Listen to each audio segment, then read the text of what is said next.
be noticing that he's been on the list a lot lately. He's been winning so many tournaments. Even recently, 5 days ago, he won Kukas in the Milkshake 48, taking out a lot of good players in that bracket. And he's just been on the Wi-Fi grind since COVID started. So it's been nice just seeing him play like every single traditional fighting game character, right? Like he obviously mains Ken, but he's got the Ryu and the Terry as well.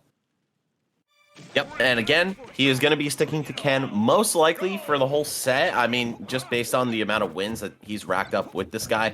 But the Ryu and Terry are not to be underestimated in case he needs to fall back on them. On Aaron's end, I don't think we'll see the Rob come out. I think Diddy does phenomenally against these guys. And, you know, I don't think Aaron plays Steve at all anymore. But if he needed to use Steve, wouldn't be a bad pick either. Yeah, literally any character that's really good at walling out Ken will do wonders, right? Like, because like Ken's got going from like the long distance range is the Hadouken, which is something you do have to like respect. But I feel like the banana peel is faster, can be used in different ranges, can be thrown upwards or sideways, and has a little bit of like you know, just easier trajectory compared to like the static line that the Hadouken goes in. Yeah, not the greatest projectile in the game by any means. I mean, it's a long-range tool if you need it, but you don't want to be basing your whole game plan around it. And Vendetta, I think we're going to see him try to get up close and personal as much as he can in this set. So far, kind of struggling in doing so, but you know what, man? You don't need all that much damage to get kills with this character. Yep, there we go. Just one clean opening into a Shoryu, and it's going to be Vendetta walking away with the first stock, despite trailing by like 60-70% for most of it. Yeah, I mean, that makes Ken an explosive character, right? Like, you get close, he wants to get up close. He's the rushdown character, he gets in there, starts racking up tons of damage, especially off that elbow, which you see him mashing, because he knows once he gets that elbow, he can confirm that into anything he wants, his heart desires. Oh, and a pickup on the cross-up air dodge right there, courtesy of Ken's aimbot, of course, the autocorrect from Street Fighter being still true in Smash. You cannot cross this guy up by normal means. Air dodging through the Hadouken. That's scary. Oh, that was a misinput, I think? I'm not sure. The roll, yeah, maybe looking for like fair out of shield or something. But either way, Aaron gonna find a kill of his own here. Got really battered up in the process though, 94%. That is any tilt into a Shoryu right now for your stock. Oh, or you're just gonna do it to yourself. Tragic. Aaron maybe not grabbing the ledge or not drifting far enough on stage right there. Either way, some kind of unforced error. And we're going to see Vendetta looking really good for taking this first game right now. Yeah, it looked like he was holding down on the ledge. That's super unfortunate. But again, you can't let that, you know, stop you now. You can easily take away the stock if you just play out of your mind, and it's starting to happen. Look at the combo damage. He's already at 72%. He's got stage control. This is where Diddy thrives. And you saw him. He was going for a power play. If you managed to connect that Z-drop banana peel into the spike, that would have been Ken's stock. Vendetta would have been gone. Yep, looking for the Aaron drop. Is that what we call it in Ultimate now? I've got a roommate who might be a little upset about that. But anyway. Oh, no. Either way, we've got almost a last stock situation here, but how are you going to pin Ken down to take him there is the question. Of course, Aaron does have banana peel to forwards, viable kill confirm, but is Ken ever going to be negative enough on block for you to find that? And he can, of course, just sit by the ledge, so the banana throw puts him on... Oh, no! What? Oh, what? God. And you saw him jump forward to push him off slightly while he was in the dizzy state. Not that he needed to. He probably could have killed him. But, like, just Vendetta on top of everything. The second he went for that shield breaker, it was done for. Vendetta putting a game on the board. Didn't even care that Aaron fell off in SD. He still came up, got the stock very strong. A setup, Max. That was actually kind of insane, bro. Like, his shield looked so healthy, too. It's Ken! It is Ken. Ken does pop your shield very quickly, but that just looked like it was over in a flash. I didn't have any time to make a decision there. I can't imagine Aaron feels any differently. So, game one, going kind of blindingly fast there to Vendetta. This is one of those matchups that, on paper, it probably should be bad for Ken, right? But you get your hands on Diddy once, and he evaporates. Meanwhile, Diddy has to chip away at your stock slowly but surely, get those throw combos, get those banana 1-2 piece things going, you know what I'm saying? You're taking 20-30 damage every time. Ken, meanwhile, he does like 30 to 40 off the combo and then kills you after 2 of them. So the war of attrition certainly it does not need to be played for Ken. He can just mow you down before you really get your whole game plan set up and before you can win neutral enough times to make it matter. Yeah, I mean, theoretically, you know, Diddy does have the stronger neutral, but it doesn't matter. Like you said, Ken gets in, that's all he needs. So here we go. Coming back into game number 1, going straight back to Smashville. Aaron with the immediate run back. And we're seeing a lot of these command grabs coming out from his monkey flip. seem to be very strong for Aaron, especially when Vendetta's like chilling in the back, going for the shield, just trying to, you know, shield the, whether it's going to be a peanut or a banana peel coming his way. Yep, beats shield, beats focus attack, and of course, if you decide to use the kick variant, it'll beat Ken's smaller normals too. So I think Monkey Flip's a really good asset in this match, and also just in general. Obviously, it's one of Diddy's strongest tools. And speaking of that banana into forward smash, his strongest tool for removing stocks. You're going to see it come through much earlier this time around, and Aaron actually taking the stock lead. Last time, I think he just got off on the wrong foot, and it was really difficult to stop things before they started snowballing in Vendetta's favor. Also, the SD didn't help either. Yeah, but now we're seeing Aaron trying to fall into his groove a bit, and he's getting so much mileage off those banana peels. Like, it's just, if you get caught by that, you're going to get the immediate trip afterwards. You're going to be able, oh, God, the Shoryuken! A little bit too late, not gonna get the kill. Another point blank banana peel into forward smash, pushes him off stage, eats the side B, but thankfully Vendetta's holding on to the double jump to try to get back onto the stage as safe as possible. And now we're back mid stage, punishes the monkey flip because of the back step. You saw that, looking like Street Fighter out here. Yeah, some nice micro right there on the part of Vendetta, but I mean, you're down by 100%, man. You need one of those explosive starts and finishes to the stock to put yourself back in game 2. That said, Aaron just trying to put himself back in the set at this point.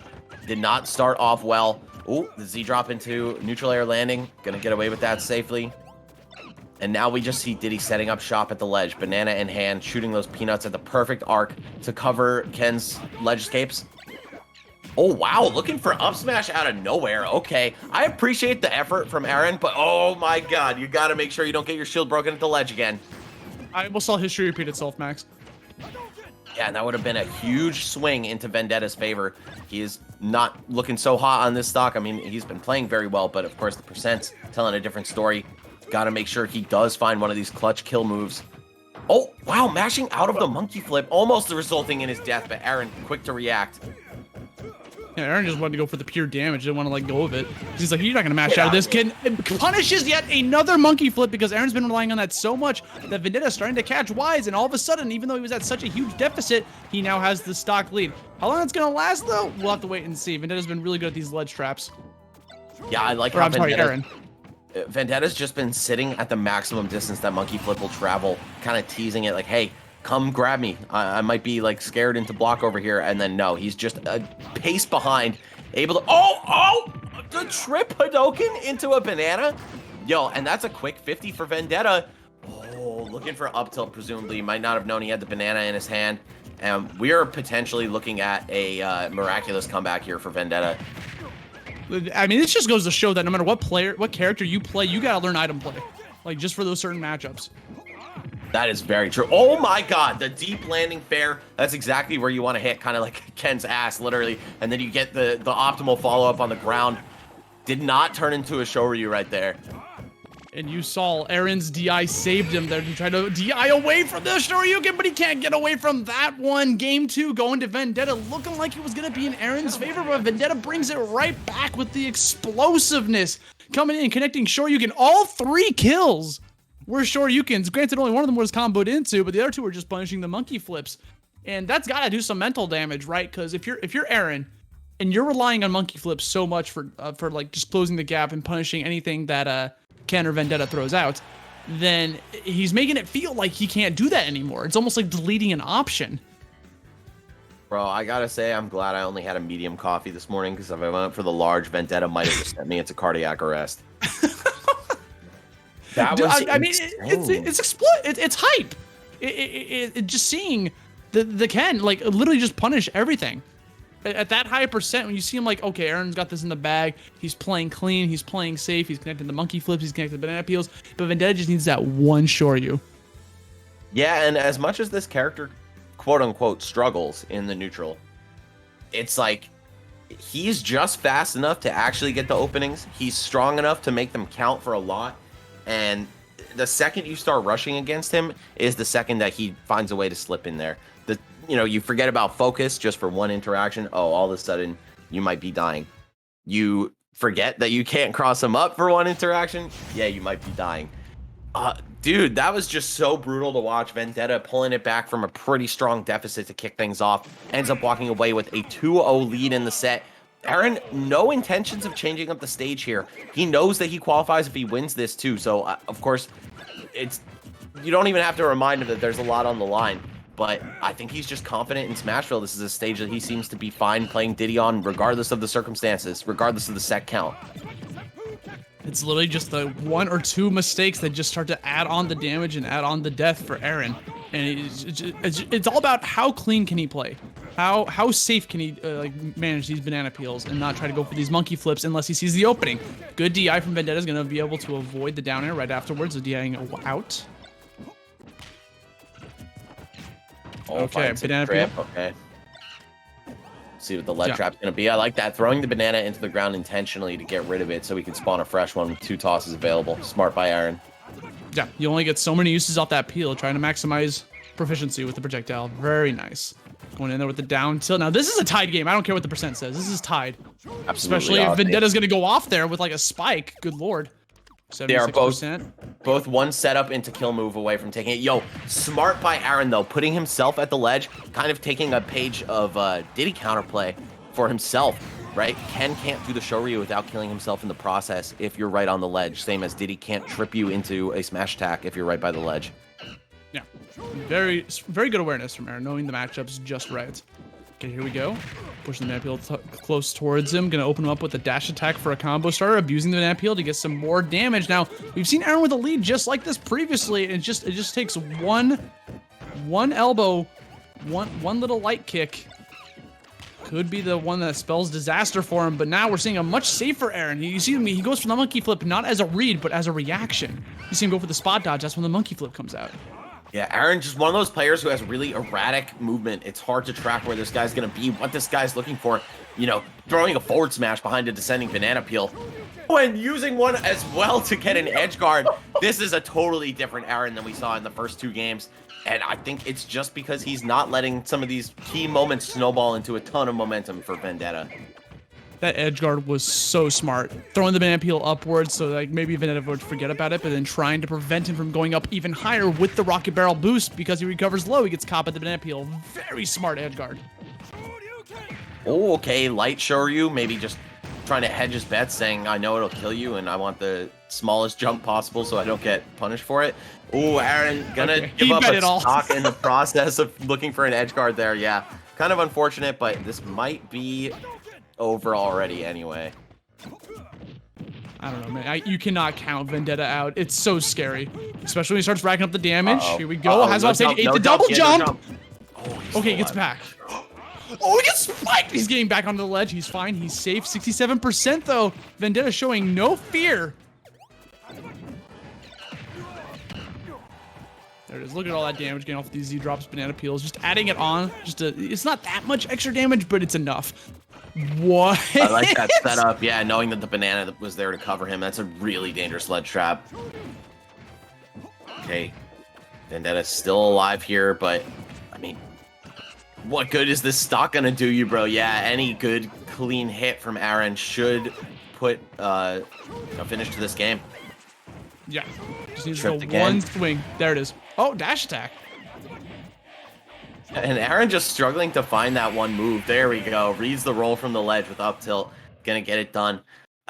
I'm not gonna say quick and dirty. It was more like slow and dirty, but still a win on the board for Aaron after a ridiculous start to the set from Vendetta. Just honestly looked like we were looking at a quick 3-0 and honestly an upset. Like Vendetta, very, very talented player. Don't mean to take anything away from him. I think he's definitely one of the more slept on players out there. Georgia, one of the more slept on states out there. But Aaron, he is, as a content creator, certainly made a name for himself in Smash 4 and Ultimate, made a name for himself as a very strong player with Diddy and other characters. So I think right now, you know, he is the favorite to win. So we'll see if Vendetta is able to kind of yank the rug out from underneath his feet and qualify himself for the offline portion of the tour. Yeah, I mean, it's definitely possible, and we see just the momentum alone from that previous game. It feels like Aaron's starting to figure it out.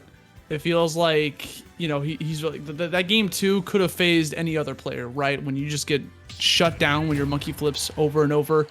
But a character swap might be in the works here, going to Ryu. Very interesting here. Okay, honestly, man, I would take the speed of Ken over the slightly better far away tools of Ryu in a matchup like this. But maybe for FD, Vendetta just has other plans in mind. And of course, I don't know how to play his character, so I'm not going to attempt to speak on it. But yeah, of course, the key difference being that you have Shakunetsu Hadoken from far away, maybe just a better way of dealing with Diddy's projectile game, which is, of course, certainly something you've always got to be conscious of. But I don't think it's like the main thing that cost Vendetta game 3 there. No, it was definitely just. It felt like Vendetta was struggling to get in against Aaron, and I feel like Ryu. He's not trying to get in as much anymore. You're seeing a lot more Hadokens coming out for him. Maybe he's just trying to do the projectile war against him on a stage like Final Destination. Maybe that's why he opted to go for FD to prevent the platforms from allowing Aaron to try to like get the high ground, since Aaron likes to be airborne so much. Yeah, I'm not really sure. I think closing the gap is just so important against a character like Diddy. Right now, if Aaron gets the field set up, it'll be almost impossible for Ryu to approach him. Yeah. Of course, like you said, maybe he just doesn't want to approach him at all, but I don't think Hadoken, even Ryu's slightly better ones, are threatening enough to scare Diddy Kong off of this game plan. Yeah. I mean, yeah, even Aaron himself is just trying to get a little bit more. He's still playing very passive, but when he gets in, he makes sure he makes it count. Now, here we go. Vendetta has controlled the appeal there for a second. Connects it. Is he going to be able to live? Yeah, Aaron lucky to get away with his life there. Tatsu is so strong for Ryu. And yeah, that time it's going to finish it out. That's another key difference, obviously, is that Ryu's Tatsu actually kills. Ken is multi-hit and kind of can be used as an approach tool, a fake approach tool, but one nonetheless. And we're going to see that one get punished. Yeah, Ryu's, of course, it hits you once, you block it, and then you just get whatever free hit you want on him. Yeah, it's a very risky option if it gets shielded. Yeah, whereas Ken's, you can kind of just mash it out, and if your opponent's not like really quick to the jump, then you'll get away with it. At worst, like a jab. But here we go, Final Destination coming in. 48. Now, it's kind of strange, Max, to see Ryu on the screen. I feel like I have not seen this character in such a long time. Yeah, to be honest, man, same. And I don't think he's much worse than Ken, but no. I think, Ken is preferable in most situations. It's the same situation with like Marth and Lucina, right? Where it's just like Marth is not bad, but it's just why play him when Lucina exists. It's like that type of situation. Right. Ryu, of course, having that slightly more zoner-oriented game plan and like better kill power on the Tatsu. It's stuff that could work out, but so far, I don't know. I mean, he did get the first stock, but so I don't want to say it's not working out. But it looks like Aaron is doing just fine in the matchup. Still behind though. I feel like Vendetta's definitely. He's still turning it up regardless of the matchup. He's just playing well. Oh, that's it. Wow. He's got the lead. I mean, Vendetta might be a Ken main, and he plays Ken the most, but he is actively using Ryu and Terry in other brackets outside of this one. So like he's no slouch with these characters. People could call it the secondary, but like I think he's just as proficient with him as he is with Ken. And it's pretty, some of the skill transfers over, obviously, but like there's a lot of like other differences that make you have to play the character so different. Yeah, and I believe Vendetta was a Ryu player in Smash 4 as well, so he's certainly got chops to the character. Definitely not on unfamiliar territory by any means. And yeah, just looking to whittle away at that shield Shakunetsu Hadoken from far away, and or the regular one out of combos, and there we go. Aaron finally gonna peel back that second stock right here, no pun intended. And we've got a 56% gap. Wow, 71. Okay, yo, hold up. I didn't realize how much damage that does. Maybe there is some strong validity behind switching to Ryu here. Dude, it's the projectile. He's like I don't want to call it that. It feels like he's winning the projectile war right now, especially when he has a hold of the amp peel. Like if he holds on to that and just continues throwing out the Hadokens, then Diddy effectively loses one of his options from far away. Only one peel can be out at once, you know. We got the kick from the monkey flip coming through to break the ice. Okay, some decent damage here for Aaron. Gonna slip off the stage to avoid punishment, but puts himself in a compromising position. What's the lead trap gonna be? Yeah, banana peel to his aid. Dash attack into forward air. Things are starting to get a little bit closer. Hold up. Aaron is still dead off one Shoryu, even one Tatsu at this percent. So he's gonna have to play an absolutely perfect game to avoid going to the loser's bracket right here, right now. Okay, 81% on Ryu. That could have been it. He slipped on the banana peel. No punish coming out from Aaron. Goes back for the setups with the banana peel. Jumps above it. Opts to just go for the monkey flip. But here we go. Big punish on the Tatsu. 93%. Can he get this off-stage kill? He needs to close this out right now before he gets any sort of momentum. There's the air dodge in. Gets the forward smash. Takes the game. Gets rid of the Ryu when he was down by so much the entire time. And brings it to a game 5 situation. Now, what's the move, Max? What can Vendetta do here? Do you think could he swap again? Do you think he's gonna bust out the Terry, or do you think? I honestly think he should stick with the Ryu. I feel like Ryu was doing wonders there. I think it's got to be either Ryu or Ken, to be honest, man. And let's not forget, the 2 games he won were both with Ken. And the game that he lost with Ken wasn't even that bad. So I think, in my opinion, the situation calls for Ken. You get a little bit more speed. You get a little bit scrappier. You know what I'm saying? Sure, you can't keep him out as well. But this is now going to be another counter pick from Vendetta. So we could see him just running back to FD and try to play this projectile war. I don't know. Do you bet it all on the Ryu is the question. Or, you know, really go into left field and bet it all on Terry.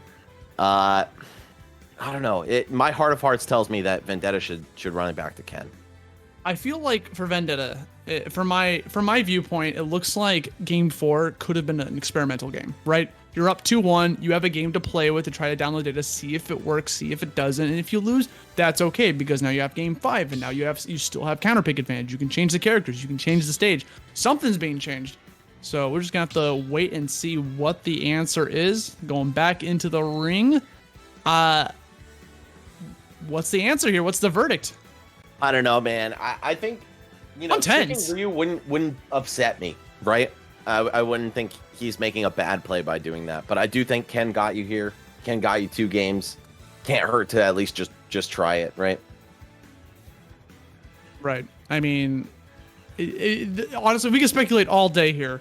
But the fact of the matter is that Aaron's going to have to deal with one of the 3 traditional fighters. It's going to be one of them. It's just who. And, you know, he's been adapting very well to the Ryu, to the Ken. You know, like we saw the first 2 games with Ken, like it felt like he was kind of like on point. Ooh. Sticking with the Ryu. It looks like that seems, I mean, honestly, I don't blame him. He was doing very well in that previous game, trying to slow down the pace, especially with the first couple stages being on Smashville, where like you can't help but scrap. On a stage like Final Destination that's so wide and open with no platforms, you're easily able to play the projectile war. But we're gonna go to PS2 again. Maybe he wants the platforms. Let's see what happens. Yeah, still having this wider floor available to him, the zoning game will be a little bit more relevant than on a stage like Smashville, and potentially a little bit less relevant than on a stage like FD. But either way, got a really good start from Vendetta, attacking on quick 36, quick 48, bro. Almost 50 off the bat and counting. Okay, and right now it's just looking like tight neutral, good projectile play. That's what's keeping him in this match. Yeah, that shotgun hits does so much damage. I'm so really shocked. Look at that, 78 already off of one little kick. Okay, middle of the stage, gonna slip on that banana peel. I think he was trying to aerial on top of it to pick it up, but a little bit too late. Oh, both of them dashing right into each other, and we're only going to get a pretty ugly hit of the Shoryuken right there, not resulting in a kill. Next one should do it, though. That's another thing that is really clutch for Ken, right? Is like, it doesn't matter where and when in the Shoryu you get hit. As long as that last hit goes through, you're dead. Ryu's, of course, stronger when it's point blank, and we're going to see that come into play. Pretty healthy Vendetta here, not even at the 40% mark. Oh, and almost standing up right into another big punish, but Aaron going to avoid it. Yeah, a little bit too soon from that banana peel slip get up. Now we're seeing Vendetta trying to slow down the gameplay again. Aaron's got stage control, bets it all on the monkey flip and gives it up though. Getting nudged off the stage by the Shakunetsu. Of course, he can do the fast and slow variant of it to keep Diddy on his toes, follow behind his slow projectile. Very strong strategy in fighting games in general. Uh-oh, the landing there. Okay, gonna take another solid chunk of damage there, like 25 plus. No way you die to that. Okay, next one though. Yeah, Aaron was DIing away, trying to avoid the Shoryuken setup. But again, the projectiles, the zoning's working. Here we go, catches the banana peel. Not gonna be able to get too much off it, just runs up with the dash. Connects it into a Tatsu, still alive, 127. Can he get back? What's the trap? What's the play here? Oh, yeah, I got advantage. Aaron's got advantage. Okay, I feel it. Harry's the beginning of the Shakunetsu, but of course the multiple hits gonna keep going through. Actually connects. Oh, and just mashes it out. Hits the Tatsu on the back of Aaron's shield. Picks up a stock. This is basically over at this point. But I don't know. We have seen Aaron make some crazy comebacks in his time. Veteran of the game. Vendetta slipping by. Oh, and lands with a neutral air. Yep, that's big damage. 30 right off the bat and counting, banana in hand. That actually isn't so great when you're on defense, though. So Aaron potentially looking to take advantage of that.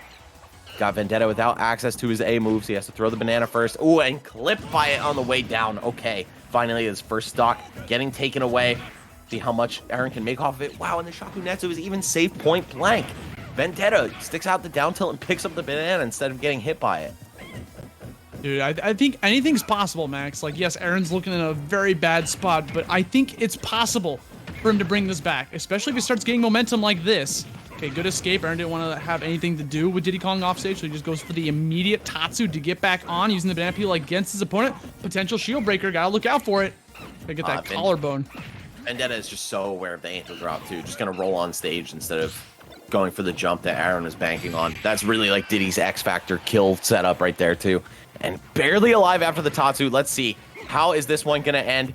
I like how Vendetta will take some pause before running in for the Shoryu. He's always making sure it's a real hit confirmed before launching it. It's the mark of a seasoned Shoto's player. Big punish here. Just tosses him off. Just wants the stage control. Gets the spike. Had him distracted by the banana peel. I was looking at the banana peel. I was distracted. And now we see him at 150% off stage. This is doable, Aaron. I mean, you can't get hit, but it's doable. You're off stage, but can you get back on? Putting himself off stage to make his opponent deal with the banana on the way back. Yep. There it is. Tatsu ender. No shot of survival. Okay, Vendetta taking it 3-2 over Aaron. I would say that is a considerable upset. Not a huge one. Obviously, if you've been following Vendetta whatsoever throughout his career, you know that this guy is really good. But Aaron, definitely the household name out of the two. Gonna fall into the loser's bracket here, just one stock short of qualifying. Yeah, dude, like, speaking of qualifying, dude, Vendetta, first qualifier of the Southeast qualifier, the yes, regional sir. finals. He's gonna be competing in the East regional finals happening later this year with the other 8 players from Northeast and 7 other players from Southeast, which will be great because I feel like we haven't had too much of a chance to see Vendetta really shine in an offline setting. So that's gonna be interesting to see.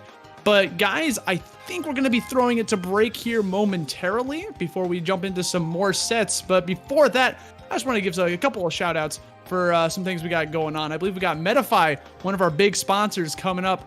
Yeah, if you guys want any sort of form of coaching lessons whatsoever, you know, you got them on the side. You can just sign up for coaching and get some likes of players. I think Tweak, we've got Mewtwo King, Void, Za, S2J, and more. So many great players coming up from the Medify. But also go ahead and give a follow down to VGBootCamp or subscribe button down there. Make sure to get some of the love towards our way. I know you guys got that Amazon Prime. If you want to throw it at VGBootCamp, go ahead. Get some cool subs out of it. Yeah, guys, thank you so much for supporting Smash World Tour. Please continue to support VGBC, the tour, Medify, etc. And we will catch you guys very shortly.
Welcome back, gamers. We are still here at the southeast leg of the North American leg of the Smash World Tour. We've got a great match coming up for you guys. It's going to be Cola versus Yez, two phenomenal players, both with the Fire Emblem Swordsman at their disposal. But real quick, we've got some even more exciting news for you. Metafy, one of our sponsors, is running a flash sale for this hour only. So guys, if you're here right now, you are lucky. Please head over to metafy.gg/Smash World Tour. Drop that 30% off discount code. You can get lessons with phenomenal players. Tweak, MK Leo, DeBuzz, Void, Izzaw, Mewtwo King, IBDW, S2J, Laud, and even more. Guys, right now, this hour only, 30% off. Please check out Metafy if you guys want to get a one-on-one lesson or play session with some of the best in the world. You can do that now for the low. So please go ahead and get that while you can. That's a heck of a deal, Max. Like, honestly, like, if you're trying to be like better, like, that's the way to go. Like you can't get better than this, especially with this like big of a deal, 30% off. You'll be saving so much money. So guys, go ahead and check that out. Again, like Max said, that's only lasting 1 hour. That lasts until 5 p.m. Eastern. So go get it now while it's hot. But now we got the next match coming up. We got some Cola versus Yez. Like Max said, Sword Fighters, Fire Emblem Extraordinaire. The blue-haired, or I'm sorry, they're not both blue-haired. We got Roy coming up, fighting off against Ike. This is going to be a classic one. Yeah, two really strong players. They have both had their time in this online era as being some of the most dominant players. Cola toward the beginning of it, you know, back when Moist Critical was running the Quarantine series, this guy was ripping it week to week, putting up some huge results, and also just at the last offline major, CEO Dreamland, second place finisher there. It took a bit of a hiatus for the better part of a year since last summer, and now he is back. Of course, been in the lab preparing for moments like this. Smash World Tour coming to his neck of the woods, and now he's just got to turn up and get back on the sticks. So Cola, of course, still remaining in the winner's bracket. Does not look like this guy has gotten any worse at Smash despite taking a bit of a break. Yez, meanwhile, he's been at it the whole time. And if you want to talk online results, this guy has got them in spades. I believe he's ranked 25th on the Wi-Fi Warrior rankings. He's not 25th best in Missouri. I believe he's actually the best player in Missouri. Yeah. So don't let that ranking fool you. Imagine, like, I'm the 25th best player in Missouri. Oh, word. But Cola, speaking of the Wi-Fi Warrior rank, Cola, during the Quarantainment series, he was #1 in the first half of 2020. Like you say, he took a break, so he's no longer at that high spot, but he's still a player to be reckoned with. Ended up taking a 3-2 victory over Kirby Kid to make it to this part of the bracket. Meanwhile, we got Yez, who took 3-1 over New Days, his Palutena. So this is looking like we're jumping into the game immediately, right out the gate here. Yeah, both players very scrappy, and their characters lend themselves to that, or really force you to play like that, especially in the case of Ike, who doesn't really have too much mobility. He's just got to be getting those big swings in, making them count whenever possible. Roy hits pretty much equally as hard, and he's a lot faster, but he also doesn't have the durability that Ike does. We'll see if Yez is able to, I'd say probably a bad matchup for Ike if he's able to win it.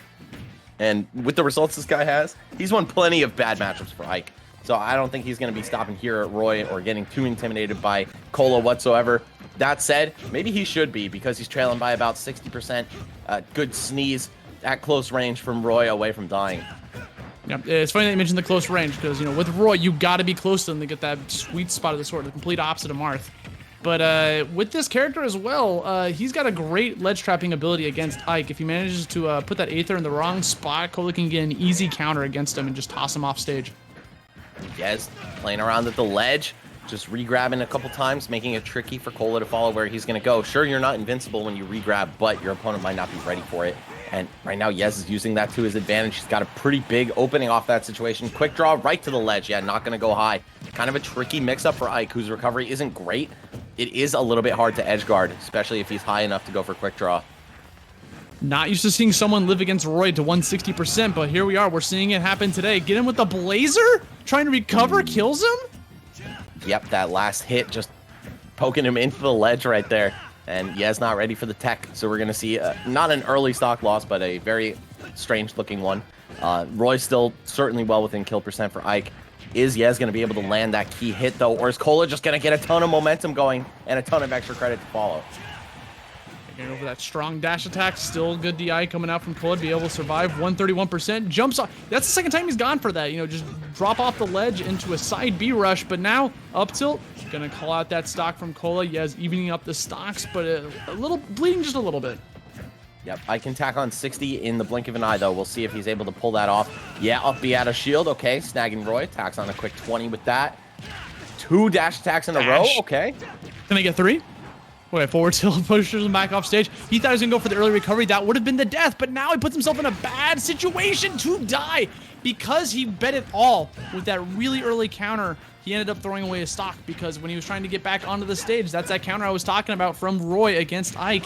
You try to recover with Aether, you're going to get knocked off. Yeah, both of these characters can do awful things to each other's recoveries, but yes, just a little hasty in his approach for it. Okay, there we go. Up air, and we're back to basically dead even. Yes, not letting the momentum slip out of his hands by any means in the set, or at least in this first game. And honestly, a lot of people like to think of Ike as like the Nair character, right? Like especially in the beginning of Ultimate. Oh no, he's off stage. But he hasn't been really using Nair that often in this match. It seems to be up air as his aerial of choice because he wants to keep him airborne. That's going to be the one that puts him above him. I feel like even though Roy is a fast faller, Yez is not letting him fall down on the ground once he's got him comboed in the air. Oh, neutral get up right into the jab. Almost a forward smash afterward. But Yez staying alive here. Actually, staying in the lead. Nair up air. Kola burns the double jump on the way down. Okay. Gonna manage to touch ground. But for how much longer? It was a smart double jump. But now he's coming back on. Gets back on the ledge. Oh, he held down on the Blazer. Gets caught by the back air. And that's going to be the game. Yez, in a quick fashion, taking that out. You know what, man? He might not have even held down because if Roy's too close to the ledge, his up B won't snap. So kind of a tough break there for Kola. He could have died for that. Instead, died in the interaction immediately after. But Yez, after trailing in the earlier parts of the game, manages to pull that one back. Ends up walking away with the first game under his belt. Kola, I mean, he looked great the whole time. I'm not going to lie. But Ike is just one of those characters that hits so hard that if you make a couple mistakes, you're going to be feeling it. It's like, even though, you know, Roy's got the speed, he's got the damage, he's got everything, he needs to be super close to Ike in order to get that damage going. Whereas Ike wants to keep Roy at arm's length with that giant sword. He wants to make sure he's not getting anywhere near him. So he's going to be kind of like, it doesn't look like he's playing defensive, but you guarantee you he is playing a little bit defensive, especially right now. He wants to just keep Roy at that very large distance while trying to just make sure he can't get in. Yeah, one of the hardest things as a sword character is being outranged by the opponent, right? And now, obviously, Ike is the one with the range advantage, not just in terms of the actual length of the sword, but like you said, how Roy wants to be extremely close to you in order to hit those sweet spots.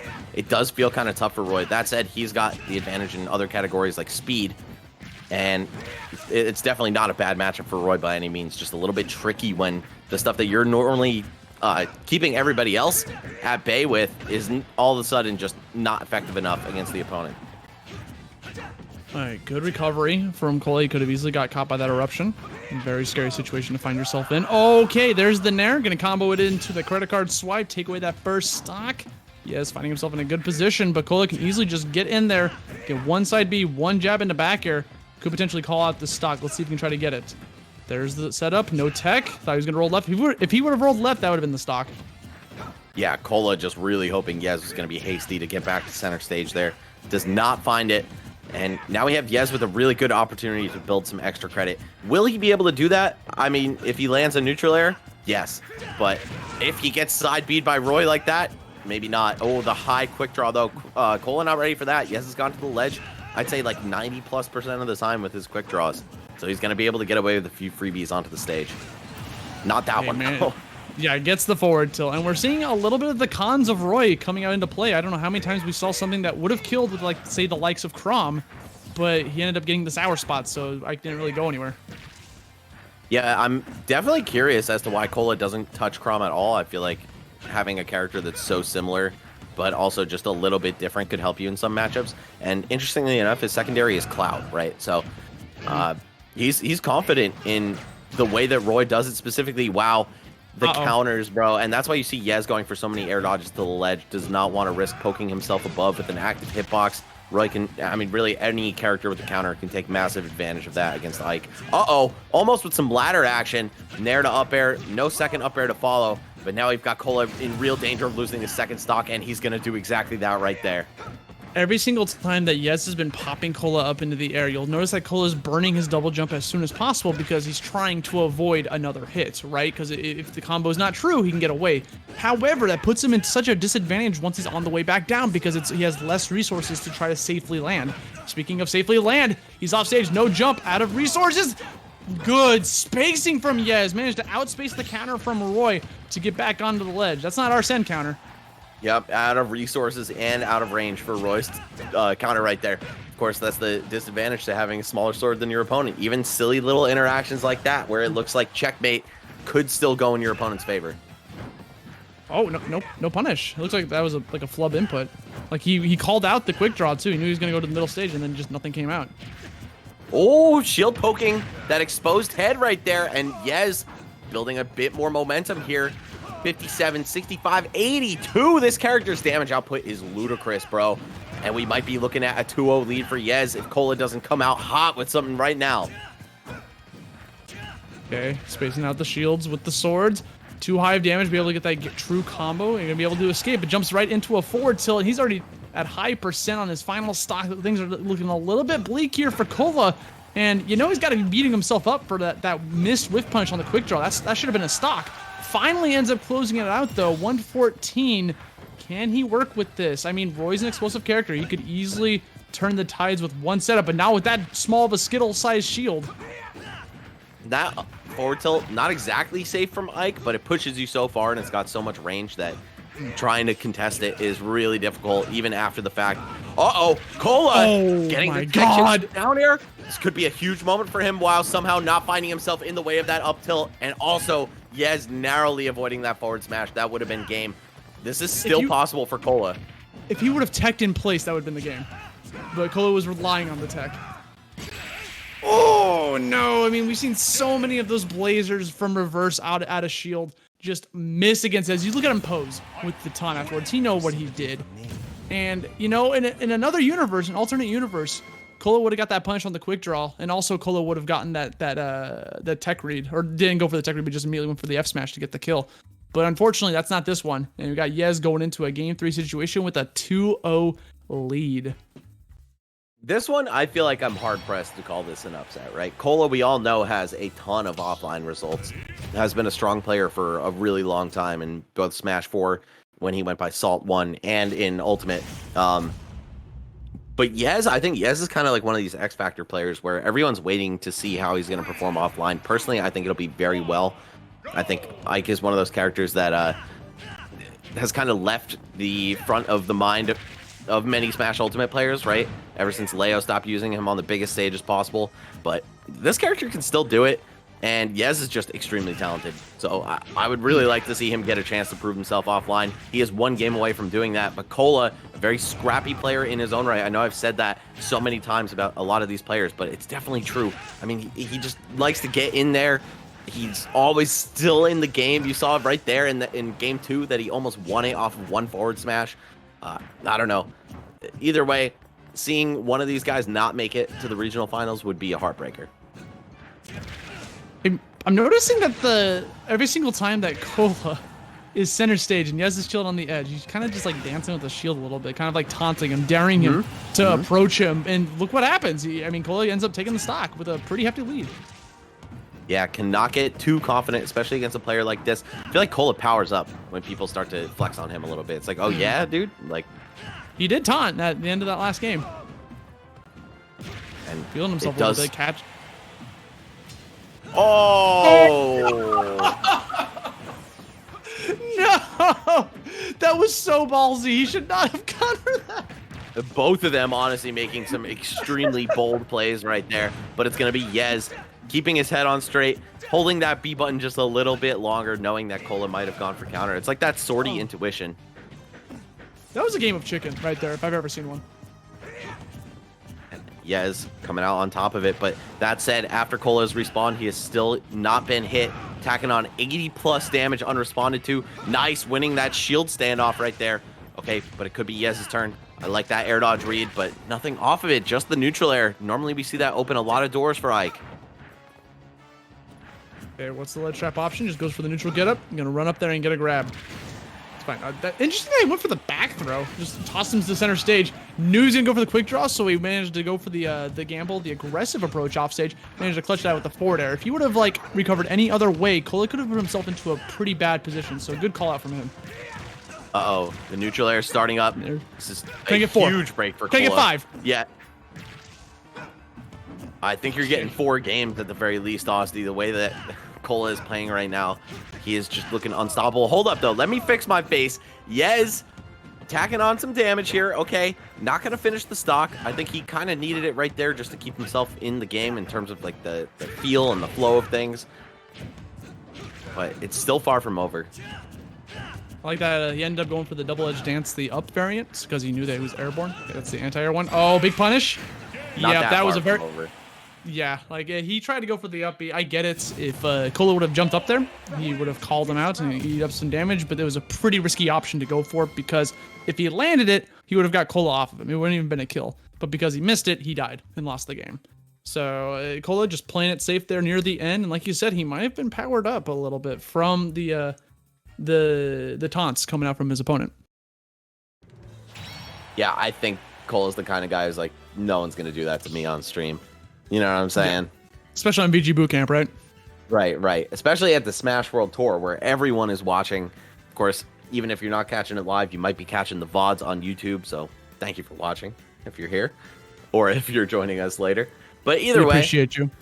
Just honestly, a great set unfolding already. I mean, Yez kind of walking away with the first 2 games very quickly and Cola responding in kind with a dominant game 4. We'll see if we're able to go to the distance with this one. If it's going to go to 5. My guess is that it will. Just based on how Cola is as a player, I feel like he's very adaptive. He'll be able to figure this one out and at least take another game from Yez. But in terms of who's actually going to win it, I don't think I could tell you that.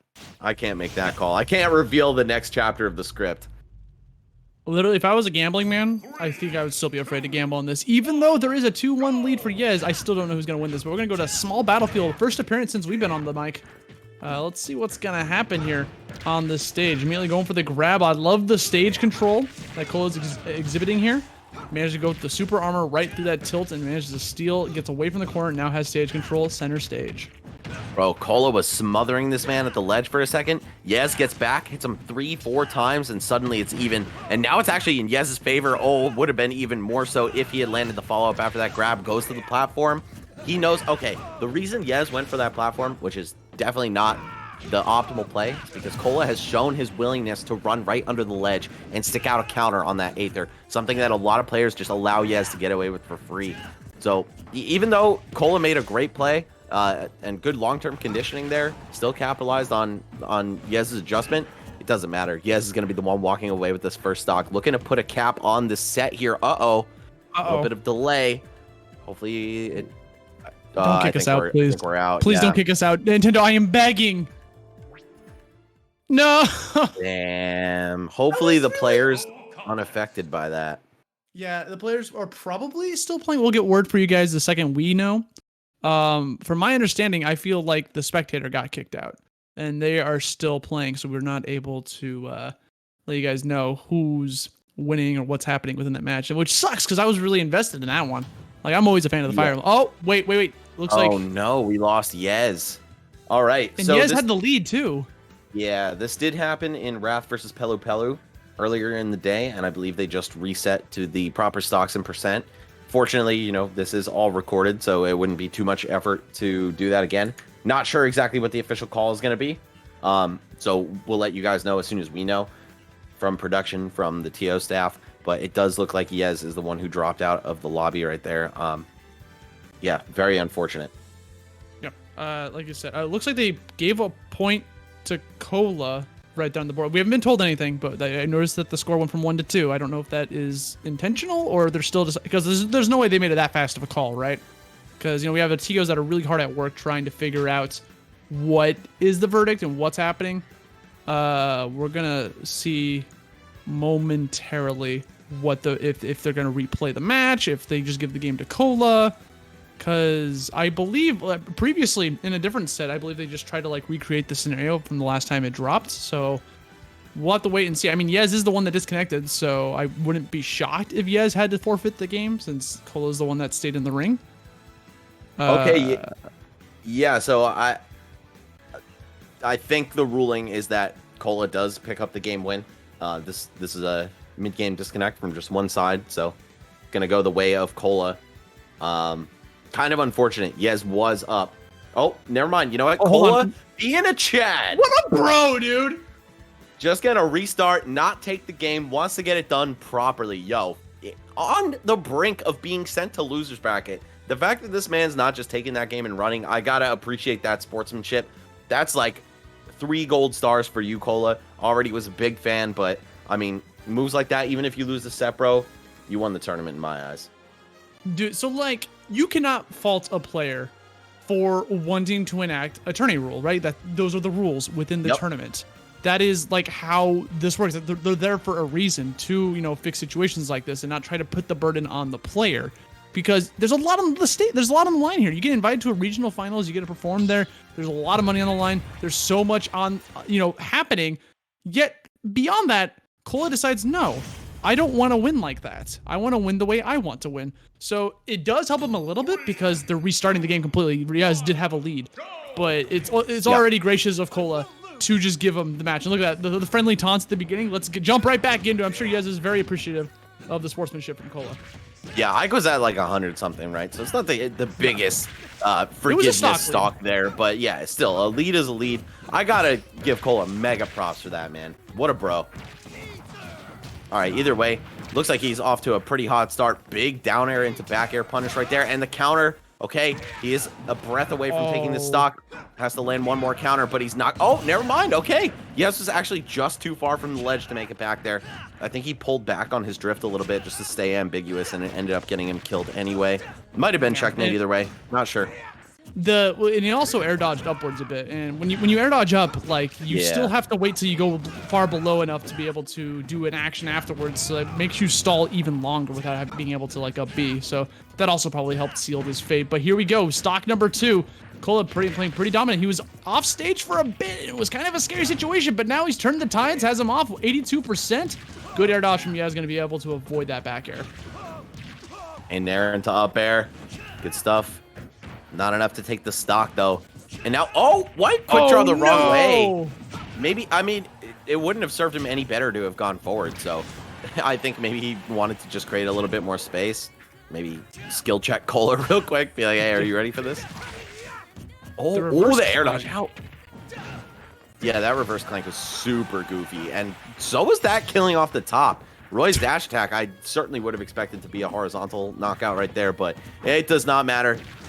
It looks like Cola is going to be taking this one to 5 games. Oh, yes, looking for the pillars. Only gets 1. Not enough to reach Cola, but the forward air enough to take his stock away. Classic down tilt.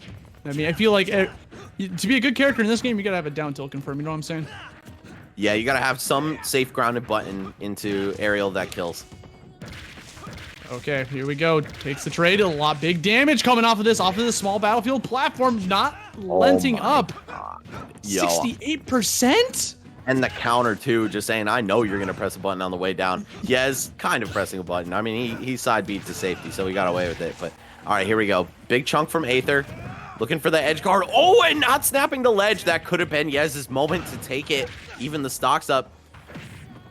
Either way, it's going to be Cola. 1 good tilt away. I thought we were going to see forward tilt take the kill right there and bring this to a game 5. But I think one way or another, we're getting there. Okay, you got that 129%. Land down with the nair into the up air. 94%. Not letting him touch the ground yet, just yet. Gets back on stage, jumps off the ledge, gets the double edge dance. And we're still alive. Oh, looks for the roll in, drawing out up tilt. It so bad. Yeah. I don't think forward tilt would have even connected right there the way he timed and spaced it. So good on Yez to try to cover that. Good call, looking for the answer. Spamming nair. Hope if you're just going to chill there, I'm going to down tilt you. Tries to go off there. And the down tilt put him in such a weird position that he wasn't able to recover with that early Aether. And that's going to be game 4 going to Cola in proper fashion. Yeah. Cola taking Yez's jump with that last down tilt right there. He was looking for probably drop off double jump fair onto the stage. A classic way to get back on for a lot of characters, but especially those with swords. Either way, it is the 5th and final game between these two titans of the online era. Cola taking a little bit of a break in between, but he started dominant, and it's looking like he's going to finish dominant. And Yez, I mean, this guy's just been steamrolling people for the better part of almost a year and a half, a year and 2 months officially. Yeah, he's got a lot of. He's been Wi-Fi grind for a pretty long time. He's made some appearances in the recap, making a lot of tournament wins, and now we're gonna see if he can try to get one more win against Cola. Again, he lost game 4. He did disconnect earlier. He had a slight lead, but you know that is on him for disconnecting. But we're gonna jump into game 5, going straight back to small battlefield. Let's see if this is gonna be the answer. Do you think he likes this stage because of the platform placements? Like he can. Like, I feel like I can be at the edge of the stage, and then he can make the opponent guess where he's going to land, right? Oh. Yeah, I don't know. Either way, Yez clearly comfortable here. If he's betting his winner's bracket life on it, wow, forward tilt instead of forward smash probably would have sealed the deal on that first stock. That said, Cola's still hanging on here. Not going to run into that up smash, but wow, almost not punishing it either. Barely enough time to stick a down tilt in there. And yeah, with such a healthy Yez on the screen, it's not going to result in a kill or anywhere close to it. Okay, forward tilt. Oh, Scared no. him. Yeah, I mean, that's checkmate at that point, right? Because if you go up a little bit higher, you're going to get caught by it. Oh, my God. And he went to the right? And he's dead. Yo, yes. Yanking the stock with... Huh? Max, the original Aether, did he do that on purpose? Dude, Swing to the right to avoid the counter?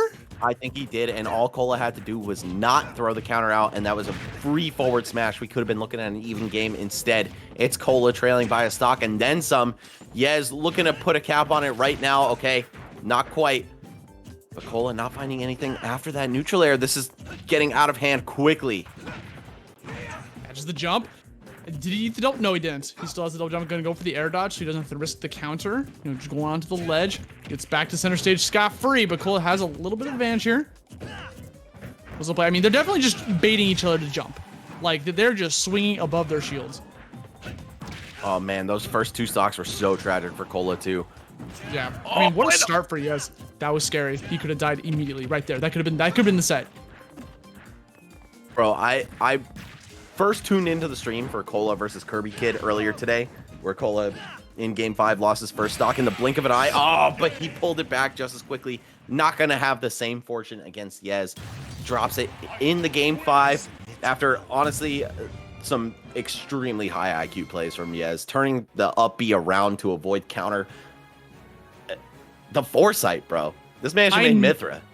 Right? I never would have thought to do something like that to avoid a counter. That is such a smart situation. Good lord. And a risky play as well, because if Cola didn't throw counter out preemptively, he would have been eating a forward smash and dying. Yeah. And then to have the presence of mind to not only realize, okay, I just got away with murder, and then literally get away with murder by taking him down with the Aether right there. Oh my God. Insane plays by Yez.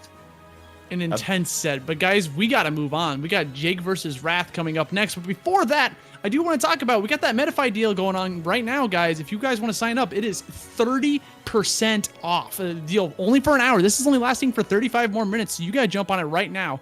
If you want to go to medify.gg/SWT, you can pick your player, use code SWT30 to get the 30% discount. Features players like Tweak, MKLeo, Dabuzz, Void, Azab, Mewtwo King, and more. So many great players.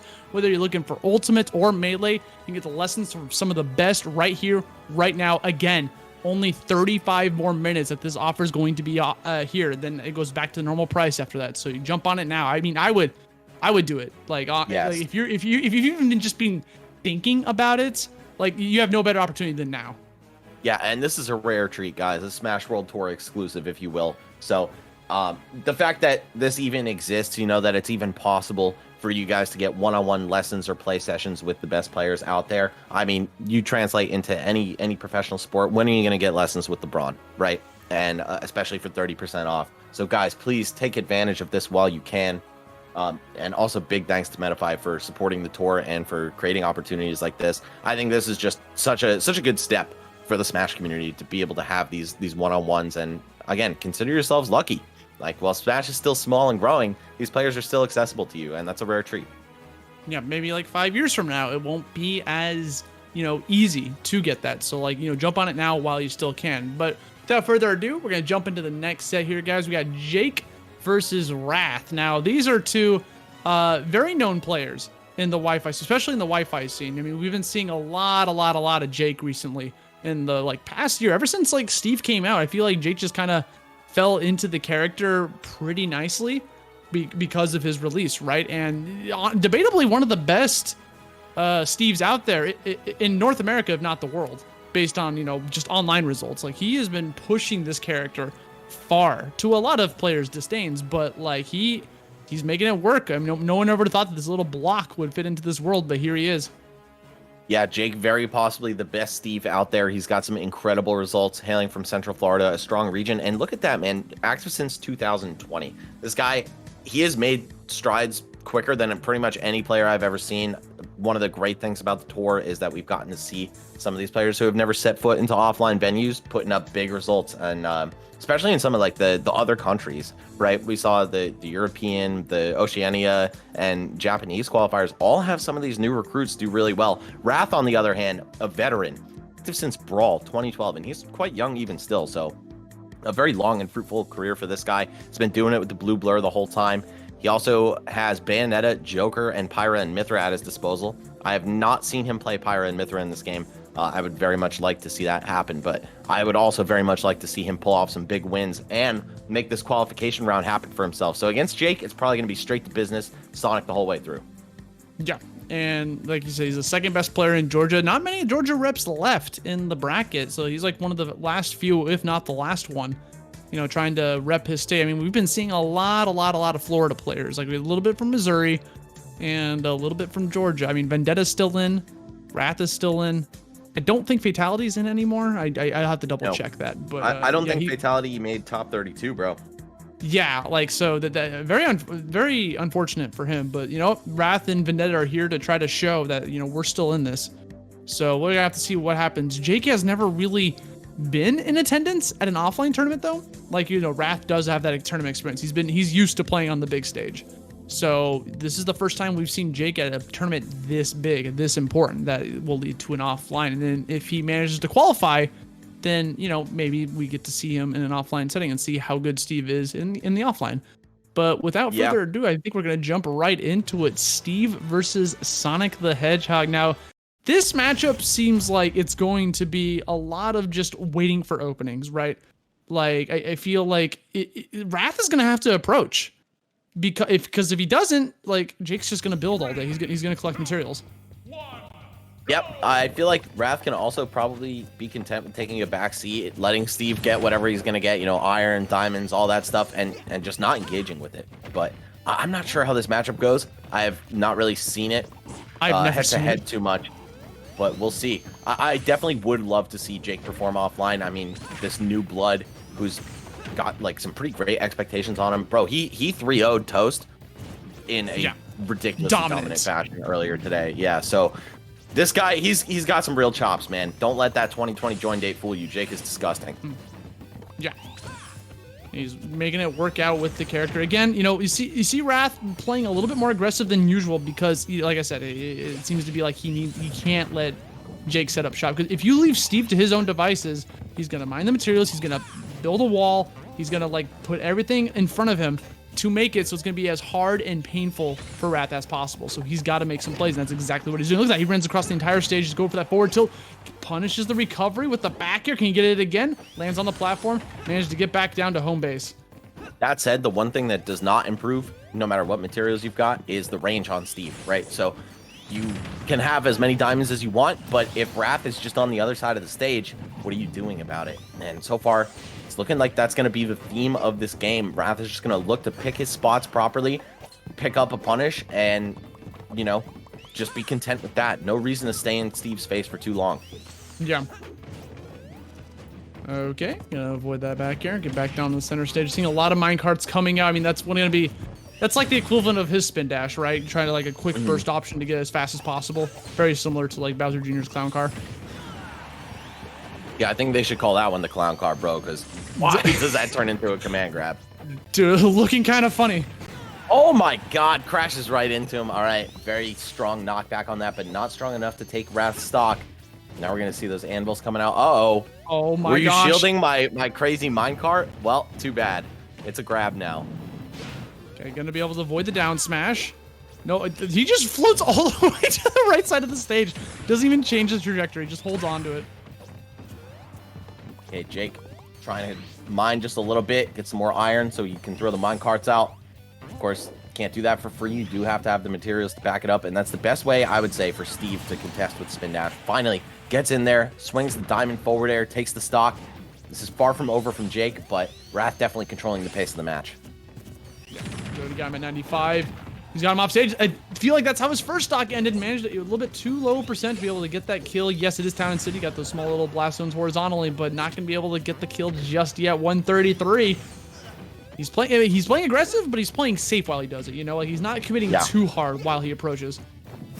Yeah, I think both of them kind of embodying that style right now. Wrath, though, an opportunist, finds that up B.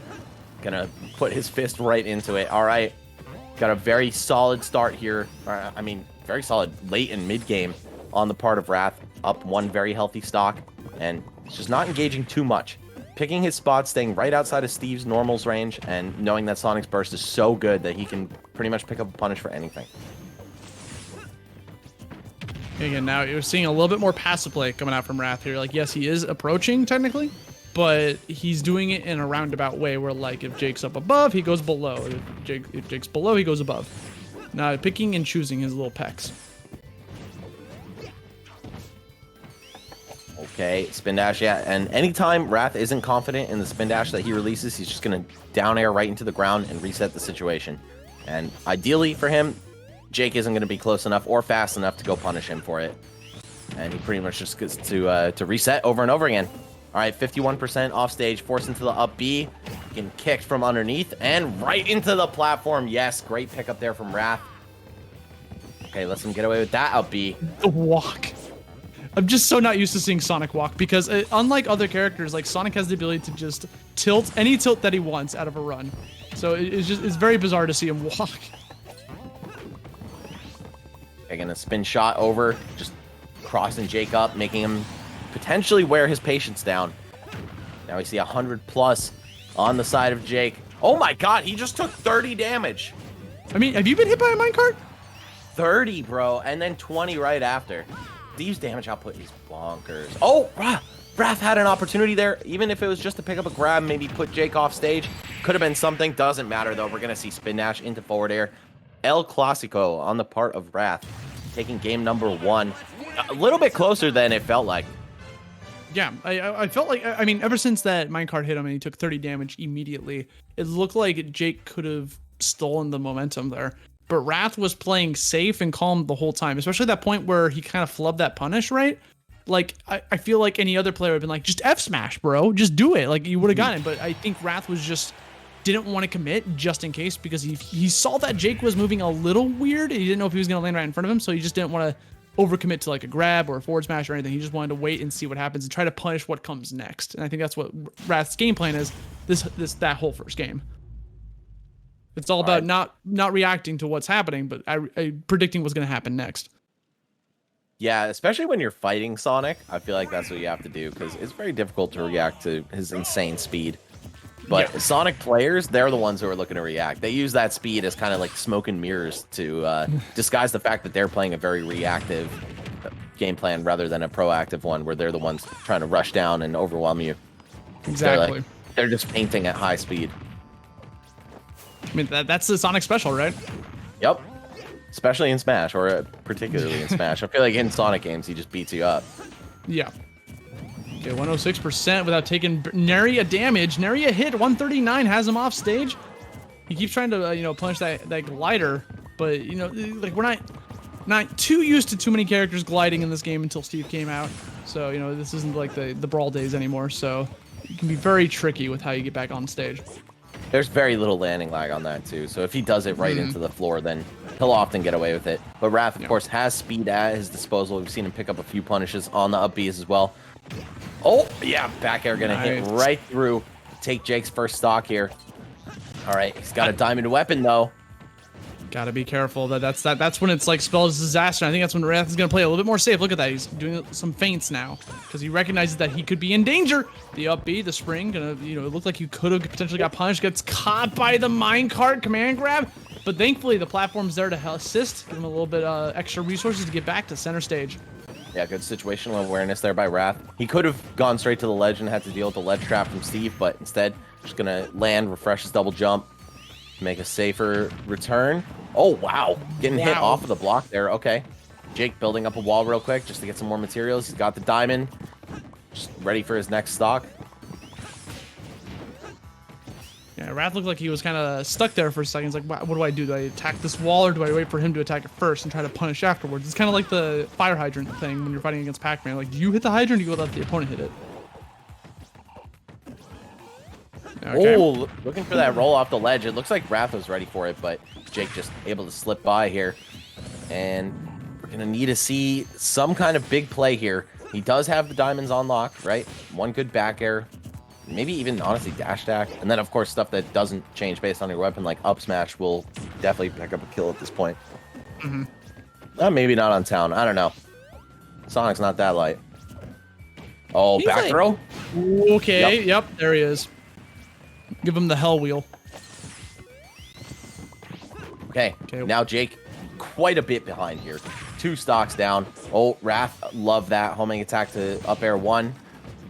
Stuck in the cart. Oh, and jumps right into the anvil. Great setup there by Jake. Okay, shrinking the stock count to only 2 to 1 here. Although, I don't know, just based on the feeling in my gut, I think Wrath is probably still poised to take this game. I mean, he's got a fat stock lead. Does not look like he's been showing any signs of slipping up. Hold up, though. Oh, the up B out of trouble. Love to see that. Yeah. Sonic's got that little trump card for him. If he ever finds himself in danger of like these combos, like he can escape. He's got that spring ready to go just to try to like get out. And Wrath is on point here, trying to get these forward airs constantly again and again until he pushes him off stage at such a low percent, taking the stock, taking the game, and setting himself up nicely for a 2-0 lead, for a potential 3-0 victory. And I feel like Wrath has been on point, Max, with punishing Jake when he goes for the minecart. Because what Wrath is doing is he's swinging above the minecart because he's preempting if Jake will jump out of the minecart, because more like half the time he's doing that, and if he misses, he misses. There's no penalized for it. So very smart option, very good play coming out from Wrath. But we're going straight back to the stage, straight back to town. Yeah, that's 100% how you want to deal with minecart. Try to preempt the jump out of it. Don't challenge it head on. It's got such a massive hitbox. Very difficult move to deal with. But Wrath, I think he's just kind of like replicating what he would do against Sonic to a degree, right? Like if Sonic's coming at you with spin dash, maybe he'll come out of it. He's just used to that burst option. And wow, drop off up air from the ledge. Another one. You don't see that move used like that very often, and that is the mark of a veteran Sonic player. Max, I used to play Sonic in the Brawl days, back since 2008. I've never used it like that. I've never seen it get used like that. That was crazy of Wrath to not only do it once, but twice in that specific situation, knowing that he knows the matchup and he knows what's optimal. Very good gameplay coming out from Wrath. Yeah, Wrath looks like he has not missed a beat in the Ultimate Meta since Steve's release, man. He has a firm handle on this matchup. And Wrath's a player who's always been, like, ridiculously good, right? I feel like I just haven't seen too much of him in the online era. So I wasn't sure exactly how he would perform. But, I mean, going up against one of the Wi-Fi demons in Jake, he's doing a great job. This time, though, it's going to be Jake taking the first stock. Wrath hot on his trail. Oh, but a diamond opener right here could be a lot of damage, and it is. That was 110. Or I'm sorry, 73, my bad. Look at the wrong character. All right, here we go. He wants that forward smash so bad. He's just hoping that Wrath just spin dashes into it. I feel like Jake's playing a little bit more grounded. Yeah, I don't know. Maybe because he's up a stock, he has a lot more incentive to just chill. Wow, back throw actually going to kill here. I'm surprised Jake has run it back all the games to town. This stage is really good for Sonic, man. The forward airs, like characters like Pikachu, like Sonic, they love those small horizontal boundaries because you just combo 2 fairs into each other, kill your opponent way too early. And we already saw Wrath take advantage of that to close out game 2. And the back throw kills early here too. Yeah, like almost all of Wrath's kills have been off the side. Okay, here we go. Spin dash jump. Gonna go right through the shield. Jake's just gonna chill and try to build some materials while he tries to get back to the stage. I heard a ting. Yep. That diamond is locked and loaded for the next stock, or on this one if he ends up breaking his weapon, which is pretty unlikely, I'd say. Yeah. Oh my god, both of them forward smashing at the air. I'd say Jake's was particularly more ridiculous looking, but might have been trying to preempt a roll. Okay, we're going to see the up smash go through. Jake maintains the stock lead here going into the final one for Wrath, but this is the final game for Jake in winner's bracket if he doesn't close the door on it right here, right now. The opportunity's there. He's just got to take it. He's, like you said, he's got a stock lead, but he's bleeding, and it's gone. The stock lead has vaporized right in front of him off of just one kick from Sonic. He held the homing attack for so long, and it did 17. Yep, evened it right back up, and now Wrath actually in the lead. Things did not start off on the right foot for him this game, but he's got it back into his favor. Okay, never mind. Diamond hits ridiculously hard as well. So we're going to need to see Wrath just keep playing that tight game he was playing beforehand, not take too many of these diamond hits. I mean, the last two games, it looked like Jake could have whatever weapon he wanted, and it barely mattered. This one, it's looking like he might be paying the price for allowing Jake to farm for diamonds for so long. Yeah. Like, I mean, like, just one swing just does so much that, like, that's the pitfall of playing passive against the likes of Steve. But you see him, he's still playing aggressive. He's still getting in there. Avoiding, he hasn't really been caught by the fishing rod too much either. Like, he's been very good about spacing himself in just a fashion that he's not like in that sweet spot range for that to connect. Okay, Jake is moving all over, builds another weapon. Got the hatchet. Oh, good DI from Wrath. Yeah, almost sealing the deal on game 3 right there. With the up smash. Oh, Wrath though, ready for the tech chases. Oh my god, forward smash on the platform. Executing this man. With the percent deficit and everything, Wrath manages to pull game 3 from a pretty bad spot for himself and turn that into a win. 3-0, another Georgia player has qualified for the regional finals offline. Vendetta now joined by Wrath. And of course, Yez as well, not from Georgia, but he is our 3rd out of the 8 qualified players. Dude, just like he forward smashed Mario back to Minecraft, he does the exact same to Steve, ending that stock in dominant fashion. 3-0, dude. 3-0. I thought that was going to be way closer, especially with how that last game was going. Yeah, honestly, man, Jake, he has some incredible results online. He mopped the floor with Toast to get here into the top 16, so I think there were definitely some high expectations on him, but unfortunately, just unable to deal with Wrath. That looked like a pretty hard matchup for Steve, I'm not going to lie. And we will now see Jake knocked into losers. Going to be taking on Rivers next. Wow. All right. So what's crazy is that even if he beats Rivers, he still has to win one more to qualify for regionals. Yeah. So much at stake here in order to get into the qualify. But coming up next, guys, we got Esam versus Kylesum. But before that, we got to play it one more time, guys. We got Metafy lessons going on. Again, this is only lasting for 15 more minutes. You can save 30% on these lessons if you want to get coached from some of the best players. Again, for this hour only, 15 more minutes. Go to metafy.gg/SWT and pick your player. Use the code SWT30. That's active right now. It's active for a little bit longer to get 30% off. It features players like you got MK Leo, Void, DeBuzz, Izza, Tweak, and a lot of melee players. Music King as well. Like, literally, like, it's such a good deal. Time's running out. Like, that code is no longer active after 5 p.m. Eastern. So jump on it now while you can. Yes, a golden opportunity, guys. And not just a great deal in terms of the value, but also the fact that this is even possible. Remember, if you're a basketball player, you're not getting lessons from LeBron. If you're a boxer, Floyd Mayweather's not going to show up, especially with the 30% discount, right? So please take advantage of this while you can. Like Austin said, 15 minutes left, 5 p.m. Eastern. It's Dunskies. And I know players have been, like, really enjoying it, too. I don't know how many times I've seen someone tweet out that, like, they really, really enjoyed their lesson and that, like, they feel like they learned so much and they can't wait to do it again.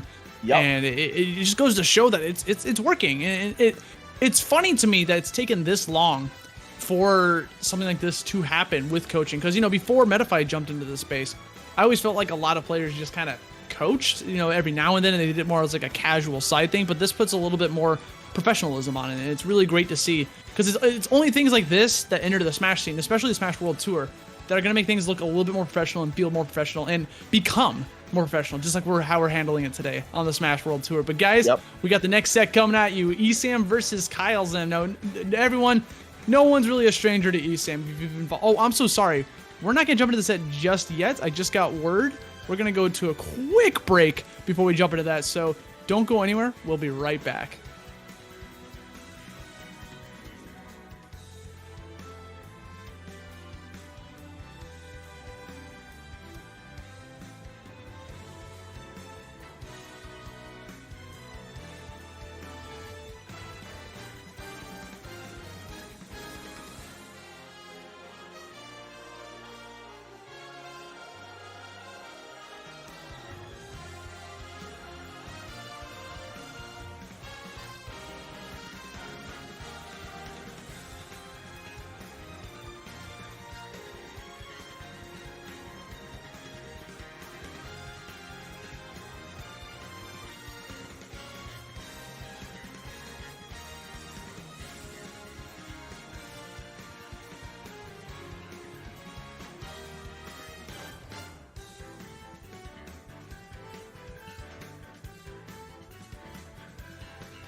What's up, everyone? Welcome back to the Smash World Tour, the Southeast online qualifier for North America. We're getting down to the nitty-gritty here on the last part of the top 16, ESAM versus Kyle's. My name's Aussie. I'm joined here by Max, and we're going to be with you for just a little bit longer while we get these next sets. But just one last time, guys. There's literally like 7 minutes left. If you want to go sign up for that Metafy deal that's going on, again, only 7 minutes left. You want to get some good coaching, 30% off. If you use SWT30, go to metafy.gg/SWT to get some great players, likes of Tweak, MKLeo, Void, Debuzz, you name it. So many good players, so many top players, and that's a steal. If you want to get some coaching from the best of the best, this is the way to go. But now you have like 6 minutes now, like just as I was talking about that. So time is running out for that 30% deal, and after that it goes back to normal price. So jump on it while you can. Yeah, and I just want to say this. If you're a player who's already pretty good and you're kind of on the fence about taking a lesson, go ahead and do it. It'll be super worth it. You know, I'm sure everyone in the world, even the players that are teaching, can learn from other people, right? Like other top level players. It would certainly behoove you to at least get a playing session with them, right? It doesn't have to be a dedicated lesson if you don't want it to be.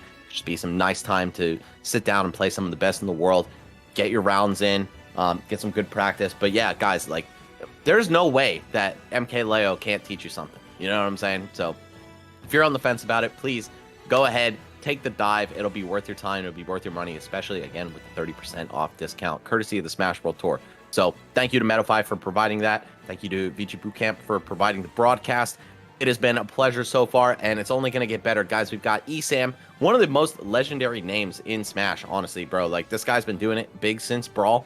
Technically since Melee. You see that, active since 2005. You guys might not have known that ESAM, as a very young kid, was playing Melee, doing it big with Samus, but in the newer games, it's all about Pikachu.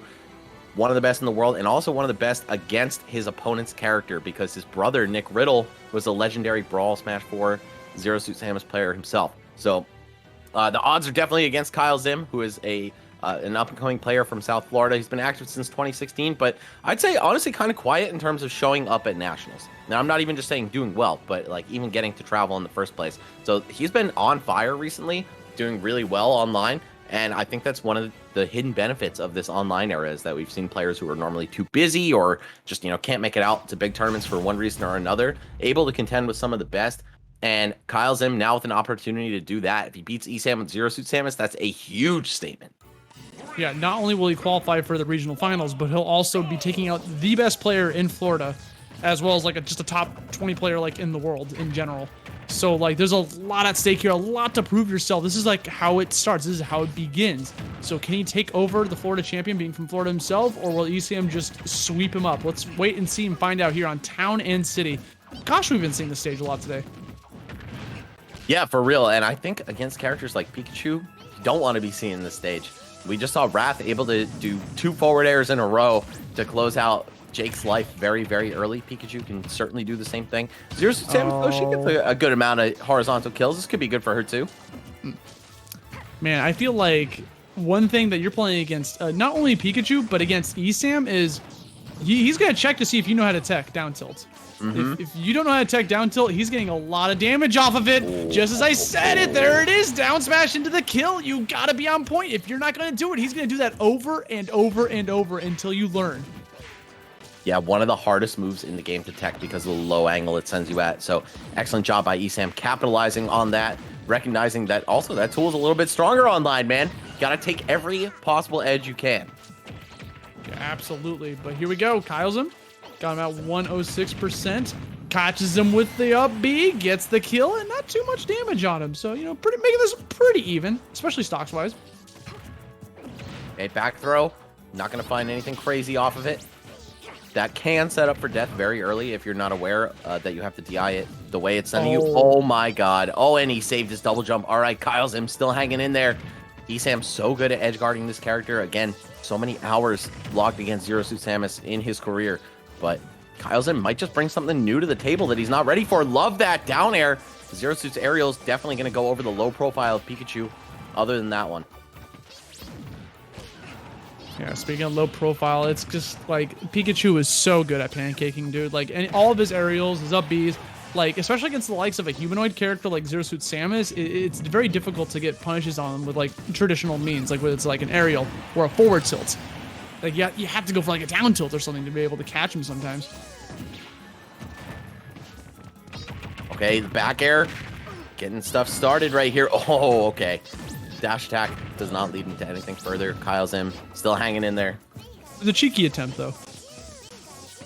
And Esam's edge guards, man, just so dangerous. I'd be scared getting hit by this guy at any percent. Uh-oh, the bridges. The bridges. Oh, into down smash. Yo. Town and City exclusive right there. I mean, that would have worked on Kalos maybe, but I don't think it would have killed. And Kyle's perhaps regretting letting the first game he played there. 3 down smashes, Max. All 3 kills. Whether it's nair loops, whether it's down tilt jab locks, like it's going to lead to it. And I feel like Kyle's gonna be, like you said, gonna be rethinking the stage, and definitely want to have a different change of atmosphere for the next game. The question is, where are we going? Hopefully not back to town. If Kyle's learned anything from that game, it should be that this stage is really good for Pikachu. That said, maybe he's just comfortable there personally. Maybe other stages are a little bit worse in the matchup. It's not one that I'm particularly well versed in. Don't play either of these characters, but Esam, I mean, again, definitely the master, not only of his character, but of Pikachu versus Zero Suit Samus specifically. Yeah, and you know, with stages against Pikachu, it's kind of hard to pick a stage sometimes because he's good on so many. You know, he's good on Town, Kalos, FD, Lilac Cruise. Like, they're all really good. Like, Battlefield might be a bad stage for him, and so we're gonna go to small Battlefield instead, but not before having a connection error. So we're gonna see what's going on here momentarily, guys. The game just started, so I could see them asking them just to reset it. Looks like the lobby just died altogether.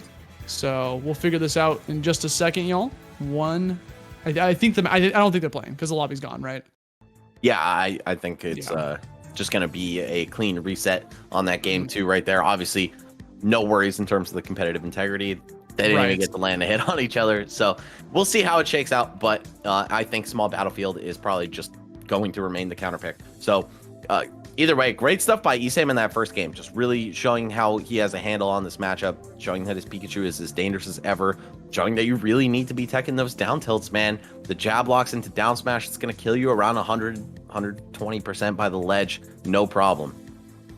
Dude, it's scary, like when you get jab locked like that.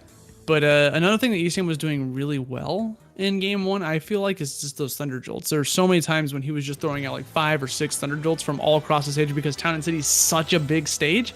It gave him so much room to set those up for sure, especially when it kind of like turned into Final Destination when the platforms went away. And when those Thunder Jolts are coming your way, you know, like they kind of control the space very well because they're just active hitboxes just trailing along the stage. You can also go on the ledge if they're trying to recover. They can get caught by the Thunder Jolts. If you get caught by one while you're standing still on the stage, that can lead into a follow-up right afterwards. Like, so that's something, like, he wasn't like relying on it too heavily, but there were definitely circumstances where he was like baiting Kyler to approach him. Yeah, Pikachu's one of those characters that doesn't have to camp you out, but when he decides to, it's very effective. You know, the Thunder Jolts either force you to block or jump. Both of those could be very good for Pikachu. Pick up a grab into lots of damage. Pick up an anti-air or air-to-air into lots of damage. Yeah. And you see just how effective that is. The projectile itself, sure, it's not that scary, but it's what comes afterward, what he does to cover himself or behind the cover of the Thunder Jolt. That could be really scary. And what's interesting is I feel like the entirety of that first game, like, they were all setups. They were all like classic setups for Pikachu, like whether it's snare loops or jab locks into down smashes, that we didn't even get to see half of the ways that Pikachu has the ability to kill you, right? Like, I mean, we saw forward air almost do it off the edge of the stage. He has like throws that can go off the top, go for like a thunder, follow up afterwards if they don't DI it correctly. He can get like an F smash from far away. He's got a lot of options in his repertoire. But meanwhile, you got Zero Suit Samus, who, you know, can play safe, wants to be kind of like in that medium range or close range against the likes of Pikachu, can sometimes, you know, fail to land certain hits. You know, like sometimes, you know, like if someone's really close to Zero Suit Samus, that frame 1 jab, really good option, just like get off me tool. But if Pikachu's ducking, I feel like even pancaking, he can get away from that type of setup and just try to like just ease in really quickly. And especially the aerials going right over Pikachu's head. Zero Suit with kind of a higher short hop doesn't really have something like Lucina forward air that sweeps downward.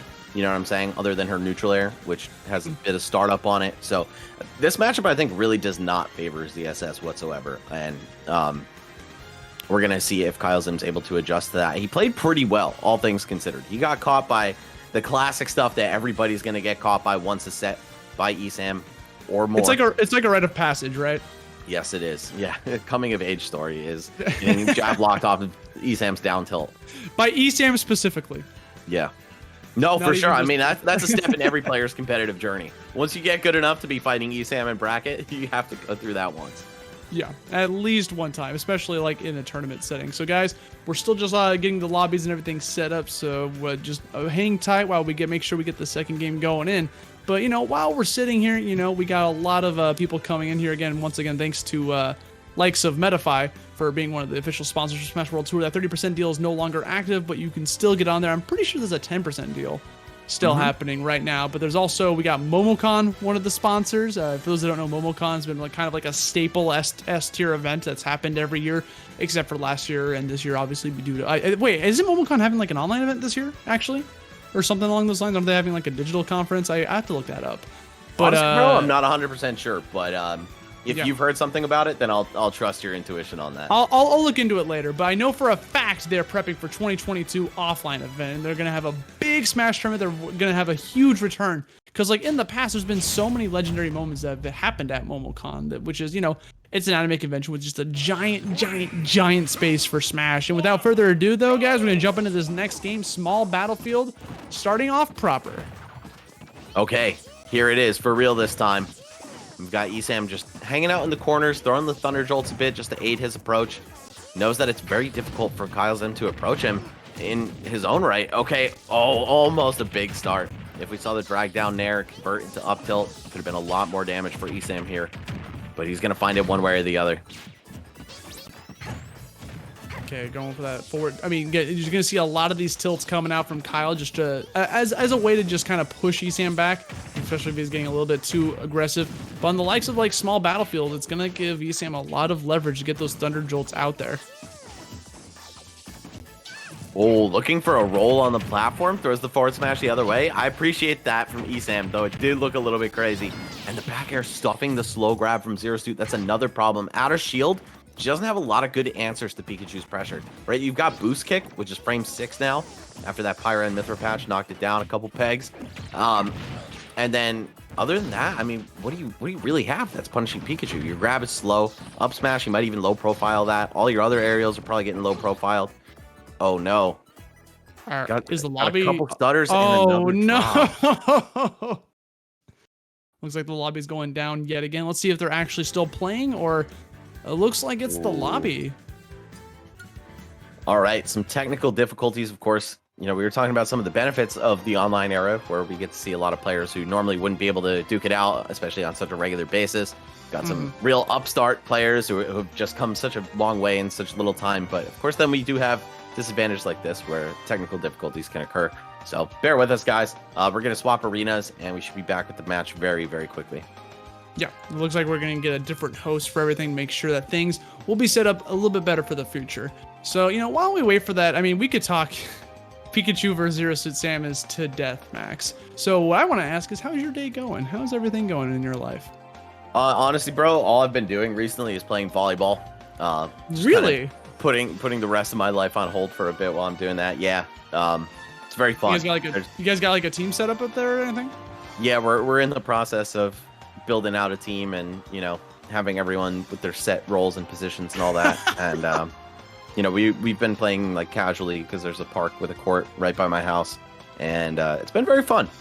So that's been taking up a lot of my time. Sorry to anyone who's like subbed to my stream that I haven't been streaming much this week. I've just been super in the volleyball zone and like way too tired come 10 p.m. But how about you, bro? It's been a minute since we've gotten to hang out. I mean, yeah, I know. I mean, I feel like last time we commentated, it was 3, 4 in the morning at the Smash World Tour event that happened.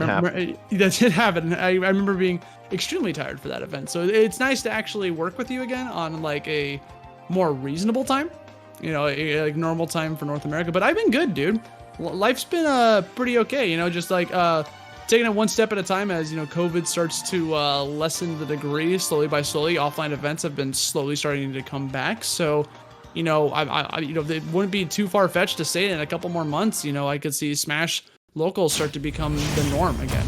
But I think we're going to jump into the next game. Hopefully we get this to work. Fingers crossed. Kyle's in versus ESAM one more time. One more time to small battlefield. Let's get it. Okay, and they're just starting fresh. 0-0, 3 stocks each. And, oh my god. Dragged down by the Thunder. No jump to speak of. ESAM with virtually a 0 to dash to kick things off here. He's literally gonna pull off every single combo he's got in his deck, right? Yep, that's the ESAM classic, bro. He has all these like preset combos that will either result in a kill or a ton of damage, and when he finds the opening, he's just so good at executing them. Yeah. So it's just, you know, he's sitting in that lab. I mean, ESAM has been known to just like lab in the Twitch stream, just like going for these crazy setups, new ideas with this character. Cause that's like his whole thing. Yeah, and I really like that because I feel like Ultimate's not one of those communities that is like super lab heavy, right? Especially when you're a player like ESAM who's been doing this for 15 plus years and like is already really good. The fact that he's still driven to push himself further is just a testament to why this guy keeps going. Yeah, 100%. I mean, labbing definitely can't hurt. Drag it down with the Nair. That does not work, but you could see the fear in Kyle Zim's heart. Yeah. And also the lack of shield, out of shield options for Zero Suit. There's just so much against him in this matchup. Like, if you don't know Pikachu, if you don't know ESAM's Pikachu, you're also playing Zero Suit, like you said, just literally ESAM's brother's main. Like, he's got the practice. Like, this is gonna be one heck of a hill to climb. Yeah, I mean, even though I think Nick Riddle plays Bowser now, still, you're not erasing 10 plus years of experience in this matchup. ESAM has definitely made it known that he's very confident against her as well. Those forward airs out, trying to catch him off mid-air. Dash attack, another kill. Pikachu has so many kill options, bro. Like, literally everything he does can kill you. Yeah, dash attack and up throw, I think, are the most ridiculous ones because they're so fast and like surprisingly strong. Dash attack like, being only -11 on block. That's like only shield grabbable, like from close range, of course. And then a lot of aerials will go over his head, so you can get away with it. But you better hope for a good up B out of shield, which Kyle Zim has with Zero Suit. So you know, if you managed to go play that, I mean, we haven't seen too many dash attacks from ESAM. Okay, off stage. Sitting very nicely here. Okay. Dropping out that back air. Yeah, Thunder Jolt to aerial has definitely been a huge hallmark of ESAM's gameplay. I mean, just for years, but especially in this set, you're seeing him find a lot of openings with that, find a lot of damage with that. I love how ESAM always, I mean, he's always done this, but just like when he trails the Thunder Jolts, falling right behind. So it's like, if you shield this, I'm getting a grab out of it, you know? Okay, up smash out of shield. Gun Kyle's couldn't close out the stock just yet. There's a side B still surviving. ESAM at 120%. What's the play here, Kai? Uh-oh. I like the instant wall jump that ESAM went for to get off the ledge. Just a subtle thing, not super flashy or resulting in much damage or anything, but just cool to see players going for that. Oh, yeah. It's always good seeing people just like bring out some innovative things as well as just like things you don't normally see. Try to like keep it at a top level kind of play. But there's Kyle Zim. I mean, good punish from ESAM. You saw Kyle bet it all in that down air. He managed to connect that. He could have comboed that into something further, but ended up whiffing it. Gives ESAM plenty of time to go for the dash attack punish, get that another kill, putting his lead at 2-0. Now, I wouldn't say ESAM was dominant in that game. Kyle was definitely putting up a fight, especially near the end. He managed to bring it down to a one-stock situation, but it was a JB. Yeah, that was a solid finish by all means. I think, you know, ESAM's got a super strong handle on this matchup. If I'm Kyle Zim, definitely sweating a little bit. And let's also keep in mind that ESAM is a former resident of South Florida. Even though he resides in Central Florida right now, there's a very strong likelihood that these two have met at, say, like a versus local or something, and that ESAM actually kind of knows this player's habits just a little bit. Not 100% sure, and he's not playing like to exploit his habits. He seems to just be going with the most solid game plan possible, but they may have met in bracket before. Who knows? Okay. Here we go. What I do know is that ESAM is racking on that damage little by little. There's another dash attack off of that down tilt. Like, ESAM's really good at getting conversion no matter what your percentage is. Like, his conversions are more often than not gonna be clean. Yeah, that's definitely his specialty as a player, I'd say. That and edge guards. He's so good at both of them. That's just Pikachu in general sometimes, though. Those edge guards, like, Pikachu so dominate. Whether you're in disadvantage or advantage, Pikachu can just get back to the stage or edge guard you pretty easily because so many maneuverability options, right? You got the quick attack, up B, you got side B, you got double jump. Like, there's so many tricky things you can do to just allow you to just dominate off stage. Okay, good for that down B. If he gets a berry, that's one shortcut to an early stock for Kyle's. Needs to show that he's still alive in the set. Even if it doesn't end up winning him the whole thing, he just needs to show some signs of life. Yeah. Full up B to the platform, but that's going to set you up perfectly for a forward air. Town and City for Pikachu, man. Why would you counter pick him here?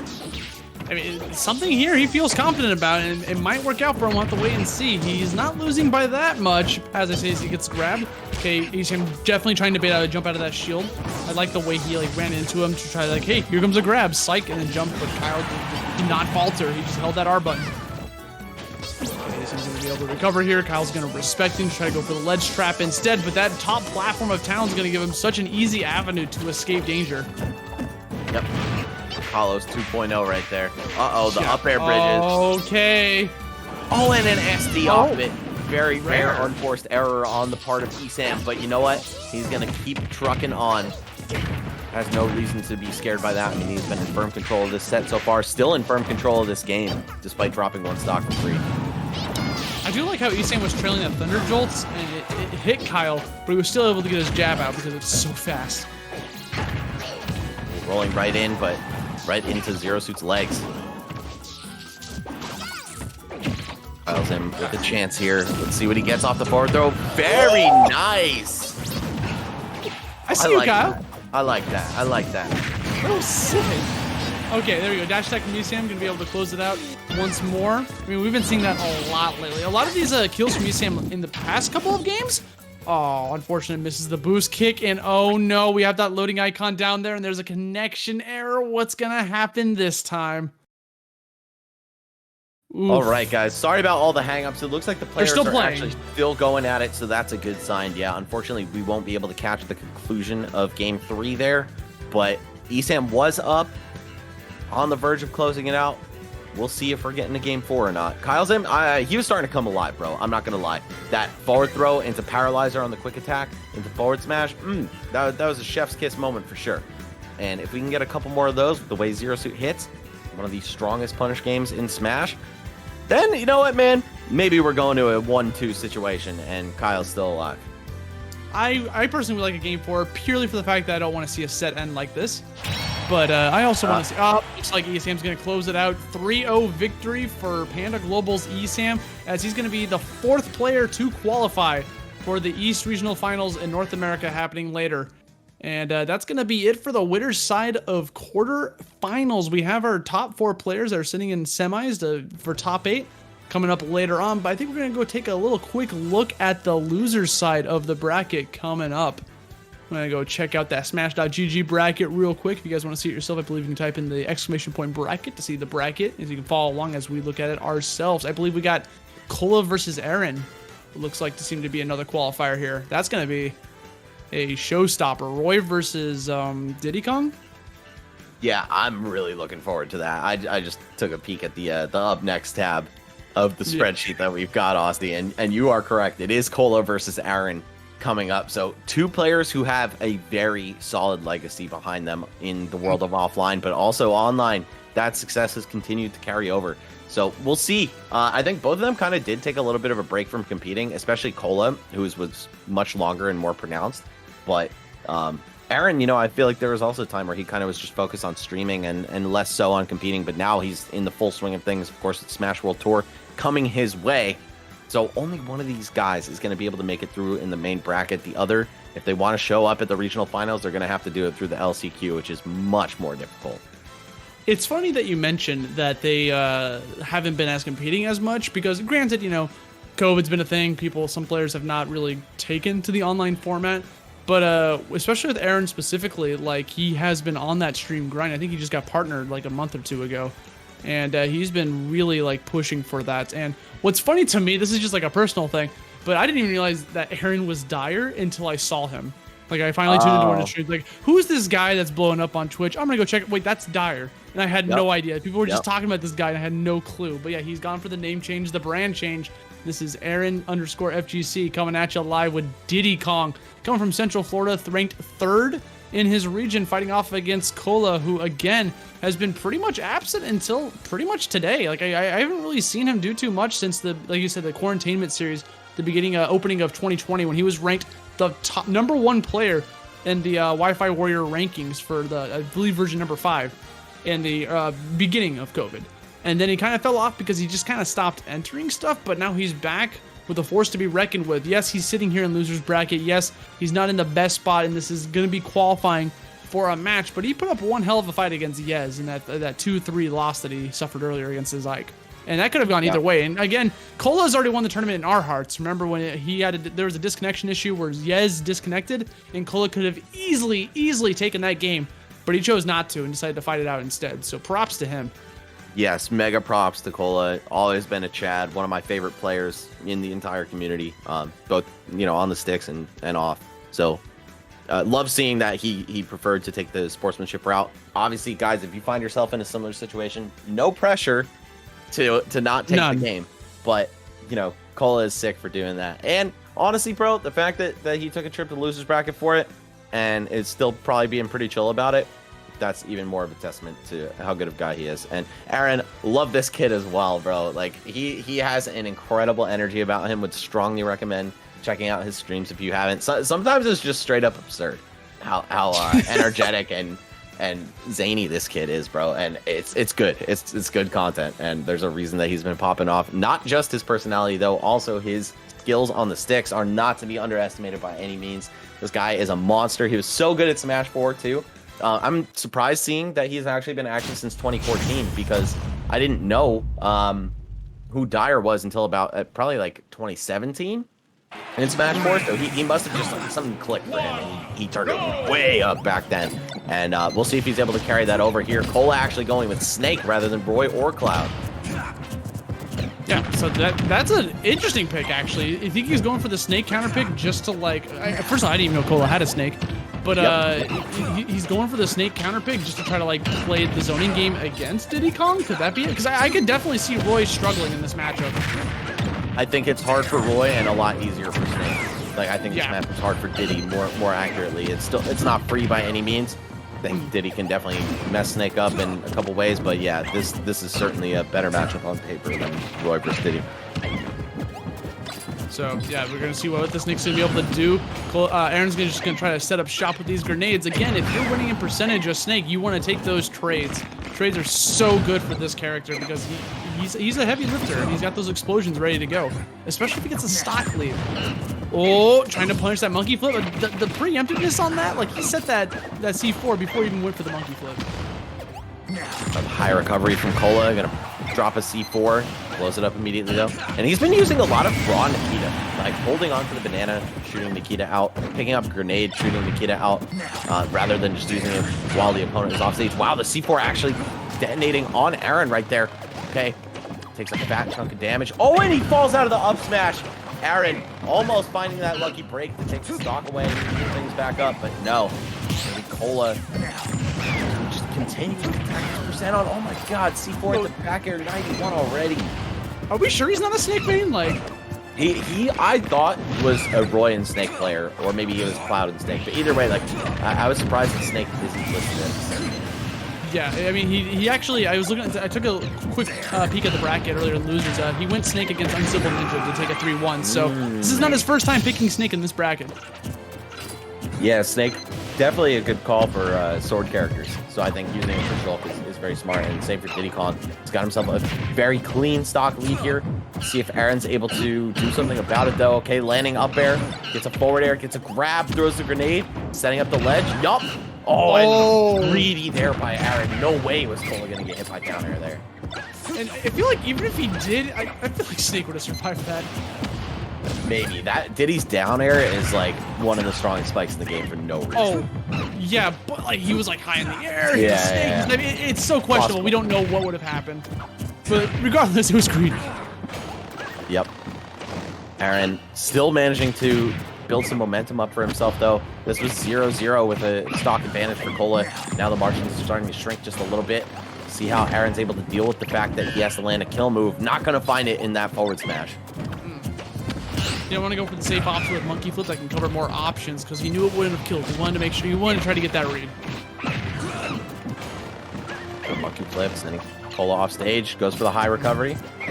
Yeah, you're going to be seeing high recovery from Snake a lot. You get caught by that down tilt into the up smash. The reason you'll see Snake going for high recovery so often is because he has so many different options for laying down on the ground from above. He can drop C4s, he can drop grenades, he can wave bounce. Like his maneuverability is out of this world, and he's a sitting duck when he recovers low. Yeah, and of course you don't want to deal with the ledge trap either. So for Snake, it's preferable. Yeah, definitely preferable to find a way out of a landing trap than a way out of a ledge trap. But Jesus, let's talk about how Aaron has even this one all the way back up. He was down by just an insane amount to start this game off. Now he's actually winning. How is he going to deal with the killing blow, though? Cola barely avoiding that forward smash. Got a Nikita. Yep, not going to happen. He has no invincibility on the ledge here. Down smash! No way! That actually hit him there. Diddy's ledge hang is kind of low, so I'm a little bit surprised. But of course, Snake down smash, they put some generous hitboxes on that thing, despite the animation being a little underwhelming. Yeah, right. It looks so kind of weird, especially when we're used to like the brawl one where he like buries a bomb. But what's interesting there is that Aaron recognized that he was going to have to re-grab that ledge and lose his invincibility, so he tried to counteract that by spawning a banana peel, and he was kind of praying the banana peel would hit Cola before he could get that down smash off, but it just didn't come down in time. He got caught by it after the down smash. Yeah, that was a nail biter, and it shouldn't have been. Cola was up by so much. Snake is one of those characters that when he's winning, it's so easy for him to juice that lead, take it even further, and we did not see that opportunity afforded to Cola. Aaron stayed in it the whole time, just kept his head in the game, and showed no signs of letting up at any point. Almost paid off for him, but you know what? Of course, there's still a lot of Smash left to be played. These are all best of 5 sets for the rest of the tournament, guys. So if we're going to see any adaptations from Aaron, they're still valid. I mean, the previous set that Aaron was in, he when he lost to Vendetta, like it looked like that was going to be a 3-0, and then Aaron brought it back to a Game 5 situation and almost won the set. So you can never count him out. Even that was Game 1. And in Game 1, he got kind of bopped in the very beginning, and then all of a sudden, the waves changed. And now he's just in the first one alone. Now we have the rest of the set to, utilize this new information that he has. Like, I could see him easily getting game number 2. That's very true, bro. The Aaron versus Vendetta set feels like it was an eon ago at this point, but I know Aaron doesn't want to make these almost comebacks against strong Georgia players twice in a row and then fail to deliver on the killing blow. Especially when the qualifier is right within your reach. Like, you just got to win 3 games and you qualify for the final, like the regional finals. It's so important, but it's also important for Cola. Yeah, another set in which I would be very sad to see both of these guys not make it to regionals, but you know what? Only one of them can progress through this route. Right now, it's looking like Cola is kind of poised to do that, but let's not get out of hand. Yeah, only like a 60% lead when I'm saying that, and that is continuing to shrink. Aaron very much still in this game. Trying to get the little stair stomps on him. Add a shield option, very smart for Snake to go for. Up tilt from behind, not going to be able to get the kill just yet. Too low of percent. But again, now I like when Cola... I mean, we saw this a little bit in his previous set, but I like his item because, like, obviously, nice call out up air on the monkey flip, gonna snuff out that a little bit of approach. But going back to the item play, like he's just been like on point with it, and clearly he knows what he's doing because he knows how to play Snake. But when he gets hold of that banana peel, he tries to hold on to it for as long as possible because that deletes an option from Aaron. Yes, exactly. Trying to deny him access to Diddy's main pool really is that banana. I mean, he's got great normals as well, but the whole kit is kind of balanced and centered around having banana as a stage hazard of sorts. Wow. Okay. Okay. That was wild. How did he escape? I thought Cola was in some real trouble there, bro. Yeah. There was so much hit stun. Okay, good call out. Get the down tilt in the back air for Serial Rush. The down smash just had so much hit stun on literally everything. He hit the Cypher, he hit the grenade, looked like he almost hit Snake. Like there was just a lot going on there. Oh, so much damage there from Aaron. I thought he was going to keep going off that landing neutral air, but instead Cola finds a way to break free, gets a back air and the banana. We're going to see him use those special moves. Yep, that Nikita with the banana in hand, so essential to his game plan in this set so far. And all the explosives in the world at the ledge. Aaron going to interact with none of them, find his way back on, tosses Snake off stage, but yeah, can't continue to juggle. He expended his double jump while Snake was still deciding how to come back down to the ground. Yeah, I mean, that was a good stall from Aaron because like he saw what he was working with on that edge. Like, nah, I'm just going to wait for those to go off. Oh, the empty land. Yep, and Aaron only ready to block one hit of that forward tilt. Quick little Rekka action for any Street Fighter fans out there. Oh yeah, honestly. Be able to, when you have a forward tilt that allows you to multi-hit like that, like it's always like the mix-up game. Very similar to like side B from Arthur, any of the Fire Emblem characters. Any Rekka, any jab, any you know multi-hit attack where you have the option to continue it or not. Yep. Yep. That's the Rekka. Okay. Got a little forward tilt, pops Aaron off stage, and now Cola setting up shop, making sure it's as dangerous as possible for his opponent to get back to the center. I dig the down tilts. I feel like Snake's down tilt's really good at catching landings, because of the way it pops you up into the air too, puts him in a prime position to like set up shop. Yeah, one of the best moves, honestly. And just because it's not a kill move, I feel like it doesn't get as much shine as forward tilt and up tilt do sometimes. But you cannot forget about that. It's like ultra safe on block as well. And the long-lasting back air going to take Aaron off the stage. He had no jump. Oh, Cola actually finishing the jab. Not dying for it. What is going on? Okay. That was a bunch of spaghetti dropping on the floor on the edge. Yeah, and Aaron looking like he might be losing a little bit of steam here. Okay, back throw looking for the C4 Cola. So tricky with it. And these Nikitas, he knows that even if Aaron blocks it, he's probably not going to get punished. Oh, dude. Oh my God, are you serious? Yo, if he did back air, that was the game, too. You wanted to end that in style. God. I mean, he had the stock to throw away, so why not? Oh, hold on. He's already at 88%. Reads the air dodge 99, and now Aaron, just like that, because he threw away his stock, he's able to close this out closer and closer. He's closing that gap. There it is, 114, misses the forward smash. He's trying to avoid that grab. He's at a dangerous percent where grab could potentially kill. One more grab, he pummels him into 160 sweet spot range. He's dead, but that Nikita missile is just going to be floating out there. He's catching that rocket barrel boost. He's got the explosion. Not only is the rocket barrel exploding, so is Diddy Kong as Aaron flies off into the blast zone. Cola taking game number 2. And that's kind of the curse of Snake, bro. You could be winning the whole game, but the second your opponent gets a little bit of momentum, they could turn you into a ragdoll, tack on 90, 100% in the blink of an eye. We saw Aaron do just that, but yet again came just short of taking the game. Based on the Vendetta set, I would say that Aaron might be in a position to take this one to game 5. He's just like chipping away at him slowly but surely, figuring out the pieces to the puzzle, and this could be the start of something beautiful for him in terms of a comeback. Also, might be the start of a 3-0 for Cola. That's kind of too soon to tell. We have to see how the beginning of Game 3 unfolds. But man, Cola with a few close calls there. He could have punished that forward smash and up tilt. But, you know, in the heat of the moment, your heart is telling you, all right, just get any punish. Like, grab is the easiest thing to do. Just grab him and throw him. And we could have seen him not get that edge guard and have that turned around on him. So that was still anyone's game in a big way. Yeah, I mean, there was a lot of fear on Aaron's side. I mean, he managed to get back to the stage. 147%, like, that's... Oh, we got a counter pick coming out. Here comes Rob. Robotic operating buddy on the table fighting against Snake. Now, this is a matchup that we've seen a lot in the past. And this is going to be a projectile war. Like, no way about it. Like, it's going to be Aaron trying to set up shop with his gyro, shooting off his lasers when they're charged up, while Cola just tries to throw out the grenades. Yeah, I don't know if Aaron has used the Rob at all in this, but either way, I'm excited to see this. I've heard great things about this Rob. Haven't actually got to see it in action myself, but this could be exactly what he needs for a matchup like this. Diddy, I do think, is playing from behind against Snake most of the time. He just plays your game a little bit better, wins those trades, has a lot more firepower. And I don't know. I think Rob just is a much better answer. We'll see, though, if Aaron's Rob specifically has the chops to take out a strong Snake like Cola's. He's got the setups ready to go with the down tilts. And out of curiosity, Max, I actually literally just looked it up. He went Rob once in round number 2 of the Smash DG bracket. So, okay. but other than that, it was like, round 2 of the very opening of the bracket. So other than that, he's been going purely Diddy. So this is his first appearance in top 32, let alone top 16.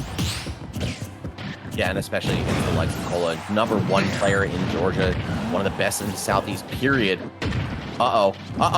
Off stage. Oh, and if that back air hit, we would have been looking at a much different game. Instead, Cola hanging on. Wow, rolls right into his clutches. Aaron getting it done. Okay. A little bit sloppy, but you know what? Any way to do it is good enough. Any stock's a good stock. He pushed him so far. Trying to protect himself with the hitbox in neutral air against Nikita. That's one way to deal with it. Turn the hitbox off for a second by flanking it.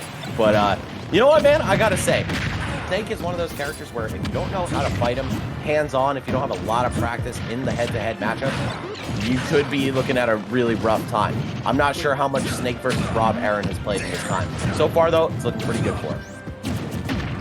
That exchange on the side was kind of sick.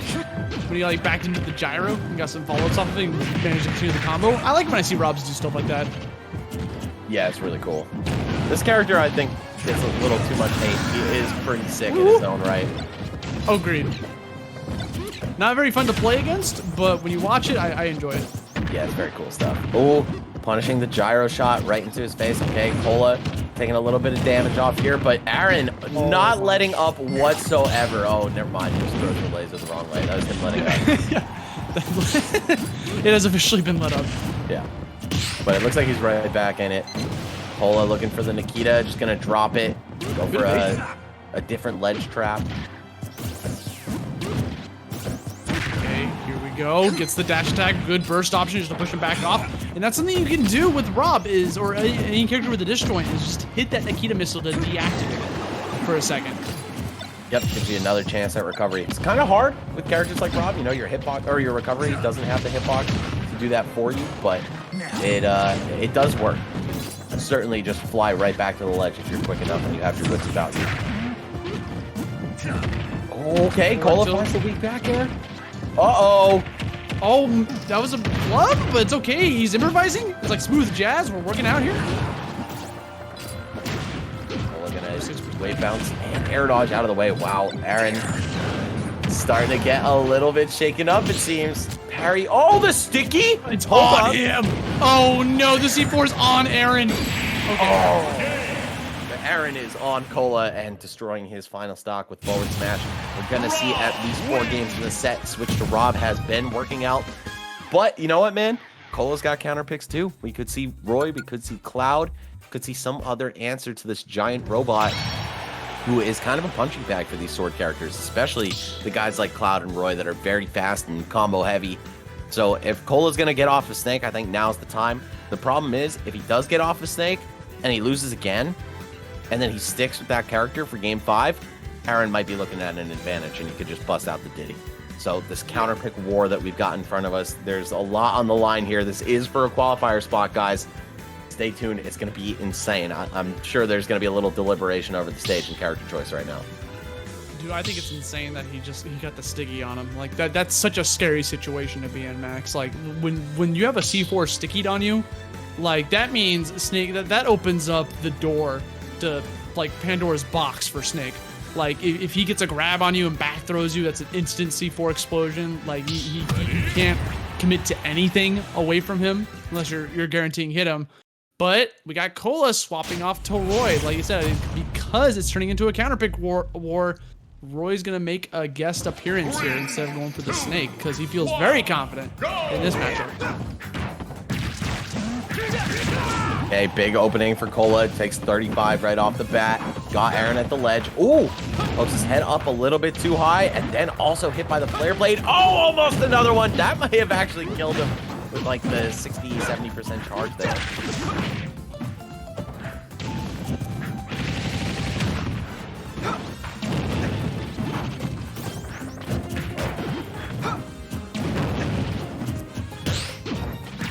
Okay. Jab, neutral air. Up smash. Oh my god, Aaron barely clinging to life right there. Next one, and he is definitely toast. But the up air interception. Okay, okay. Back air. Not quite enough to get there in time. Now we've got the down tilts. Cola holding shield. He was a little scared. And the forward smash. Yeah, not enough to break the shield either.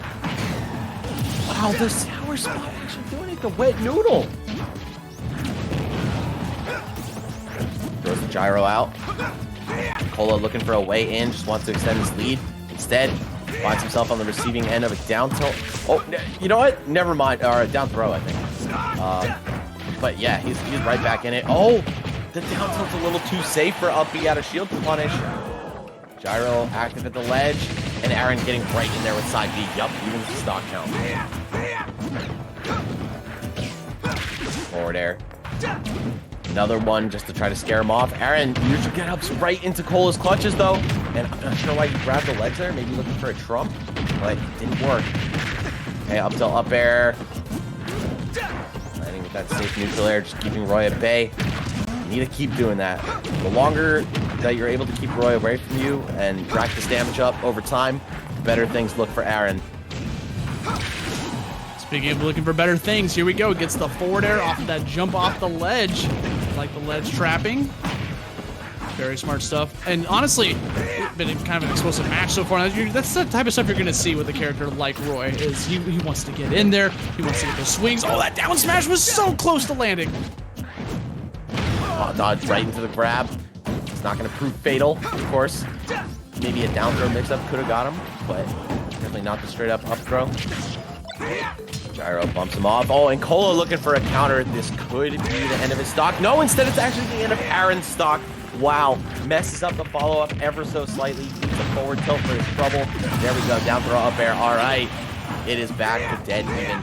Yo, if Aaron takes us to a game 5, things can get really spicy based on that counter pick war we were talking about, Austin. I'm kind of nervous. Yeah, I mean, it's going to be in favor of Cola if it happens, but I mean, it might not even happen. He gets him with the double forward air off stage, has him at 37. He is dominating this. He can't get back. He's dominating this ledge.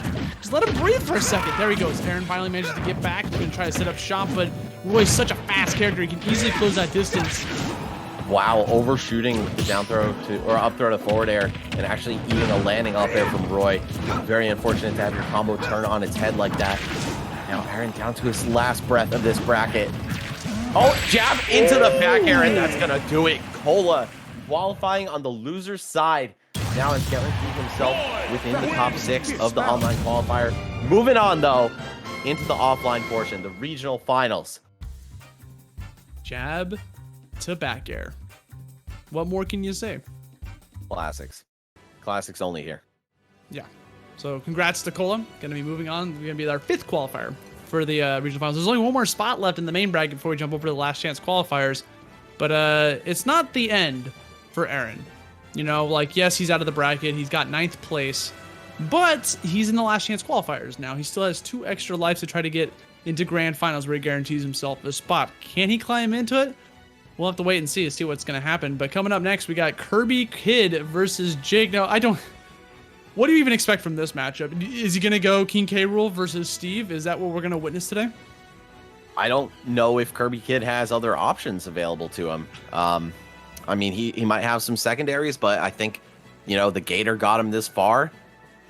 It's going to be what gets you to the regional finals, man. I don't know. Jake and Kirby Kid, 2 players who have done phenomenally well since the pandemic started. These guys have just been on a week-to-week basis, grinding it out, putting up some huge results. Kirby Kid also, let's not forget, very strong offline, one of the best players in Louisiana. Jake, just kind of a breakout, came out of nowhere, but looking to join the ranks of CFL's elite as soon as possible. Yeah, and you know, there's a lot to prove, not only in the offline scene or the online scene, but a lot to prove here at the Smash World Tour. A lot of people were thinking that Jake was going to be kind of like an easy contender for qualifying into the East bracket, just based off of his dominant performance at all of the big tournaments, Mega Smash Mondays, Xanadu's, Hungry Lunchbox. Like, he's been winning all of the major tournaments a lot of the time, so like he's no stranger to anyone that's been following the online scene. So it would be wild to see him get 9th place finish, especially to Kirby Kid, but anything's possible. Like, by the same token, bro, it would be wild to see Kirby Kid get 9th as well. So these two meeting, I think that just speaks to the overall strength of the Southeast region. There are so many talented players here. I'm looking at Goblin, who was eliminated in the first round of top 32 losers. I'm looking at players like Fatality, who didn't even make it here. I'm looking at Rivers, who was eliminated by Jake on his way here. And then, of course, the players who have actually qualified. Vendetta, Yez, Wrath, Esam, Cola. These guys are insanely strong. And not everyone can make it through the main bracket, unfortunately. They will have another chance in the LCQ, but that's a pool of sharks in its own right. So here we go. Game 1, kicking it off. It's going to be Town and City. K-Rool versus Steve. I could assume the whole set is going to be played out this way. Yeah, I would not be... okay, but this little combo you'll see with the sword, it's so strong against a heavy character like K-Rool, and you're gonna see Jake going for it again and again. That jab, so good. Yeah, fortunately for K-Rool, he doesn't have the high ball speed necessary to make that like a pseudo infinite where you get literally walked off stage like Wolf and Fox do, but being heavy still gets you a couple free extra hits. Oh, and coming off the anvil right there, I like that. Jake establishing a very firm lead for himself here, crashes right into him with the minecart, gonna craft a diamond weapon. Yup, okay. This is about as good of a start as you can get if you're Jake. Oh no. Okay, manages to escape. Gonna go for the DI to try to get out of there. Like, okay, this is a good start for K-Rool. Let's see if he can try to like close this out by going for the command grab. Not gonna be able to connect it, but still maintains the stage, and Jake gets back. Mining a little bit while he has some free time. Almost as a bait, right? Come and hit me. I'm going to pop this minecart as soon as you do. But instead, gets popped by the dash attack. One of K-Rool's best moves. Got a ton of armor, decent amount of kill power, and a decent burst forward as well. The cannonball's stopping the minecart. Yeah, I would hope it does, man. Can you imagine? Something has to. Taking a little bit of a trip. Jake just walking ever so casually, knowing exactly how to get the setup afterwards. Yep, and he's rocking with the gold right now, which is going to give him slightly faster swings as well. Very important against a big body like K-Rool. You don't want to be taking any hits if you don't have to. Any risk of getting beaten to the punch by this guy is scary, but yeah, we're going right to diamond. Forget about speed. We need that power right now. This character could survive way too long given the chance. Wow, they just jumped on the block. That was so fast. Just on a pedestal, awaiting the king's return. Oh my god! That was wild. These two characters together, I think, lend themselves to some of the silliest interactions Smash has to offer. Yeah, I mean, these are some of the silliest characters in the game, right? Like King K-Rool was like, he's the dude that literally like puts on his pirate hat to shoot off his little gun, but just like that, Kirby Kid taking away that second stock with a dash attack, finds himself with a lead against Jake Steve. Oh, yo, armoring right through the minecart. Forward throw for some nice damage. Neutral air to keep it going. Okay, yeah, gotta stay away from that. No lava for you, sir. Good punish, going for the forward smash instead. Try to challenge the minecart with a back air, but a little bit too late. It comes out too slow. Be able to get that out in time. Managed to lose the stock, and now still very doable for Jake. He's just got to get that one conversion. I mean, K-Rool can become combo food if you have the right starter. Oh, he respected the crown, not recognizing that it was actually just going to fall on the ground. I think Jake could have got a lot more damage off of that had he not hesitated. Now Kirby Kid with a very realistic chance of taking game 1 here. Oh, okay. Whiffs the dash attack, gets punished by one of Jake's own, and a forward air! Down to the depths, but K-Rool's recovery nearly infinite. Yeah, that vertical recovery is so good. And I'm shocked he lived that. We're still, like, that was Diamond, he would have been done.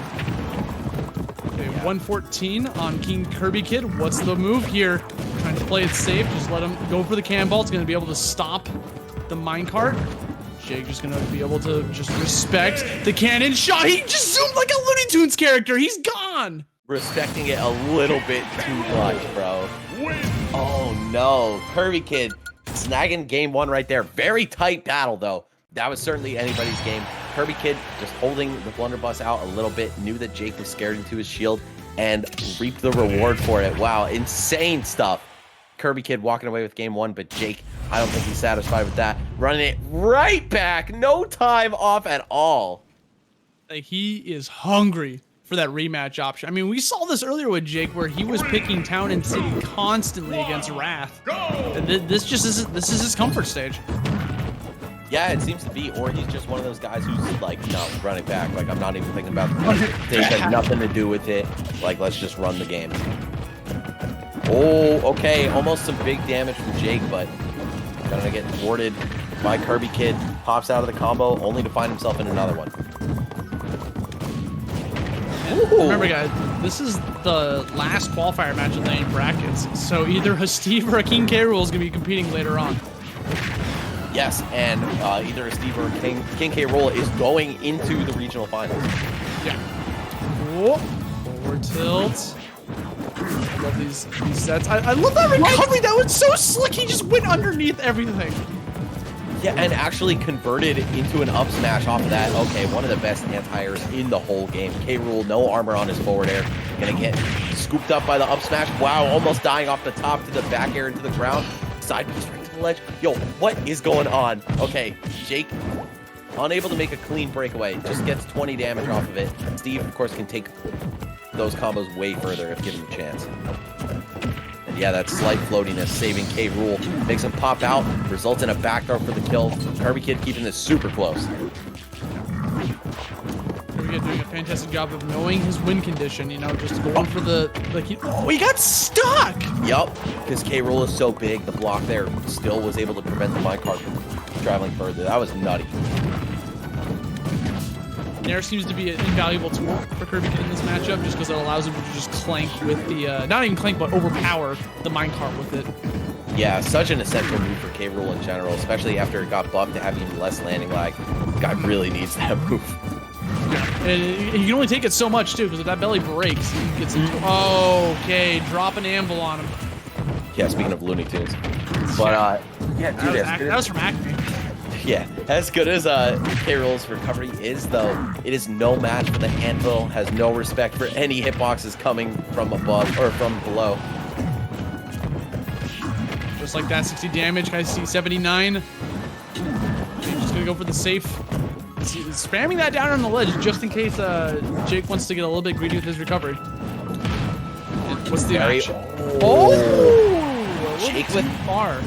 Yeah, the slow mash from Jake might have actually saved him there, but yet again, caught by the command grab of the neutral B from K. Rool. It's going to be even stocks here. I think Kirby Kid can still work this one back, just has to avoid the power hits from Steve. He does have a diamond weapon, so yeah, a lot easier said than done. We're going to see the forward air from underneath, take him out off the platform. Jake ties the setup 1-1. It doesn't matter how heavy of a character you are, if you're facing off against a diamond weapon from Minecraft Steve, like, it's gonna hurt. Okay, we're jumping into this next game. Now we find ourselves in a situation where Kirby Kid can pick the stage. So are we just gonna go straight back to Town and City yet again? Are we gonna see a different stage potentially? I feel like both these characters kind of thrive on there. It looks like some changes happening because they're not just going for the immediate run back like Jake used to do. Okay, game 3. This is for the counter pick advantage for the rest of the set. So there's a lot on the line. Is it going to be Jake or Kirby Kid who gets to control the turf for the remainder of the set? We will see. And the stage of choice loading up here is Small Battlefield. Very interesting. Okay, so Kirby Kid, a little bit more content with changing the floor plan rather than Jake, who's just like in immediate running back mode all the time. Woo. It's always sick seeing Jake's combos, by the way.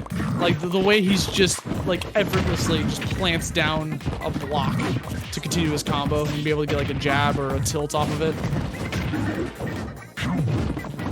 Not that he has tilt. Yeah, right. Okay. Oh, I heard that ding.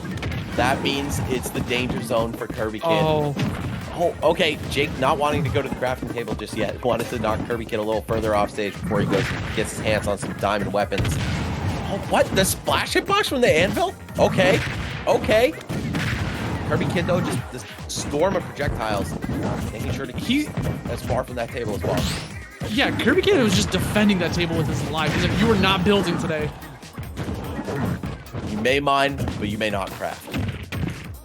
Here we go. Down throw, up tilt.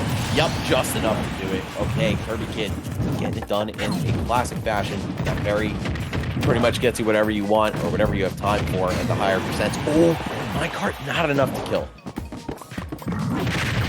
141 gonna set up that TNT. Oh, there breaks the cart, yeah. And so does the cannonball. This thing just lasted so long, caught me off guard. But there we go, gonna be able to close that out with the back air. There's the ding once more. He's got the diamond ready to go. He just needs to reach that crafting table. He knows his advantage. He doesn't have anything though. He's digging with his. Oh, there you go. He's got the anvil. Yeah, he already has diamond too, so that just means that coming back on the next stock, he's going to be able to put that out immediately. And you know what, man? This is looking really grim for Jake, but all of a sudden, he's way back in this. What? It's because of the paraglider, like, going underneath the suction? What is the way that he looked when he gets sucked into it is so weird. He stands, like, straight up for it, or she, because it's Alex. But, yo, that's so weird. I knew something looked weird when he went from being flat on the ground for up B to, like, completely upright. But either way, Kirby Kid funny animation. The hell out of this lead. Oh my god, 68, and he's trying to make it go even further. Trying to toss the crown right back at him. That crown gets tossed off stage, eventually just respawns back on the stage. It's back on his head, gives him back that viable option for being able to toss it, but just jumps in, gets the back here, takes the stock. Now we have one stock apiece, but Steve is hurting. Rather, Alex. Jake coming in here, 95%. What can he do? Alex, Jake, Steve, all these regular ass names. Are we even playing Smash Brothers anymore? Yeah, I don't even know, dude. This is no longer a Nintendo game, that's for sure. Uh-oh, K-Rool stuck in the cart. Got 60% and a ledge trap. How is Jake gonna capitalize on this? Okay, just a quick cart. Only takes 9 damage for it, though. Some power hits real quick. The minecart has not been working out. Kirby Kid is just ready to stuff it and ready for the up B as well. Armors right through that and sends Jake packing. Okay, 2-1 in favor of Kirby Kid. 1 win away from going to the regional finals. There's King K. Rool pointing towards that next game he's going to win. That Nair, like, it is so invaluable in this matchup because, you know, he's able to stuff out so many of Alex's recoveries. It's so good at, you know, destroying, powering through minecarts, and that's not his only option to deal with minecart either. He also has the blunderbuss, the cannonball that comes out. There's so many options to just stuff out Steve's. I don't want to say it's a counter, but it feels like King K. Rool's got a lot of stuff against Steve. Like, what? Who knew? This character of all characters. Yeah. Oh, forcing a counter pick. King K. Rool was at a point where he forced a counter pick from Jake. Yo, I did see Mario and Bowser in that secondary calling for Jake. I was actually pretty curious as to who he played before Steve came out. And, you know, obviously, active since 2020. Wasn't much time for him to have to ponder that, but okay, we do actually see the Mario. I am not sure what to expect here. So far, it seems like Kirby Kid is armed and ready for this matchup. Mario, a very popular character, and if you don't know how to fight him at this stage in your Smash career, then what are you doing? What are you doing? Wow, yo, Jake looking for kill shots only right now. And I like the idea. On paper, Mario should be a great answer to K. Rool, but that's only if you're landing the combos. If you're not, oh, yo, you know what? He is also on Yoshi's Story, right? So the Mario-Yoshi Story combo considered kind of like an auto win for some people, but right now it's looking great for Kirby Kid. Only 60% with an extremely heavy character. And you got to look at like the counter picks stage process too, right? Because, you know, Kirby Kid is banning stages based on Steve, not Mario. All right, seeing the jabs come out. Oh, and dude, Blunderbuss has done so much for Kirby Kid, not just in this game, but in the entirety of the set. Nair again. Oh, no. Doesn't matter. He's dead anyway, and it's looking like Jake will be sent to the last chance qualifier if he doesn't turn things up in a huge way right now. very hungry for these forward airs. Oh, unfortunate ending for Jake. That's something you don't really want to see. A 3-stock with the Mario. I mean, he felt pressured, right? Because like a lot of his options with Alex and Steve just weren't working out against the likes of Kirby Kid's King K roll. So he's like, what do I do? I guess I'll try out Mario. And I've never seen Jake go Mario since Steve came out. Maybe he has, but I've never seen it. And you can definitely tell it did not work out for him in an unfortunate fashion. But Kirby Kid's going to be your 6th and final qualifier from the main bracket for the regional finals happening later this year. But that's okay, guys. There is still 2 more spots left to happen in last chance qualifiers. But before we jump to that, we have top 8 happening later today. Max, so I mean, what a block, dude. Dude, it was a pleasure to see all these players carve out their qualified spots in the regional finals. Definitely heartbreaking to see some of them fall just short. I'd say particularly Aaron and Jake. Those are 2 really strong players. I definitely wanted to see what they were capable of. But you know what? 2 more spots. There are 2 more spots, and they can certainly get in there as well. I'm also looking at players like Rivers, players like Goblin, and a whole bunch of other killers who fell a little bit early. Mute Ace, a PG hard level player who just, you know, he was eliminated by Kirby King on his way here, or Kirby Kid on his way. So yeah, last chance qualifier for Southeast is going to be a little spicy, bro. Perhaps more so than any of the other ones that we've seen to date. But with so much talent in Ultimate, man, it's really hard to call at any time. But either way, I just want to say thank you guys for having us. That's it for me and Austin for the weekend. And guys, please support the organization that brought you this broadcast. That is VGBootCamp. Drop a like, a follow, and a subscription on all the platforms you see right there: Twitch, Twitter, YouTube, and Facebook. It's VGBootCamp, uniform on everything. These guys have had the Smash community on their backs for over 10 years at this point. Since their inception, really, they've been doing great work, and it's always a pleasure. And make sure you drop a sub on Twitch. If you got a Prime, don't cost you nothing. Look at these emotes, man. Tell me you're not trying to be dropping these in Twitch chat, memeing on players as they suffer tragic defeats. You know, go ahead and drop that quick Prime. Yeah, we know you got it. It doesn't cost you a cent. It supports the local Smash scene. It supports the Smash scene at large. And you get some cool stuff out of it. Also, MomoCon, okay, they just announced their big tournament happening next year offline. The convention's coming back May 26th to the 29th of 2022 down in Atlanta, Georgia. Check out, this has been one of the premier events in the summer. I mean, everyone remembers the summer of Smash where it's like event after event after event. This is one of those big events that happen that just so many stories get told here, and it's always a blast going down to this convention. So if you guys want to prepare for that, you know, it's a year from now, so you got plenty of time to get those flight tickets and housing situations in order. And one more time, Metafy being the homies coming up here. If you guys want to get 10% off all your sessions, whether it's coaching, whether you want to play with the top players, whether you just literally just want to hang out with them and just talk to them and get, you know, poke the brains a bit about Smash, you can go ahead and use that promo code SWT to get that extra discount. Get the likes of MKLeo, Tweak, DaBuzz, Void, there's Mewtwo King, Izal. Like, there's so many players that you can like go for. And also, if Melee's your fancy, you can get Mewtwo King once again, S2J, IBDW, Laud. Like, there's so many players with different types of characters to try to meet your needs. So go ahead and check that out at metafy.gg/SWT. Yep, I cannot stress enough how lucky you guys are for being able to do this in the first place with players of this caliber. Anyway, guys, that's going to do it for us. Thank you so much for watching. Don't go anywhere. We still have plenty more Smash World Tour action coming your way.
What is going on, chat? What is going on, everyone, today? It's been an amazing day. It's a Sunday, so you know what that means and has meant for the last couple weeks. Smash World Tour, baby. It's been amazing, of course.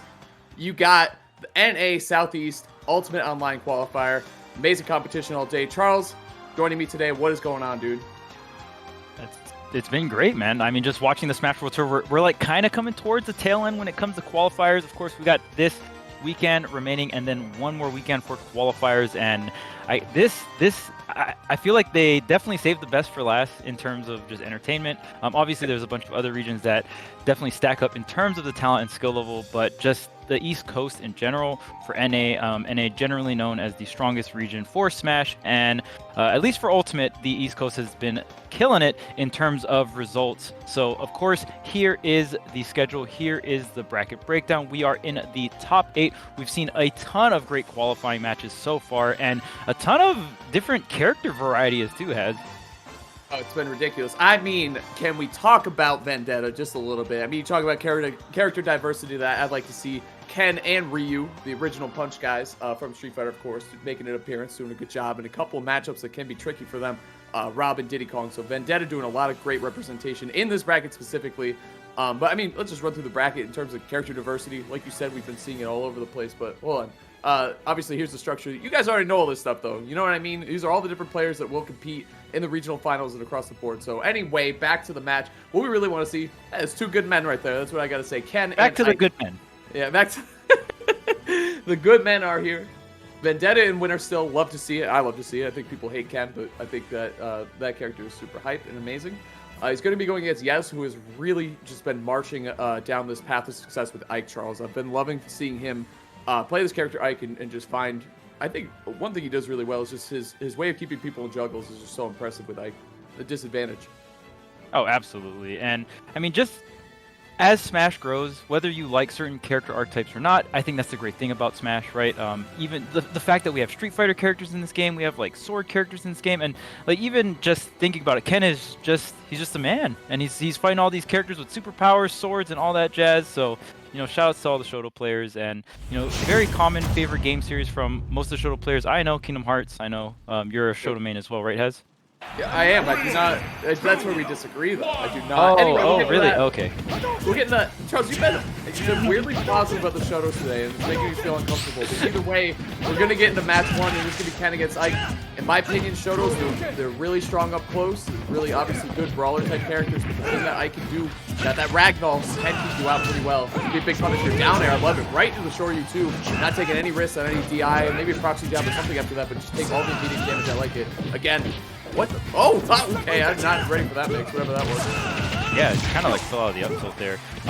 And Ike is going to definitely have a bunch of multi-hitting shows. One thing that makes Ryu and Ken very, very unique in this game is they have the Street Fighter 4 armor mechanic with the focus, so they can armor one hit, but if you have multi-hit moves, it'll knock them out of the focus. And of course, you know, you're not a Street Fighter character if you don't get a ton of damage when you get in. A lot of these fighting game characters, even with Terry, once you get in, they hit very, very hard, and they do a lot of damage, and they can get kills extremely early, as we saw there. Ken 2, sweet spot Shoryu all throughout. All 3 hits are really strong. We were kind of talking about that earlier in the call. Charles and I were in a call earlier, watching the bracket, hanging out and stuff. Oh, geez, missing that proxy up there. Terry again, hold on. We were talking about like Ryu's kill power is really, really strong too. Just he has to be really close. Ken's just sweet spots throughout, so that's something that Yes is doing. He's using the up B a lot to armor through. Ken does mash. Ken masters. You know what I mean? Like the down tilt is great too. It's so fast. You might as well. It's so strong. But Ike has a super armor mechanic on his up B, super strong as well to deal with that. I think what Vendetta can do is actually kind of hit confirm that. He down tilts and sees the up B starting up. I'm pretty sure he can go into shield. Up tilt, proxy jab. I think that's good SDI away because he got the axe kick instead of the good punch, but they would see the down tilt from the Shoryu. Super reliable kill confirmed. Almost no matter how good your SDI is. Nice job by Vendetta there. Great pickup. Yeah, and you mentioned earlier, you know, most people feel, or at least I felt like Ken does get the KOs earlier, but it's actually Ryu that's the one that is able to get the KOs earlier. But I will say most players would say Ken is overall better, just probably because of the speed, right? Like the consistency of being able to get in and get that damage. Yeah, and I think specifically we were talking about how strong Ryu's Shoryu is. It's just one hit and on the ground. He can't hit you out of the air like Ken can. Like Ken can hit you out of the air with his Shoryu. So they both hit really hard is the point. You know what I mean? You can't snooze on Ryu. I think a lot of people do now because Ken's in town. But yeah, so great. Up tilt though, here we go. Armoring through. It is an important aspect of your gameplay too, because their disadvantage is one of the weakest parts of them as a character. They kind of get juggled really hard, but Ike likes to extend with a lot of, fair, another nair, up air, something like that. But Ken can start to armor through those, but if Ike fakes him out, he can land and start charging a smash or something hard hitting. Oh, what a parry! He needed to do that, or else he was going to either break his shield or get shield poking. Very, very good reaction, but the up tilt, good movement there. Yes, right back in this one, Charles. Yeah, just doing a really good job in pushing that advantage. They kept, really just kept Vendetta in the corner, got a ton of damage off of that, and really didn't overextend into focus. That's going to be a really big deal when you're fighting any of these Shotos. No, he probably wanted to get on the stage there with the up air, but probably just delayed the double jump too late, so just didn't end up back on the stage there, and that up air is going to have a decent amount of lag unless you cancel the lag by landing onto the ground there. So unfortunate, but honestly, I felt like it was still like Vendetta's game to win, but, Yez definitely could have made that comeback. Yeah, for sure. And that was the thing. It felt like Yez was starting to adapt a lot more and getting used to the tempo that Vendetta is playing at. So good adaptation. Unfortunate drop of that last stock there for Yez, but I think Yez has a really positive attitude. It's something that I noticed about him as a person, like just from his social media and like the way that he kind of views the game and stuff. So I think, yeah, I'm not surprised we're going to see a run back. I was going to say, okay. Yeah, I think we are going to see a run back. I think he's going to be like, you know what, that was close. I was catching on some stuff at the end. Let's keep it going here, keep the momentum going. So want to see what Yez does. I think this first stock is going to tell us a lot here, Charles. Yeah, absolutely. Like you said, Yez was... It definitely felt like Yez was catching on towards the end of game one. And, I mean, just in general, I don't know, like, super details about this matchup, but generally, Shotos will struggle against swords. One thing that Shotos are just generally really strong at, especially in Ultimate, is they have the auto turnaround mechanic. So, crossing... Wow, that was a very good Kara, here. Yeah. the Kara to turn it around, man. He canceled his down smash. He turned it away, though, so he could land on the platform. So he was kind of committed to that down smash, but instead he just Shoryu'd getting out of it the other way. It's just so smart, man. Good little Ken tech right there. Cute little tech, for sure. Yeah, and it's just most sword characters, they're not really looking to cross up, so it can be pretty difficult to cross up Shotos just because of the auto turnaround. Their drop shield punishes are just great, and even just like generally faster because they do not have to input the turnaround. But sword characters generally play you very horizontally. They can cross you up, but they usually don't because they have the range to like not even really go for that. And that general strategy is going to be very, very effective in Shotos. Definitely, and I think the good counterplay that input roundhouse, good SCI way. You can do up tilt, crouching down, or you get this. So one thing that I got to compliment, obviously Vendetta's punish game is really good. His combo game has been super, super strong. One thing he's doing in neutral is playing very patiently. Like he's not coming in. I feel like a lot of Kens, they get kind of addicted to the quickness and addicted to the way you can mash with him a little bit. Which don't get me wrong, that's really strong. But he's not afraid to throw the ball a little bit, to throw the Hadouken. Ken's Hadouken, it's one of the worst projectiles in the game, in my opinion, but it's still a projectile nonetheless, and you can mix up this game plan with it. You take one of the fastest characters in the game and let him hide behind a fireball, and you can do 3 different speeds with them too. It's really, really good, and Vendetta's doing that well. Even the short hop one too, kind of like, you see, you can throw it so slow, like Ken's so fast, you can run behind it too. Good mix up there, but Yes was ready for it that time, comboing off the top and up there to carry him on. Very nice stuff. And that was a very, very true combo because, Ken focus does come out frame 1. I don't know if Vendetta opted to go for that focus, but we've noticed some nair confirms into the up air. Vendetta was able to focus out of it. Obviously, there is counterplay with that. Yes, can just wait it out. Even just swing the up air and go away, you still get the damage. Or even go for something like up B up. He's going to be something he can go for. Multi-hit, obviously, a little bit more risky. But yeah, I definitely like how you pointed out that for Vendetta, most Kens, it's almost standard that if you're going to be a good Ken player, you have to have those focus, right? It's definitely what the character is known for. But I feel like Vendetta, definitely, we don't see too much just like autopilot side beat in. That was so godlike. That's what I was talking about, Charles. You can hit confirm it, and you see the up B coming. He canceled the down tilt with focus. That was so smart. That's the adaptation you like to see over a set, Charles. And it's honestly very impressive, even like over that Vendetta's doing it over Wi-Fi. And Vendetta has been on a tear recently, so honestly no surprise, but just seeing all the different options that, the Shotos can cancel into, it's very interesting to see it used in so many different scenarios. Yeah, and hold on, there you go. Up B, good defensive up B. You're dealing with Ken Satsu, you gotta kind of know what your fastest options are in that situation. Good. Oh my goodness, he poked his toes. I thought Yes had that one, honestly. I think he was just a little bit late to pull the trigger. Might be paying the price for it. Big time here, Charles. There we go. Proxy F still pressing. Yep. He's going to the ledge here. Ken, good at ledge trapping. Oh no, he's got the regrab. That's a down smash for free. Oh no, okay, good get up. I don't know if Ike's ledge hang is that low or if Vendetta just wasn't fast enough there. Oh, jeez. Yeah, maybe Ken's one of those down smashes you got to get a little bit closer to have that underneath hitbox, or it could just be the ledge hang. This shouldn't be the KO. Oh my goodness. That was like super death. I was like maybe the corner of the stage, but I guess Yez didn't have too much area to work with in terms of the blast zone, right? Maybe if that was more towards the right side of the stage, could have like DI'd down and left and had that, but since Vendetta was able to hit that confirm and also have that rage as well, man, even a character as heavy as Ike was just totally destroyed. All right, I see the chat saying Ken is underrated. HBot specifically. Wait until Vendetta has to play Wrath or ESAM, then we'll see if that energy keeps up. All right, that's all I gotta say. That's all I gotta say. Shotos are fantastic when they're getting the hits, right? Yeah. And we've seen. The thing is, you know, Ryu has been in the game since Smash 4. Obviously, not all the matchups are 1-for-1 from Smash 4, but generally the same things that Ryu struggled with, Shotos generally just struggle with.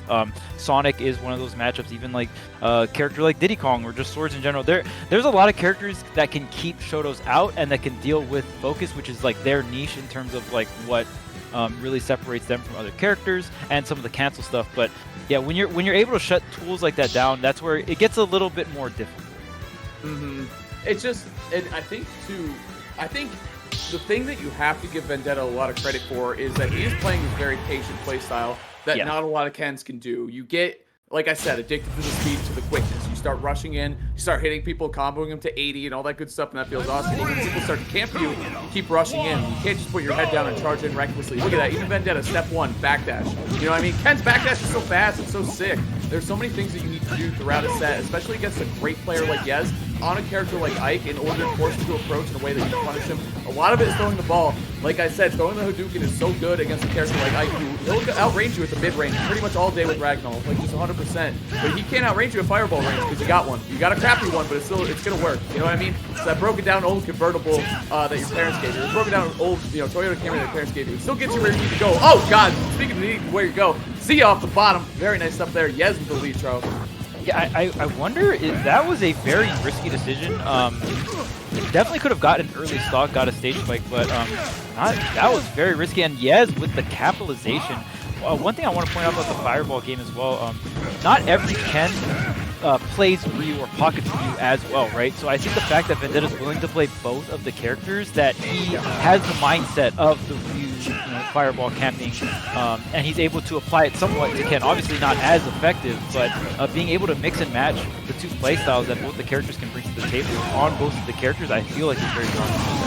Yeah, they're not easy characters to play either. As you can see, players like Yez will adapt on the fly, not just his playstyle here, but Charles just saw his STI. Even though that focus attack, he shuffled like halfway across FD. He went flying out of that.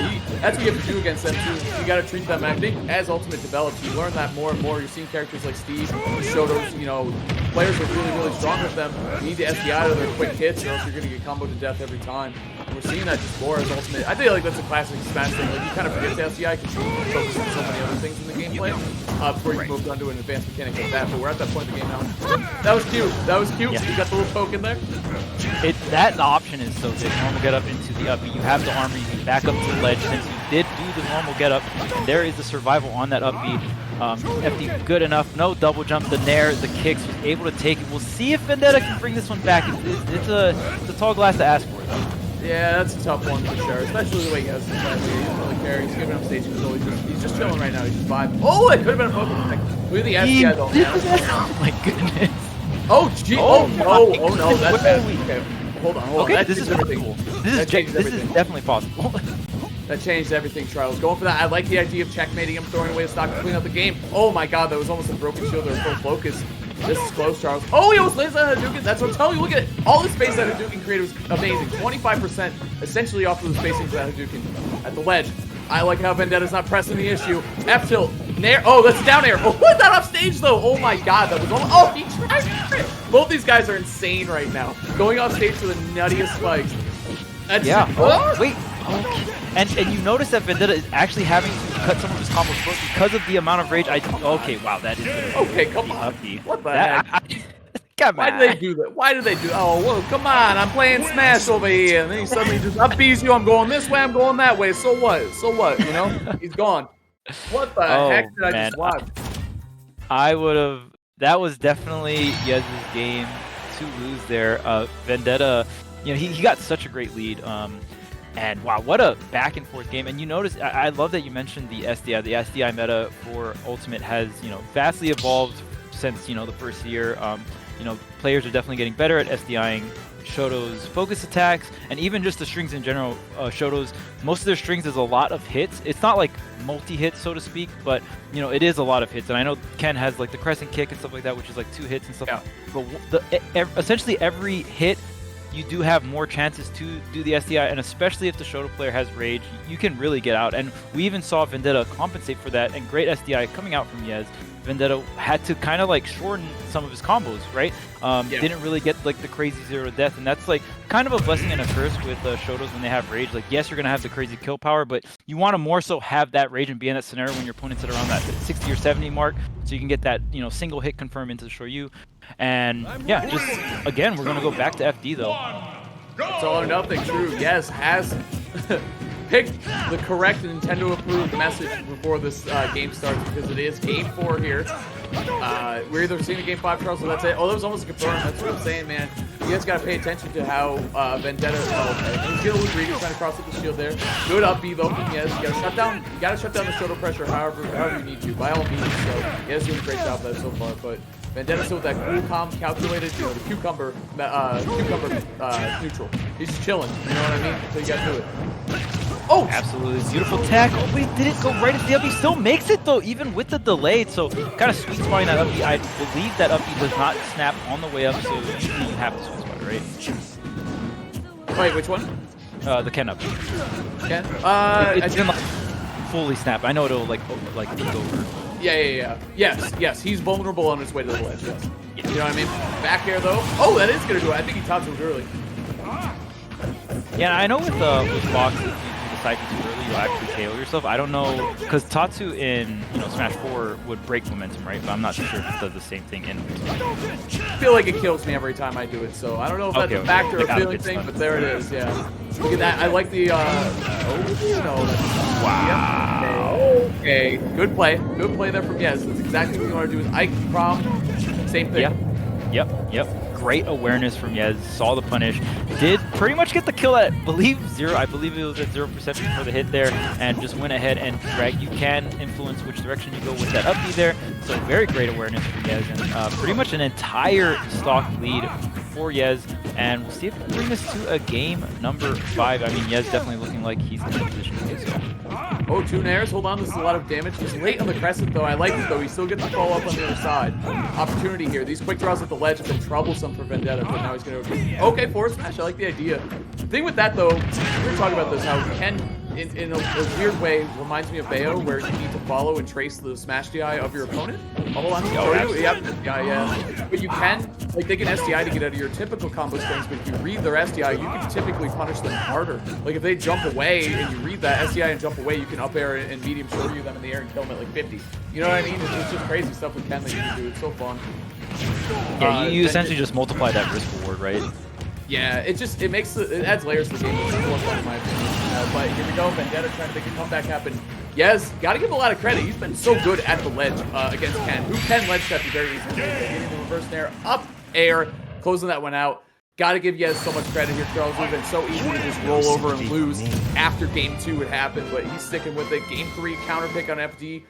Game 4, Vendetta going back to FD, and now we're going to a Game 5 situation, Charles. Great adaptation by our man Yez. Yeah, and I'm not too sure if the FD is helping Vendetta out as much as it's helping Yez out. Definitely, you know, you're going to have a lot more open area. I feel like having those platforms to land on could be a blessing for Vendetta. We'll see if the game number 5 here will go to Final Destination or not. Even just that last area as well, that last neutral air into the up air. The fact that Yez had no rage, and it still KO'd, but the on top of that, it's just he had no rage, so the nair into the up air, you couldn't even focus out of it, right? Just pretty much the truest of true combos there. And I just like the area he threw out the Nair as well, because no matter what, I think the only option that Vendetta could have possibly done is swing with the focus, but you know how risky that is. So Yez just covering multiple options, the dash left, the dash right, and also with a move that confirms into the KO as well. Just very, very well played. Yeah, and I think that's the thing is, like, Ike not only can play kind of the good keep away game with his sword, but he also has really strong confirms that can kill Ken early, because Ken might get juggled a lot, but sometimes you kind of like a heavy in that way. You're like, you know, I'm going to get beat up a little bit, but I'm just going to capitalize on the race that's given to me. But Ike sometimes doesn't give you that opportunity, especially if we see a repeat of what happened on that second stock of Vendetta, where you just dragged him down and KO'd him. A sweet, sweet stock exchange there. Worked out so well for Yez, as he got the JV2 on him. Actually, we have a lot of new players in here. JV is when you clean off a stock without taking any damage in your other one. So if you have one stock left, you have 0%, that's a JV2, because it's like you got like a smaller version of a 2. You know what I'm saying? Yeah, you pretty much do stock them. Yeah, right? exactly. Like, Yeah, that's essentially what JV. You're one hit away from 2 stock. It's an old school term, so I don't know. I know we got a lot of new people joining the Smash scene. You know, when you come back, there's going to be a lot of new faces, which is great for the game and great for everyone. But in the meantime, we do have this Game 5 situation. Charles Kalos is going to be the name of the game here. The name of the stage for the last game. Up air. Up air. Ooh, I feel like he could have jumped down another up air there, though. But, you know, Vendetta, one of the best games in the business is converting. So, going back off and just takes some space here. I like the pick as well. We still have Kalos, which is probably the closest stage we can get to FD in terms of like how open the stage is. Really no platform. There are platforms, but no platform interactions towards the center of the stage. And you know, most players, they fight for center stage control. So you know, a lot of the neutral is going to be very similar to FD, but you know, some of your ledge trapping and corner pressure is very different because of the platforms on the edge here. So I definitely like the counter pick here. Very, very even. Are we going to get a conversion? No, a tech chase and in to the 3. Still not enough. I wonder if he could have got a lock conversion into the KO. Possible. It was pretty late for that, though. I think you just took a guaranteed thing. You know what I mean? Because you have to, with Ken, you F-tilt, you proxy F-tilt them. So, and I don't know what Ike's like waiting stuff does, but some people fall out of the F-tilt thing. Here we go. One of the problems with Ken is to try to kill a little too early. Look at all these shorties. That one did barely kill off the top. Very nice job. I'm not saying Ken has a problem killing. I'm saying sometimes, you know, they just barely don't KO. Like, it's so close, it just doesn't happen. But not feeling too much of that anymore. And, oh, I can say almost a quick retaliation from Yez right there. Woo! Kalos does have a very high speed, so it does play a very big factor. The stage is also very large too. If you do not have room, like if you're on the right side of the stage and then Ken shore you towards the right, you're going to have less options to work with in the space, right? So that is also a very big deal. Kalos just very, very open blast. Yeah, and I think that's like kind of one of the tough things with counterpicking with Smash with both characters. Oh, nice. Good aggressive pick-off right there. I think that's another key thing that you need to do against the shows. You got to go off stage against them. Like most of the cast can just pick them off stage if you know how to deal with it. Obviously, you need a way to deal with focus, but if you see a Tatsu, they started off far away, you can react and punish it pretty easily. People looking for ways to attack them off stage, just like Yez did right there. Yeah, even just like the pre-positioning is a very big deal, right? Some players, they'll see that, but they're not pre-positioned in a way to punish that. And it's almost like checking them with just sheer positioning. Like, okay, I'm going to run over here. If I see the Tatsu, I can, right? And then even if you don't see it, then you can, you know, just go from there. Just very classic stuff. And, you know, very similar to, wow, what a... The attack cancel back air. Yep, you hold there to get out of the crescent kick follow-up, but you're holding into the blast zone for the attack cancel back air. Beautiful conversion. Like I said, Vendetta picking up on the SDI and defensive habits of Yez out of his attack strings. Now we're seeing Vendetta off stage going high, wanting to avoid losing an early stock again. Super clean, Charles. Love this Ken play from Vendetta. Let's go, baby. Yeah, the DI mix-ups, like you pointed out, is just insane. The SDI is away, but if you hit someone while they're SDI, it's very similar in like neutral when you hit someone dashing away, and like it's just like, wow, that was really bad DI. But you know, you hit them while they're using their control stick for something else. They weren't trying to use it to, you know, get away from that particular move, and Vendetta just perfectly abusing that and getting such an early stock. Ike is very heavy, and like we said, the blast zones on the stage are very large, so this is going to be a very big deal into the mid game. And look at the damage already racked up here. Well, the parry into the raw crescent was exactly, it was raw, dude. That is crazy. That is a crazy reaction. I don't know if he got like a buffer thing. He was trying to up tilt the crescent, but either way, Vendetta still approaching. He has the lead. No reason to do it except for the combo. He certainly has that. Got to get the ledge against Yez. Yez is so good at the ledge and off stage, man. That is, you can tell he's an Ike main because that is just where he's some of the best in the game. So, last stock situation, Charles. Who's going to take it home? Vendetta was playing red hot in the first couple games, but Yez has all the momentum in the world right now. Here he comes, Yez. Marching in, looking for a grab, getting stuffed out though. Down tilt by Ken. Pressure at the ledge. What's he got? Nice wave dash back, actually. Or wave landing back. Sure, you can just kill right there. Oh, jeez. Okay, hold on. Hold on. Hold on. Man, this has just been the Yez show since Vendetta came off that Angel platform. So much damage, got some trades. This is a game 5 last stock, last hit situation here. And this is a big deal. Whoever wins this will be going into the finals, I believe. So he's going to be sitting in a very pretty spot. And the Shoryuken is enough to take it off the top.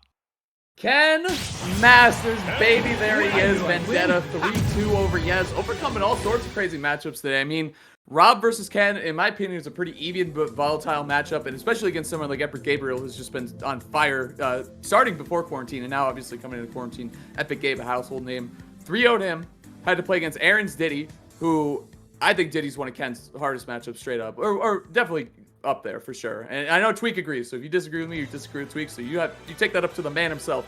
And he also went Ryu in that set too, so he overcame the Aaron's Diddy and the Rob of Epic Gabriel, two incredible players and two very different styles of playing, two different characters. And then you also have to play against Yez's Ike. Yez, one of the best in the business on Ike right now, so good at edge guarding, getting off the ledge, all the stuff that you want to see Ikes do, Yez does. And Vendetta shut him down though, able to get the offense going with Ken. That attack cancel bear, hotness. That's all I gotta say. So clean. And I really do think that was the difference maker. Just that particular situation, able to really put him in a position where he had the lead, because he needed that lead. Because we saw towards the end there, it was pretty much the Yez show, and he was just able to squeeze out that last confirmed, last stock, last hit, game 5. You already know, man. And wow, it was a really fun set to watch.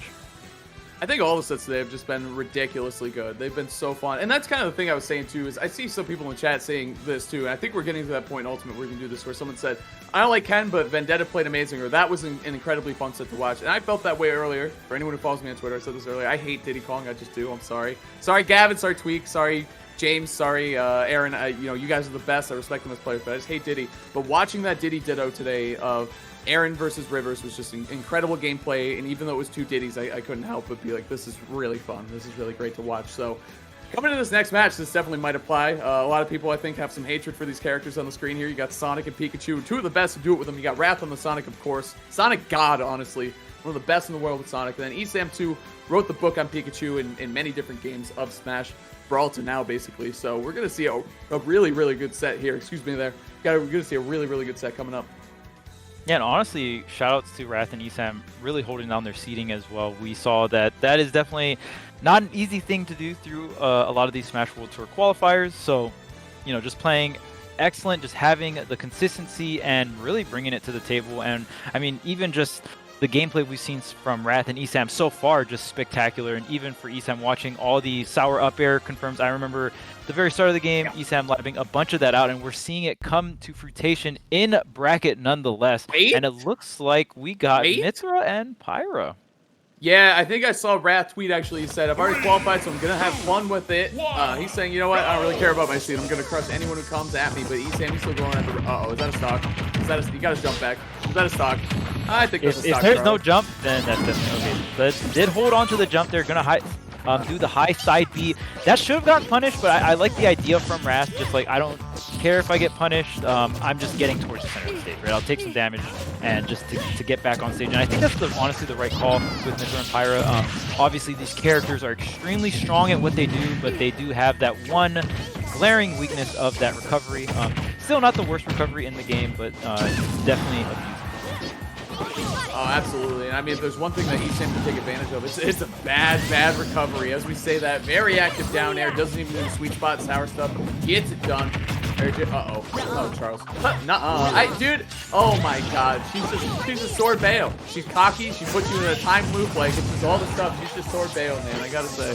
That character, I think that mechanic, I think all that stuff lining up from Mithra is just gonna be absolutely crazy going forward in the future. So, excited to see what this DLC character can do. But right now, having a tough time against Esam. Double fair, is that enough? Oh, he went, oh, what? Are you, hey, Esam, where are you? He's off the map, dude. I don't know. He's not gonna make this back. That's it. Oh my god. Woo! Yeah. Relentless on stage, Charles.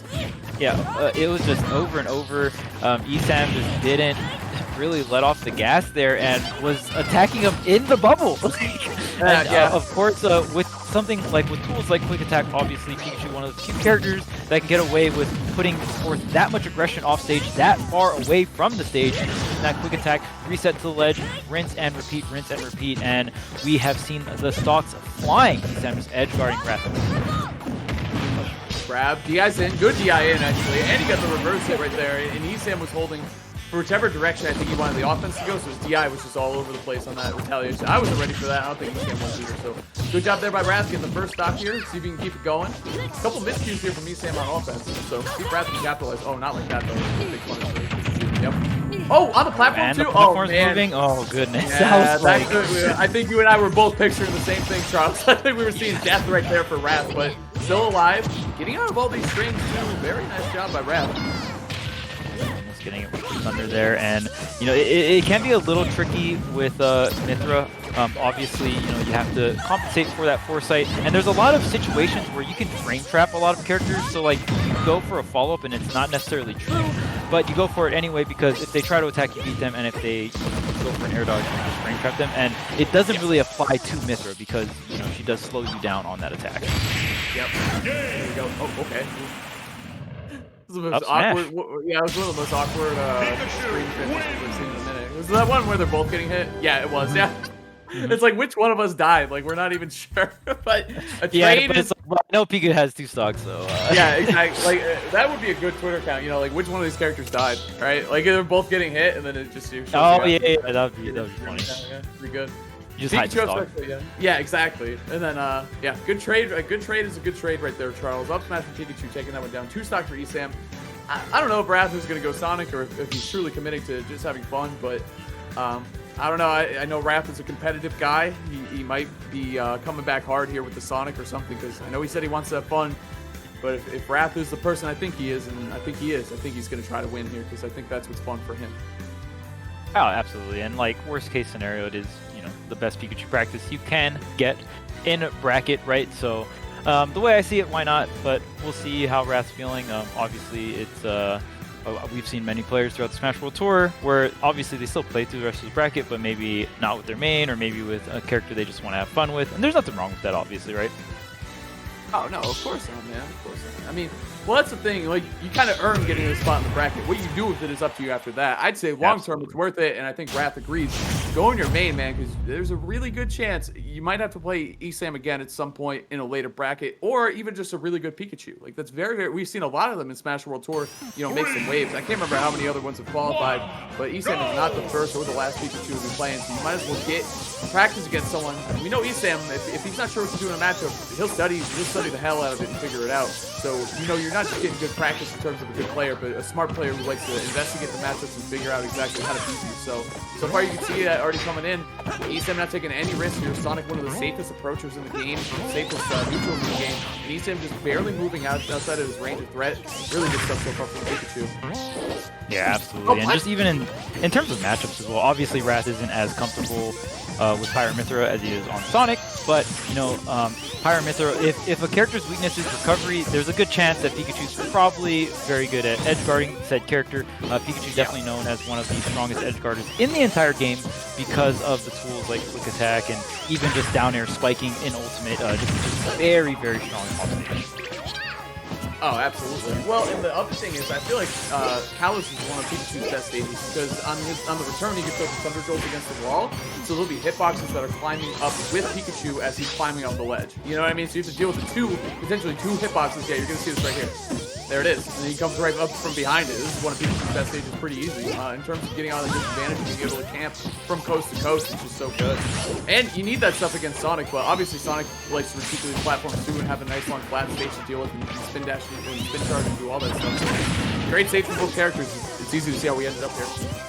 Oh, absolutely. And I mean, Pikachu's disadvantage is already very troublesome to deal with. Probably one of the, if not the most consistent disadvantages in the entire game because of Quick Attack, having a hitbox, having all those different directions, and having 2 zips as well. You can combine that with some T-Jolt, some Doom missiles, calling the assist, but oh no, with the Thunder not hitting Esam and the Sonic coming out. Well, Sonic has the lead, Charles, so you know what time it is. And Oh, Brad, yes. too. And he's a player that plays correctly. That's what, you know, it is what it is, guys. Yeah, there's nothing wrong with it. This is Great. one of the biggest reasons why the character is so strong. It's very difficult to like offensively come into spin dash. There's a spin dash spin charge mix up. You know, the spin dash has a little hop up and the intangibility as well, making it a very good anti-air. Or you can go for the spin charge, which immediately goes forward, and a Sonic conversion as well. So just very, very strong. Woo! I gotta say, too, Rath's conversion game is just insane as well. Oh, Esam, no, do not. He literally got run over for that. You know what I mean? He got the spin charge. Oh, hey, down air at the lead. Both these players maybe doing... Okay. Okay, yeah, okay. He's got to do the retaliation. He gets a free recovery anyway. He's going to go, when you're getting out the angel platform, Esam's going to drop down Thunder Jolt once or twice and then come up behind it and like gets rid of your intangibility. Pretty much free for him. Here we go, though, both these players. Trying to hit each other right now. That was like an ambiguous spot to Thunder because like was he gonna be above the platform on it or like slightly below it? Good Thunder pressure right there from Esam. Up tilt. I think he was waiting out a defensive option. He was just ready for the up here. Maybe it was a miscue on his controller or something. But either way. Yeah, one nice thing about Sonic as well, Sonic definitely having a better recovery in this game, even being able to use it as a anti-juggle tool as well. You do lay the spring down, it drops down, really good for anti-juggling situations or just getting out of juggle situations in general. One of the reasons why this is one of Sonic's best stage, if not his best stage, is if you're getting juggled in the center, you go for the up B, you get the spring out, and then you also get to drift to one of the side platforms as well. The platforms are just really like laid out very well for Sonic after he does the up B. That would have been sick, by the way, if he hit that taunt to the back there. I honestly would have popped off just a little bit. Like, that would have been pretty sick. Here we go, though. Raph has to recover, going high, avoiding Pikachu. So important to do. Like you said, Charles, Esam in particular, but Pikachu, the character, is so good at picking off characters on the stage. So Raph, obviously Sonic, good, hard recovery to kind of contend with because when you up B, you can't act out of it. So, oh, the back air, super extended. The slow motion. That was like beautiful Joe. You know what I mean? You got the slow mo, it just sticks out your hitbox for so long. Very good stuff there to Raph, taking that one out. Sonic's back air, one of the best moves in this kit, though. Absolutely, lingers for so long. It's incredibly strong, even going through attack like the T-Jolt to linger it out even longer. Great, amazing placement from Rath. He has the lead, and honestly, on top of the lead, Rath's taunt game, I will say, I'll give it up to Rath's taunt game. He's definitely winning the taunting war. Well, and I feel like, honestly, in this matchup, it behooves both of them to not approach recklessly. You know what I mean? They're both so good at playing this kind of distance game. Not to say, like, neither of them is really camping too much. Like, they are approaching, they are moving towards each other. It's just not, like, they're not clashing too much, Like, they both kind of, like a game of chicken, you know what I mean? Like, you kind of fly at and close to each other, and you take your safe swings, and nothing happens. Like, that's okay with you. It's better than getting hit by the other guys. So, they're doing a good job here, both of them. Controlling the pace of the matchup. Back and forth here, spin dash from coast to coast. Okay. Esam trying to find his way in. Yeah. No. Okay. Good escape by Raph. Yeah, both players just playing a very good bait and punish game. Like I said, you don't really want to rush recklessly into the opponent in this matchup on both sides. So both of them just getting close enough to be like, okay, I have the threat. I could hit you here and try to bait some kind of thing they can react to defensively. And man, right now, Rath is just doing an incredible job of his survivability. 127%, and like I said before, Kalos is a very large stage. Pikachu, in certain situations, can struggle to get the KO. It really sucks when you have to... Obviously, having the option to KO with up throw 180, 170 is still a great option, but it's not looking good if Pikachu has to opt for that. Maybe a dash attack. Yep. Yeah, great timing on the dash attack. Actually cornering him. That was really good. Rath obviously telegraphing his gameplay, so there's 60 seconds on the clock. You better make use of every damn one of them. Esam doing maybe just that. Oh, he gets sprung? Hold on. What's going on? They're both up. There's no... Rath SD'd? Rath SD'd? How did that happen? He didn't SD. He actually caught the double jump with the Thunder. So Rath did not have I see. No, you're right. Yep. And then he up-B'd, but he still couldn't make it back. Tried to go for the wall jump into directional air dodge, but was not able to do it. And I really want to point out that Esam did the thing that most players don't do against Sonic. When there's a minute left, so much people, I see this so often, they try to play the slow game, and then when it's like 20 or 30 seconds, then they're like, oh no, I got to do something. It's like, well, you had to do something like a minute ago. So Esam knows that, didn't beat around the bush, tried to get the opening, and went all in on that opening. That's what you're supposed to do against Sonic when you don't have the lead, and just very well played from Esam. Whether it worked or not, that's like what you're supposed to do. And say Esam missed that opening, he still had about 40 seconds, 50 seconds to go for another big opening like that. Just something that you can get a ridiculously early kill for. Yeah, absolutely. So chat is incorrect. Great ice throw. No SD. That was actually a pickoff by Esam. Again, amazing aggression off stage. And Pikachu is certainly one of those characters, Charles, I've said it a couple times, can really go for deep edge guards, early stocks, because he has the tools to make it back. It's a really good job. But Esam saw his opening and went for it, and it really worked out for him. Going up 2-0 after a set, almost going, that probably would have gone to time, honestly, if he didn't connect that. And probably not in Esam's favor. It's just a huge momentum swing, and you know he took a deep breath after that one. That was clean by Esam. Nice job capitalizing when it matters the most. Yeah, and Wrath just being another victim of taunt to get bodied. He was the first one to pull the trigger, so. Wrath shot first, right? Yeah, Wrath shot first. Han shot first, yep, exactly. There you go. But hey, that's the game you're playing, and honestly, I do respect it. And a lot of people like go to and say this, like, taunts are in the game, and I definitely agree. But the other thing with Sonic, like, especially when you're playing that style where it's like, hey buddy, if I approach you recklessly, I'm gonna lose. And if you approach me recklessly, you're gonna lose. So we gotta identify what this game is, and I'm gonna try to tilt you, do whatever I can to gain the advantage of this warfare. So I respect it. Wrath just didn't work out that game, honestly. Yeah, it's, we're in the Wild West. We're not in Elite Smash. Elite Smash taunting is disabled, but you know here it's anything goes. Yeah, right. I know it's kind of funny that they're disabled in Elite Smash. I think it's the most hilarious thing ever. Wild, dude. Take me before glory, man. The good old days. Good old days, dude. Yeah. Well, you can change characters in between games. What a concept. Yeah. What are you gonna do? But now Rav does have the lead here. Obviously a little slower pace. We are back on Kalos, no surprise here, but it's a tough break, honestly, like you said earlier. You know, great stage for Sonic, but also arguably Pikachu's best stage as well, right? Yeah, that's what I was saying. Is I'm definitely not surprised that it's not banned by Esam and that Wrath wants to go here. So makes a lot of sense, man. I think they both enjoy a lot of the same positives of this stage. You know, I think the platform layout's great for both of their style of runaway and making their neutral a little safer and their pressure a little safer. And the walls are great for both of them to help recover. So good mix-up too for Sonic. Like we saw Wrath go for the wall jump there at the end. Even though he didn't have enough juice to get back, you can see how it can help with Sonic in that situation. There's the wall jump into the D-Jolt. Again, Pikachu also has a very, very good wall jump as well. Just pretty much if you're hit, you hit all the check marks of all of these characters. And honestly, that's a pretty rare thing to happen in Ultimate, where the roster's so big and we actually have a pretty decent sized stage list as well. Yeah, absolutely. Okay. Good clanking right there. Yeah, I feel like that's a very important interaction in this match with T-Jolt against spin dash. Like the timing of it, when you throw out the T-Jolt, when you're facing the jump back and all that stuff, versus when spin dash starts to get that intangibility, right? Or when he gets that hop back air. Ooh, ejecting Pikachu out of there immediately. Nice job by Wrath.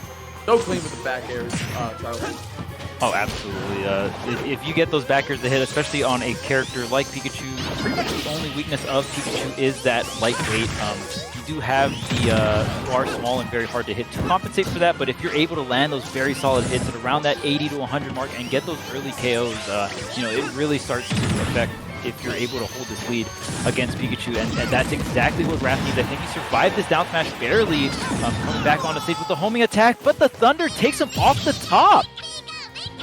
Oh boy, Charles, we've seen shades the last game here. Esam's baiting him too. He's standing on that platform. He goes, remember what happened last time you fought me on this platform? I stole away game 2. I'm going to try to do it again here. Back air though. Good SDI up, but Esam was ready for it. Of course he is. He's Esam. Offstage play, aerial combos. That's his thing, Charles. He's going to keep it going here. Yeah, and it's actually very fun to watch. There's so many interactions in neutral that Esam uses Thunder just to catch Sonic if he goes into the up B, and obviously that's how he clutched the last game as well, catching that double jump out of disadvantage with the Thunder. So just how Esam uses it offensively and even in neutral in a matchup like this where Sonic can really force a lot of vertical situations, it's very, very fun to watch. Esam reading the double jump there, or maybe even the spring, honestly. That was a pretty high place there, but here we go, back air. Esam just about tied up this game in terms of percentage here. It's going to come down to the next really good hit. Oh, conversion? Oh, he rolls in. Nice rolling by Wrath, actually. That was really good. Esam would have had a really hard read that second. Here we go, though. That's like the tricky thing, too, when you play a character, you know, like Pikachu, who likes to read those tech chases away. Oh, the forward smash timing from Esam! Godlike! Really nice job taking that one down. Forward smash timing was immaculate there, Charles. Woo! Wild stuff from the Pikachu, barely squeaking out 2 game wins there, back-to-back in order to send Wrath down to losers. Esam on the Pikachu, destroying the Pyro and Mythra, and then taking 2 close ones off of Wrath Sonics. Well done to Esam, moving on in winners. Now I get to watch Vendetta versus Esam, and I might be able to take some notes on a matchup that gives me a lot of trouble, so I'm really looking forward to that. Yeah, Esam played so well those last 2 games against Wrath, on Kalos as well. The callouts, the usage of T-Jolt and the usage of Thunder in neutral, and just being able to clutch out that game 2, I felt like gave him so much momentum and confidence coming into that game 3, especially when there's that many taunts going off. I feel like there's a little bit more value on who wins that particular game, just for the mental side of it. But yeah, just amazing call out on that spin charge there. T-Jolt was something that we mentioned that could stop, spin charge, spin dash, right, depending on the timing. But that forward smash also going to be somewhat of like a sword move, kill option, just because of that disjoint, able to abuse that and really just, stuff out some of these approaches Wrath had. And as well, there's like about 2 minutes on the clock as well, so that definitely wasn't going to go to time. And yeah, Esam just played incredibly well in that last stretch. Oh yeah, man. And it just can't be overstated how important the clutch factor is. And like, when you play a game like this, both of those were game 2 and 3 were getting close to running into time, or we're coming close to that time, or closer than other games. So it's like you just got to really be able to buckle in and clutch those things out and not give up. I think Esam was behind for all of game 2 pretty much, and then game 3 as well. So it just shows you that the last hit is the only one that really matters. So with that in mind, we got some great sets coming up. We got Yez versus Kirby Kid. Hell yeah, that's gonna be great. I know you guys are wanting this. Ike versus the best King K rule in the world, Kirby Kid. So stay tuned. That one's going to be nuts. Don't go anywhere, guys. We'll be right back.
Hello and welcome back to Smash World Tour. Up next, we have quite the set for you guys. We got Yez versus Kirby Kid. Kirby Kid making a run and I believe qualifying as well with the king himself, King K. Rool, man.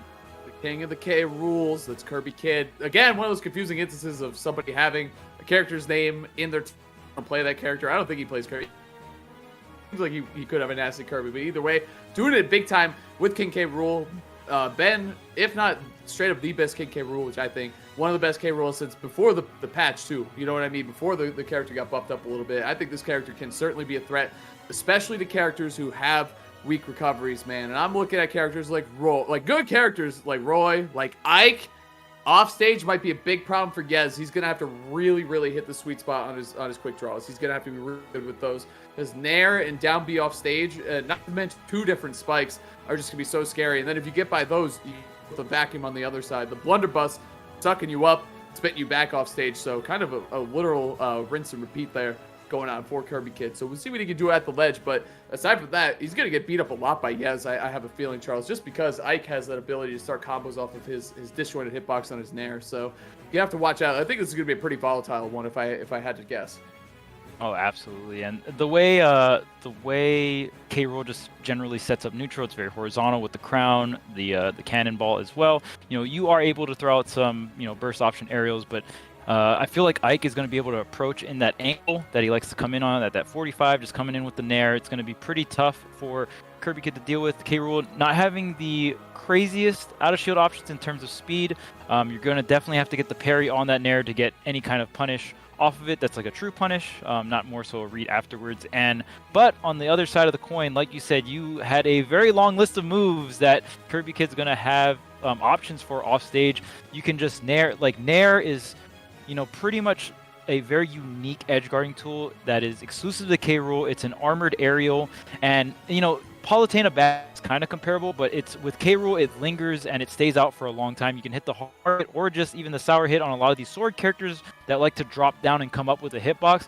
K. Rool is going to be very good and effective against that. On top of that, having a counter against Ike is very good. Ike has to really get the sweet spot on that up B to avoid the counter, and on top of that, Kirby Kid's also going to have just a standard spike that you can use against it, and on top of that, the spike is armored on top of just it being a spike as well. So yeah, Kirby Kid definitely going to have a plethora of options for the offstage here. Very interesting matchup for sure. Yeah, Yez's rank is way, you know what I mean? Like that data is from like 15 or something like that. You know what I mean? Yez is right. godlike player. There's just no. We're playing a different game out here. Oh. Greninja. Yez was like, he heard that list in the beginning. He was like, whoa. Well, definitely not trying to get edge guarded. Well, now we know that information is out of date. It also said that he has no secondaries, but here we are seeing Greninja down there. Oh my god, only the sour spot. Good upwards recovery. That could have been danger for the Greninja. I'm not ready for this, Charles. I don't know if Yez is either. This is Kirby Kid came out swinging. Yeah, Greninja is definitely a very fun offensive character as well. One thing I like to do to explain Greninja, he's extremely broken when he's hitting your shield, but when you're hitting his shield, it's literally the opposite. So Greninja, because of that, is usually a character that, can you make it back? And there's the drop zone there we were talking about earlier. It is not exclusive to edge guarding Ike. You can edge guard the whole cast. Okay, jabs. He doesn't have a jump. That's it. Oh, he only got the sour spot. Okay, I gotta say too. I think I say this every time I see a K. Rool on stream. I think his back air is the most fun back air in the game. I think it is so satisfying and fun to use. Honestly, mixing it up with like his Nair, his counter, even his forward air and stuff like that, it's just so fun. Right. The way I like to think of it, it's kind of a fusion of Ganon forward air and Mario forward air, but it's behind you, right? Oh, that's funny. You get that big, satisfying, large swing, but then it also has that spike. It's one of those moves that when you land it and get the spike, it feels so satisfying. Yeah, oh, exactly. And I think it's a part of it's the sound effect too. He goes like when he does it, like he's just winding up. It's such a good heavy hitbox, so you just really feel powerful. So, yep, the counter off the ledge, very good stuff. Good knowledge from Kirby Kid. Eating a forward air, but K. Rool definitely not going to die to that yet. Stalling a little bit with the up air, but still getting caught, even though that move, it did get buffed in the end lag, I'm pretty sure, even though that happened. Oh, scooped up! I thought he got him into the cannonball. I love that combo. Oh, yeah, that would have definitely been the KO there. Yeah, and that's the thing about up air. they did buff it, but it still is punishable. You know, shout outs to Yez for being in position to get that punish. There's the counter. Oh, the counter on, or like the punish on the counter there with up there. That definitely would have been the KO. But we'll see. Yez is at very high percent, but K. Rool is gonna be that heavy archetype. You know, gonna be very easy to rack up that combo. Yeah, let's see. Oh, living forward air, jumping out of the danger too. Trying to bait him onto the crown. Good grab right there. A lot of people would have done a dash attack trying to grab the crown or something like that. So it was a good mix up there from Yez. Hold it. What do you do? Literally impossible to beat. No, I'm just kidding. It's, the forbidden strategy. You can't get around Blunderbuss after you shoot a cannonball. It's literally impossible to stop this game. There are ways around it. Good matchup knowledge there from Yez too. Yeah, just hanging there. Definitely, you don't have to force the situation, right? It's not like it's going to grab you from the ledge, especially with the way it was positioned there. And the down throw into the standard up, so even center stage, Greninja not going to have the weight to survive that. Bernaire, you're just trying to clip him off stage so he can set up a spike somehow afterwards. That was nice. And I'm so glad that most players are kind of, it's like the point of the meta is when you get a tech and you can wall jump, you go for the wall jump into the directional air dodge onto the stage. That's something that I mentioned like really early when the game first came out, and more players are opting to go for that. And you know, directional air dodge is something that every character has available. Definitely love seeing a lot of the players getting a lot better and really utilizing that. Okay, the turnaround grab with the crown. Okay, okay, good use of the grab armor there. Colliding with the crown. Again, doing it. Good timing. Yes, he's got those. Up tilt. Oh, so scared. Oh, okay, that was crazy. That was crazy. That was crazy. Yeah, I like it. I like the idea. I do. Craziness though. Up throw. Okay. I feel like so much people can relate to that feeling where you like go for a hard week, you start charging the smash attack for about a second or two, and then nothing happens, and you just keep charging. You're like, yeah, I'm dying on this hill. Like, I don't care. Dude. Jab, jab, return crown up smash would have been so sick. Also, I think K. Rool's up smash is one of the silliest KO screens in the game. He looks so like, what is he doing? You know what I mean? He's kind of falling, you know? Like, what's the deal with it? Very goofy character. And oh, there's the corner that should seem great. That ejected him, man. That was the James Bond ejector seat. You know, he got flown out of there. Get him out. Hit the red button. See you later. It's so funny. Have you ever seen K. Rool's up smash kill like on the way down? When he's, like, yeah. Down? That, I've definitely seen some clips on Twitter with that. That's hilarious. That one is just too good. Dude, I love K. Rool. I think he's such a fun character. I really so do. glad he's in the game. Yeah. Me too. Me too, for sure. And I'm glad to see someone like Kirby Kid really pick him up, have a lot of fun with him, but also find a lot of success with him too, Charles. It's been a lot of fun to watch. So I don't know if Yez is you know, happy he qualified, and if this is like if he's scared to play Ike. It's definitely a possibility. You know what I mean? We were talking about all the dangers that Ike can run into in this matchup, and normally Ike can kill very early, but K. Rool's a super heavy. It's a little different than fighting a Shoto or even someone that's a mid or kind of heavyweight. It's just compared to them, K. Rool just, you know, he's so hard to kill. Yeah, K. Rool's a very unique heavy character in a sense where most of these heavy characters, they don't have projectiles. So if Yez is playing up against any other heavy, he has the range advantage. As to where when you're fighting against K. Rool, at least in the horizontal department, like straight left and right, K. Rool is going to have the range advantage with, you know, mainly the crown is going to be the one you see as well. And like, it could be even hard to punish that because there is armor on the tail end of it. So even if you do land an air, you know, just going to armor through it. Of course, you can get the grab and all that jazz, but Ike is generally that character you want to hit those landing airs, right? That's like your main, you know, combo starter, kill confirm, like everything is the backbone is that nair. Yeah, and I mean, looking it up too, King K. Rool, second heaviest character in the game, only 2 units of weight behind Bowser, so 133, Bowser's 35, yeah, I mean, we saw some of those hits from Greninja didn't even come close to killing him, even on, you know, someone like a Ryu or Ken around a 103, that definitely could have done it, so just crazy. I mean, think about it, he just 30 more weight, when Ken weighs like 100-something, K. Rool's like 30 heavier now, it's just insane, like the percentage is just wild. Yeah, and even just in terms of sheer game design as well, like K. Rool feels very unique. They gave him like, you know, very specific mechanics. Obviously not the most popular character in competitive play, but that's why we got players like Kirby Kid really showing everyone what King K. Rool can do, right? That's why we're here, right, Charles?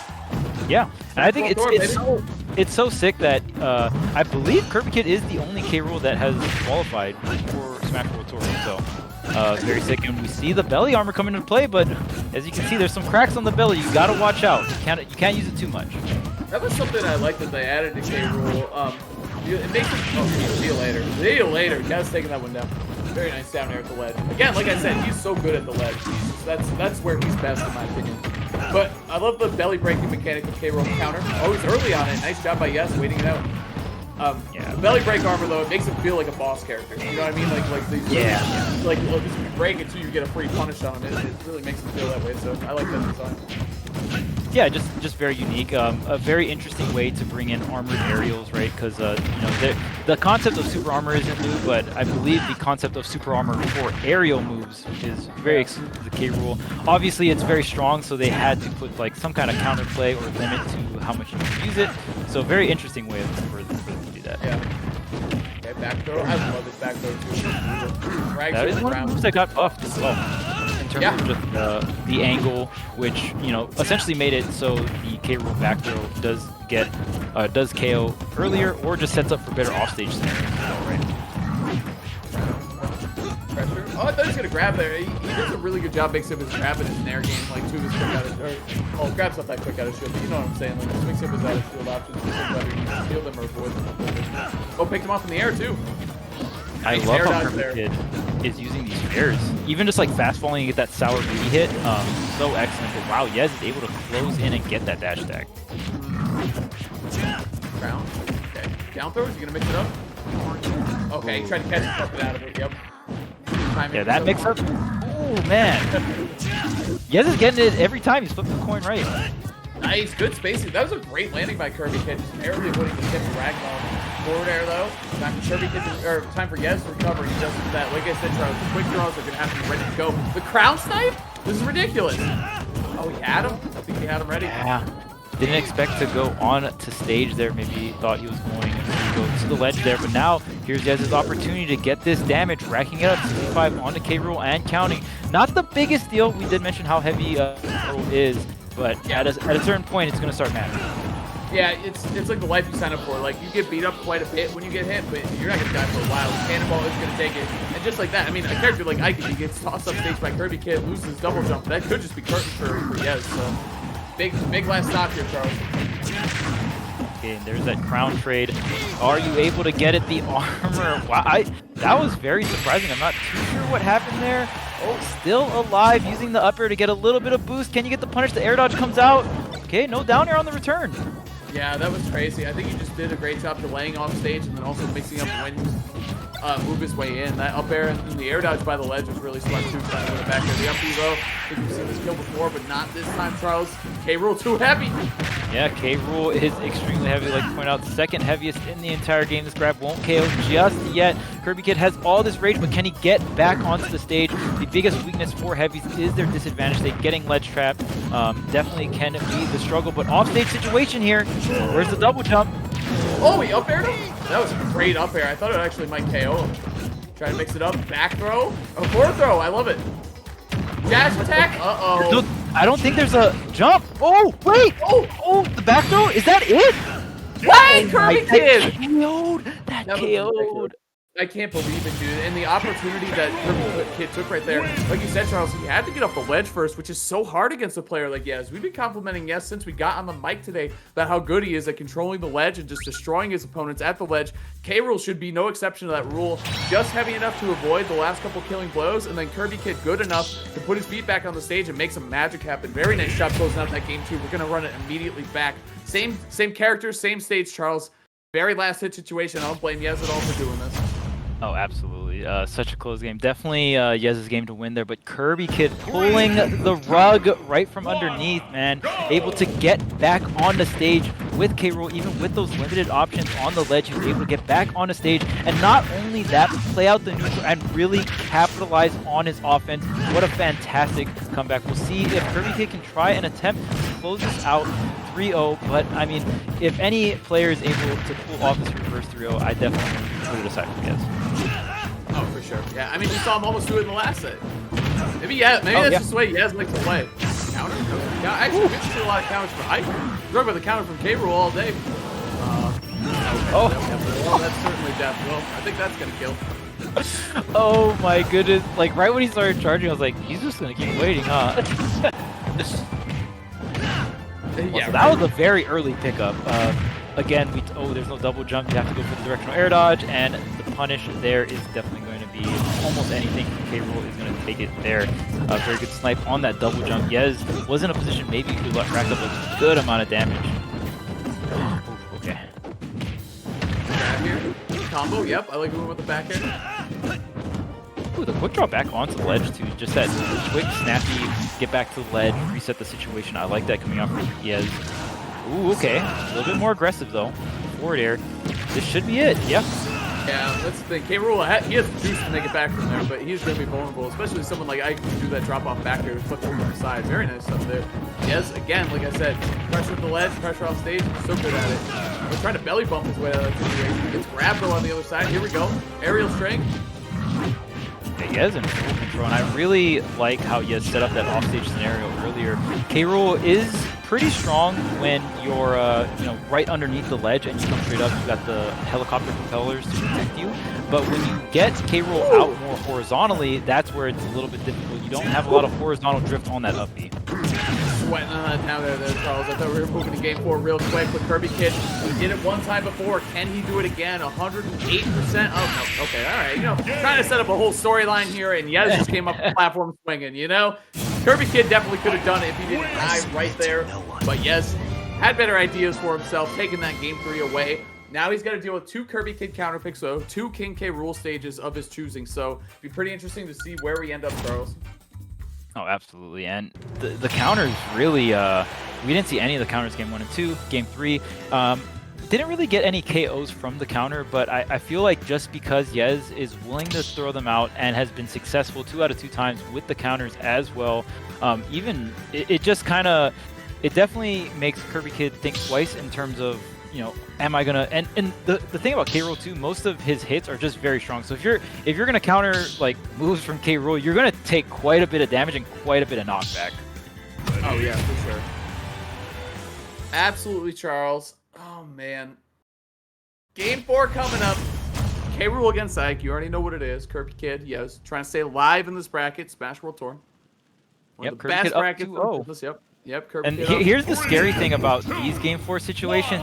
It feels like there's more pressure on the person that's up 2-1, especially if you started the set off too low. You just never really want to be in the position. Oh my God!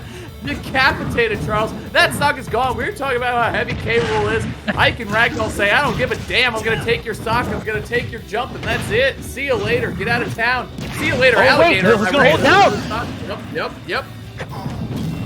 Like I said, see you later, alligator. 30 seconds in. Yez has melted 2 stocks from Kirby Kid. What is happening right now? I don't know. Oh, man. If I'm Kirby Kid, hold on, it's not over yet. If I'm Kirby Kid and you go to game 5, I'm like, that wasn't a stage, that was just a good opportunity to take it back. You know what I mean? Those situations could happen on any stage, so I wouldn't blame Town and City to change it. I think Town and City's a perfectly fine stage. It's just that Yez is all over him right out of the gate. I think Kirby Kid just couldn't create any space here, and I think that's how he lost 2 stocks very quickly. But not out of it yet, Charles. We've seen him make some comebacks already in the set today, so. Yeah, I mean, and those kind of situations, you kind of just have to give the head nod here. Down, B. Into the cannonball! What a god, dude! The old 1-2. Kirby Kid about to take this game back. Oh, hold on, I did that last time. Be that commentator first. Let the kid play the game. Oh man, got him. I'm sorry, that was good job, Haz. How much is Yez paying you? Sorry, man. How much is Yez? I demand a split. No sympathy. You gotta give Yez all the credit there. The first stock was immaculate. The idea to trade his first stock, even though it was healthy, with the second stock to keep the momentum going was God. Like, even though Kirby Kid was coming back, he was already a 2-stock deficit, so it was just too hard to do. Kirby Kid, an incredible player, obviously, but Yez with that lead is just hard to overcome. Very nice. These stocks are just melting the entire set. I can't believe we're already at a game 5. It felt like I just blinked and we were at game 1. Now we're at game 5. Just both of these players are capitalizing. They're getting these crazy hard reads. They're getting these crazy edge guard setups. It's just been so entertaining to watch. And even when someone is behind, just because both players are so clutch, it just there always is that feeling like, oh yeah, the other player could do it, Very, very true. All right, so Town and City is the pick. You said it yourself. If Yez is to make this reverse 3-0 a dream come true, Gonna have to do it on both of Kirby Kid's counter pick, and yeah, Town and City definitely going to stay Kirby Kid. Yeah, I like it too. Oh god, the forward smash. He said, yes, you can take an early side with a forward smash. I'm gonna do the same in the game where it really matters, in game 5. Very nice by Kirby Kid. I love the boosted F tilt, by the way, to extend that combo, because I was like, man, he's a little far for a dash attack. I don't know how he's gonna extend this, but the F tilt hits further. Well, I don't know about further, but it comes up faster. I don't even know about that actually. But it did reach. That's the point. Like the further hitbox comes out, the faster.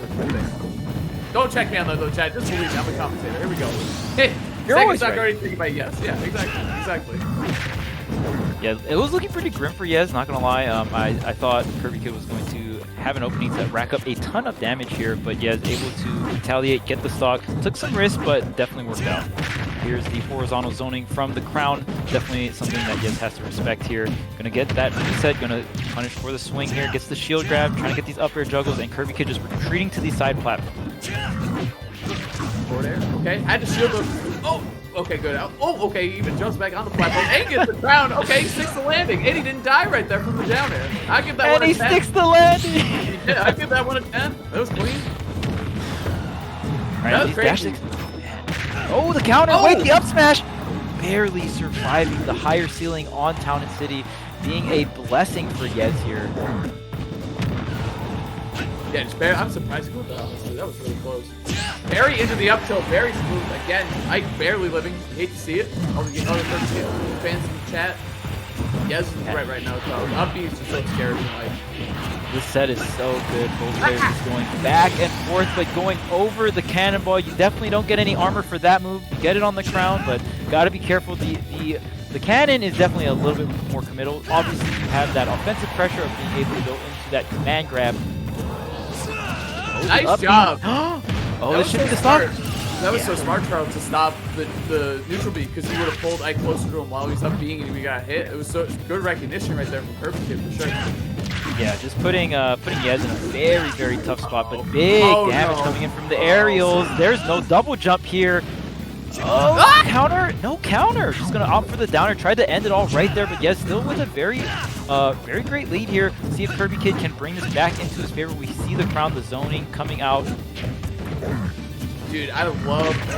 Hold on. Okay, I'm getting scared from both of them, man. I don't know what to think right now. Oh, that back air too slow. Great hitbox, just it's too slow.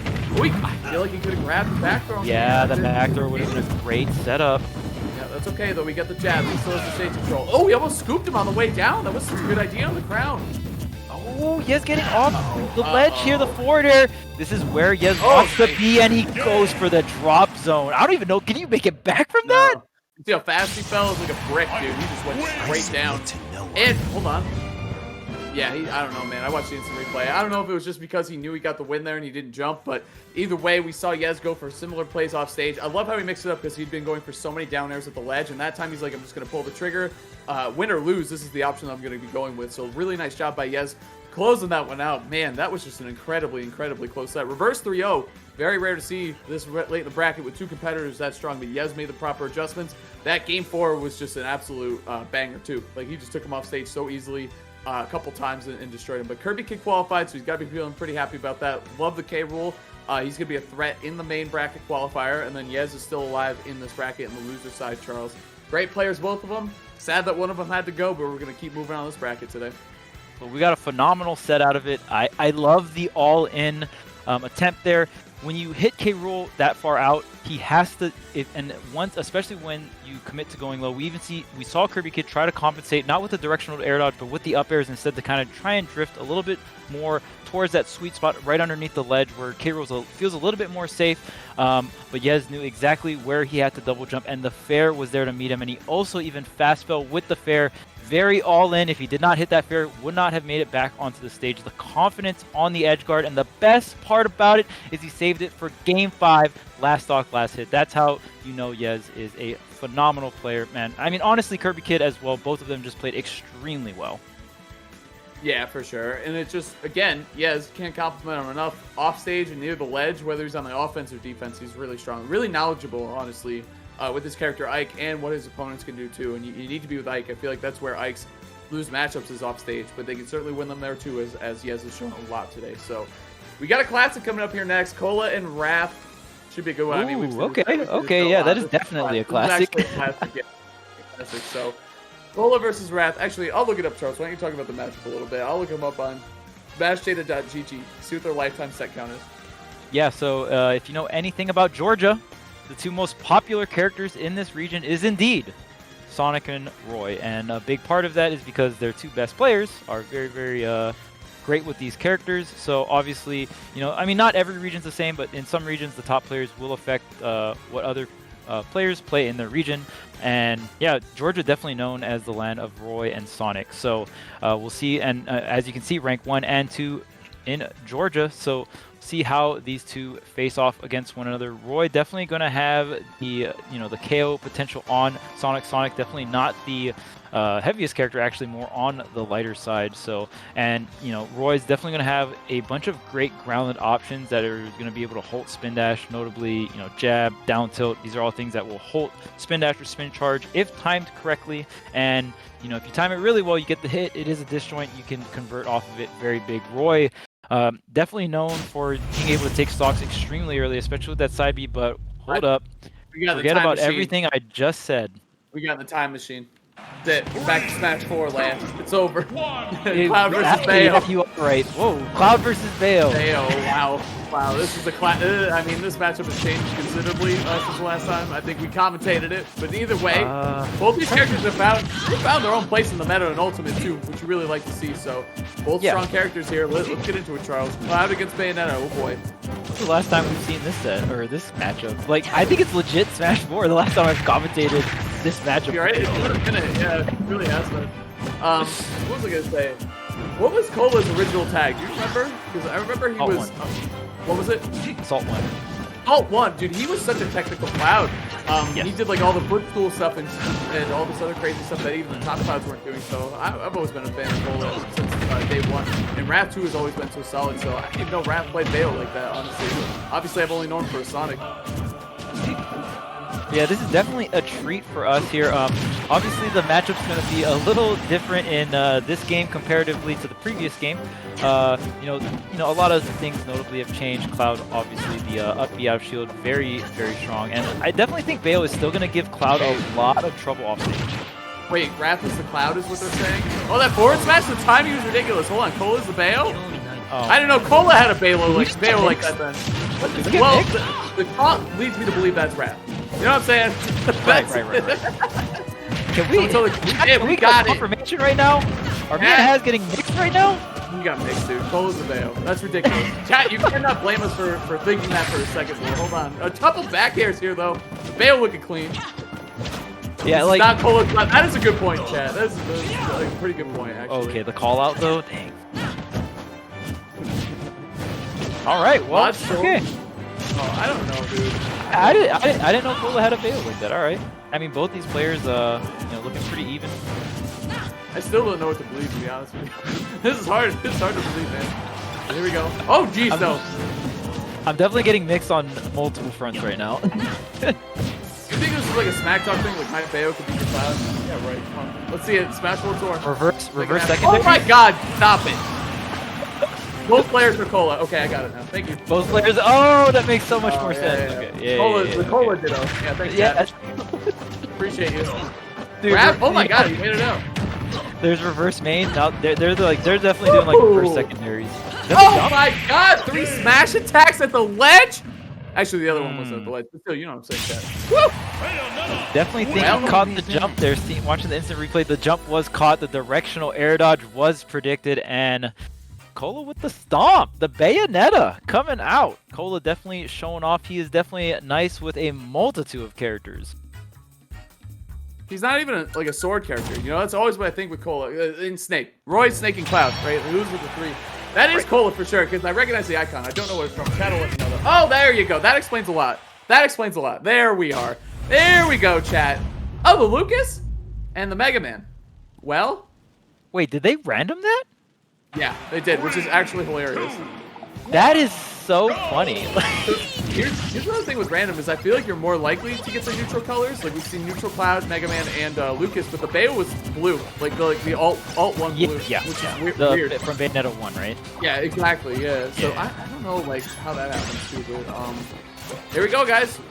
Random dittos. I can't believe we got Bayo and Cloud. That's hilarious. Like, what are the chances, I gotta right? give. Cola's Bayo had some sauce, honestly. Like that was weird for a random Bayo. Like it actually, the down kill or the back airs were super clean actually. So we'll see. Both these players immaculate, top players in their own right. So see what they can come up with the random characters here.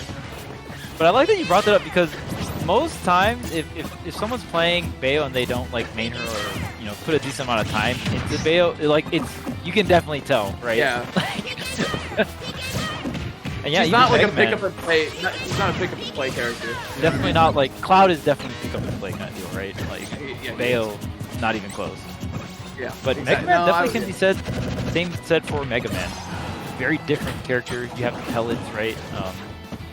Even kind of like Steve, where it's like your jab, your nair, and your forward tilt are all the same move. Definitely very interesting. Okay, hold on. Jumping over that though, just basic. That's the thing is like, I feel like when you get random, you don't really know what to do 100% with your character. To counterplay your opponent is like a really good thing to do. Like just don't TP for forward smash. Okay. Yep. Well. 2 taunts? Can I get 3? Oh, nice. I like the idea of the down air at the ledge. Can't get the timing though. We fishing. Ooh, that was clean. Okay. Okay. No double jump. There's the up B. How are you gonna catch the landing? Ooh, beautiful weight. Okay. We're getting these Lucas snipes though. Lucas, nice. True. I mean, true. Yeah, I mean the 4B definitely one of Lucas's better projectiles. Oh, there's the PK freeze. Definitely can nice. get the KO off the side and the 2-frame. All right. Yeah, Ola definitely sitting in the random ditto. You know what's funny too is like a random ditto is also such a challenge for commentators too. You know what I mean? Like, what do the players know about these characters? What do we know? Never. Okay. Oh my god. This is something everyone should know, and particularly both of these players should know as well, just in general. Mega Man, you never, ever jump when you're getting up air. That's the only way, usually the only way you can die off the top air. It's not a ditto. Yeah, it is. They both pick random. That's still a ditto. It is Wait, yeah, technically. it works, right? Wait, Yeah. I don't know. How does that? Charles, Wait, it's a random ditto. it is a random ditto, yes. It's a random ditto. It's a little. It's a ditto, but like there's like an asterisk next to it. You know what I mean? Like the Yeah. You pick the same thing though. This is like the most philosophical match I've ever commentated. It isn't a ditto, is it not a ditto, but it's a random ditto, but the asterisk though. It's like We're Mega getting Man deep. versus Lucas really gets the brain juices flowing. You know what I'm saying? Oh man. Right now Mega Man on the last talk, that forwarder, so meaty, so strong. Cola gonna go up 2-0. See if Wrath can dig deep, maybe get some better RNG here. Mega Man is probably... We actually can talk about randoms tier lists. Like I know NorCal is a region that does a lot of randoms money match or randoms double money matches. They're actually mad fun. But I feel like Pac-Man, Mega Man, those are characters you generally don't want in randoms, right? Yeah. Because those are characters that like, unless you commit pretty hard to, you won't know the general basics of the character. Like a top tier scenario is like Cloud. Cloud is someone you want to get. I was gonna say Cloud, Roy. I think is good like that too. Inkling and Dark Pit. Okay. I think I'd rather have Dark Pit, honestly. Like Inkling's the better character, but like you have to know like more specific stuff. I feel like Pit is just a little bit like more simple. Yeah. Yeah, I guess. I don't know, man. I feel like. Oh, okay. Cola clearly knows about Rapid Jab and Inkling. Yo, he is out here He jumping. really I mean, does. that's a very good move. Probably the best Rapid Jab like in the game, right? Like, Yeah, damage wise. Oh wait, you need to they didn't even do it. You need to the 3-piece. Wait a minute. There. Okay, There? we got those. Woo! We got those. We got those. Oh, we don't even apply ink. We're conservative with our ink out here.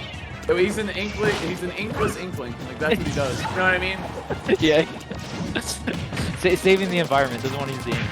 That's 1 million damage right there at the ledge, and a lot of ink. Okay, so I'm off stage here. The back airs are out. Definitely definitely don't need to know too much about Smash to use that Inkling back air. Very, very strong move. Very quick. Very disjointed as well. I think Wrath, like, he kind of exclusively plays Sonic, right? Like, he doesn't have too many secondaries or anything, right?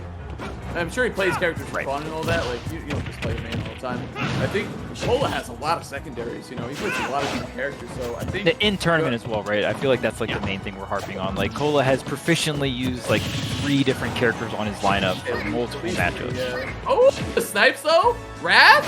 Oh man, a down air would have been so cool right there. Hold on. Down air, maybe fair? Oh, the ledge grab. No, you didn't want that, but this forward throw should do the trick.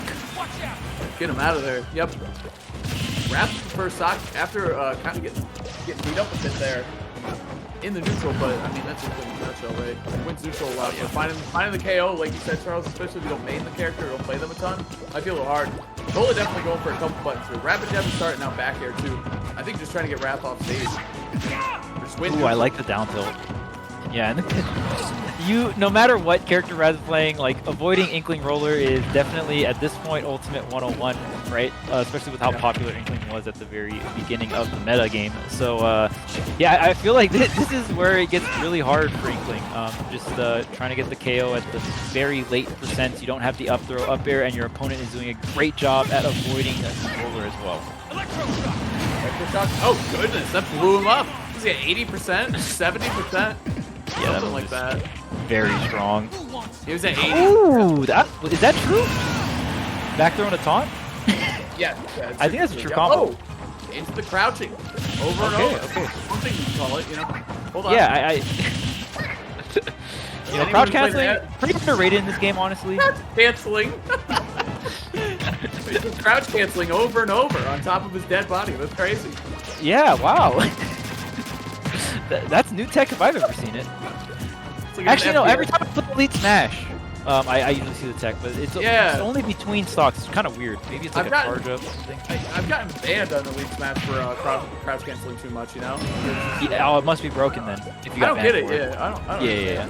It's gotta be broken. I don't know why. Back up. But not here, not banned here. Not Smash 4 to it, baby. Oh, the frame trap? Oh no, almost. Okay, there's the up air. It doesn't fully connect here.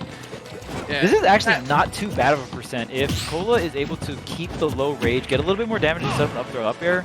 Right now, Wrath definitely not letting him, racking up that rage. What was I gonna say?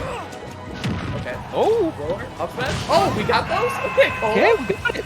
The directional air dodge too. Oh, hold on, there goes There's the crouch cancels. Yeah, nice. Advanced technique. Yep. Dang. Yeah, he got 5 in a row too. too. It can get pretty tricky because, you know, your hands can get tired if you go for a lot in a row. It's the mental damage, you know? That's what you go for with crouch canceling. It's good. Charges up the meter. The meter. Old Inkling though, kind of ramping up. Yeah. I feel like that's like a thing in random videos, right? Like, oh, I'm getting stronger because I'm just like learning the character like just better. And yeah, or you kind of just start to remember stuff like, oh, I forgot about that. Like, I'm gonna start doing that more. Oh yeah, roller lol, that's pretty good. Yeah, they did qualify chat, and anyone asking, the infinity sign is Cola. And number 10 is Wrath. But here we go, Cola. Trying to take this out 3-0. Oh, I thought he had him. How much jumps do you have left? I don't think any jumps. Ooh, the down air so close to connecting. Oh, dang, that Inkling scaled up though. Right. The crouch canceling came in clutch there. That was clean. That was clean. Yeah. I feel like because of the crouch cancelings between stocks 1 and 2, Cola was able to ramp up the Inkling and really just get that meter going and was able to really finish it off with the up smash. Excellent play coming out from Cola. Really just showing, you know, he's definitely pretty nice at random. He is actually, and like you said, I think it took a little bit to like kind of boot up and get the Inkling going. But once he did, it was looking clean. He started finding the kills. Like you said, he kind of remembered how to play the character a little bit more. Whereas Wrath, I think, came in a little bit hotter on Pit. He pig spit a little bit actually. So, but yeah, that's gonna be it for that set. Actually, a fun 3-0 to commentate there. A lot of characters we don't usually see, so that should be a fun one. For sure, for the thumbnail for. Yes, we are going to do one more set, because you know what the next set is, Charles? It is Vendetta against Esam, thank God. Esam, I'm sorry I messed that up. Wrath did not SD against you. You did take his double jump. You don't have to tag me on Twitter about it, though, dude. Come on. Come on, all right? Come on. Hey, I'm commentating over here, you know? Hey, bada bing, bada boom. Lost his double jump. I didn't see it, but, you know, it is what it is. But speaking of losing his double jump, Vendetta's going to have to watch his double jumps in this game against Esam. Pikachu off stage. It's just going to be a nightmare for Is he going to go Ryu? He might go Ryu, honestly, because I think Vendetta is the guy who single-handedly convinced ESAM that Ryu's better than Ken. Which is, I'm going to tell you right now, chat, it's just not true. But I do respect the opinion. I see how ESAM came to that opinion. But we'll see if he goes Ryu here. Terry's also an option, but I feel like recovering for Terry is also incredibly scary. Trying to recover low is just kind of not an option against Pikachu. Yeah, that's actually something I'm pretty curious about. If Vendetta's Terry is as good as his Ken and Ryu. I think his Ken and Ryu are extremely phenomenal, but I have not quite seen the Terry come out from Vendetta. Could be an option here. I do think of the three, Terry has the best recovery of the three, obviously, and that doesn't say much because Ryu and Ken's recovery are very bad. So it's just Terry's is better. Yeah, exactly. Yeah, someone in the chat pointed out. Yeah. What was I going to say? Ryu does better in the Pikachu matchup. I agree, because he can sit back. He's not afraid to sit back and throw fireballs. Ken, Fireball, easily, I think it might be the worst out of the three of them. I'm not sure. It's between him and Terry's, for sure. Ryu's is solid. Like, it's not amazing or anything, but it is definitely solid, for sure. So, I think he's going to go Ryu, to be honest with you. Go Doc? No, he's not doing that. He'll definitely go one of the fighting game humans. So, should be a lot of fun. For me, I mean, you guys probably know this at this point, but, I play a lot of Ken, and I think Pikachu is a really tough matchup, but I'm excited to see, a fighting game character genius like Vendetta take on ESAM in the task that he has ahead of him is going to be hard, because ESAM plays matchups by the book. You're not going to beat him because ESAM kind of slips up and plays the matchup incorrectly. He might, make a flub or SD going for a deep play or something like that, but he's not someone to play the matchup incorrectly. So it's going to be a tough one for Vendetta, but I think ESAM has a lot of respect for him as a player, and I think that says a lot, because this is a matchup that it's just easy to get folded in as a Shoto. Oh, absolutely. I know at some point, and there it is, you are on point with these predictions. Here is the Ryu, not the Ken. Again, this is one of the events that I think... GG's. GG, okay. You just like see Wadi like come out. Like, oh, yeah. He's like not even playing.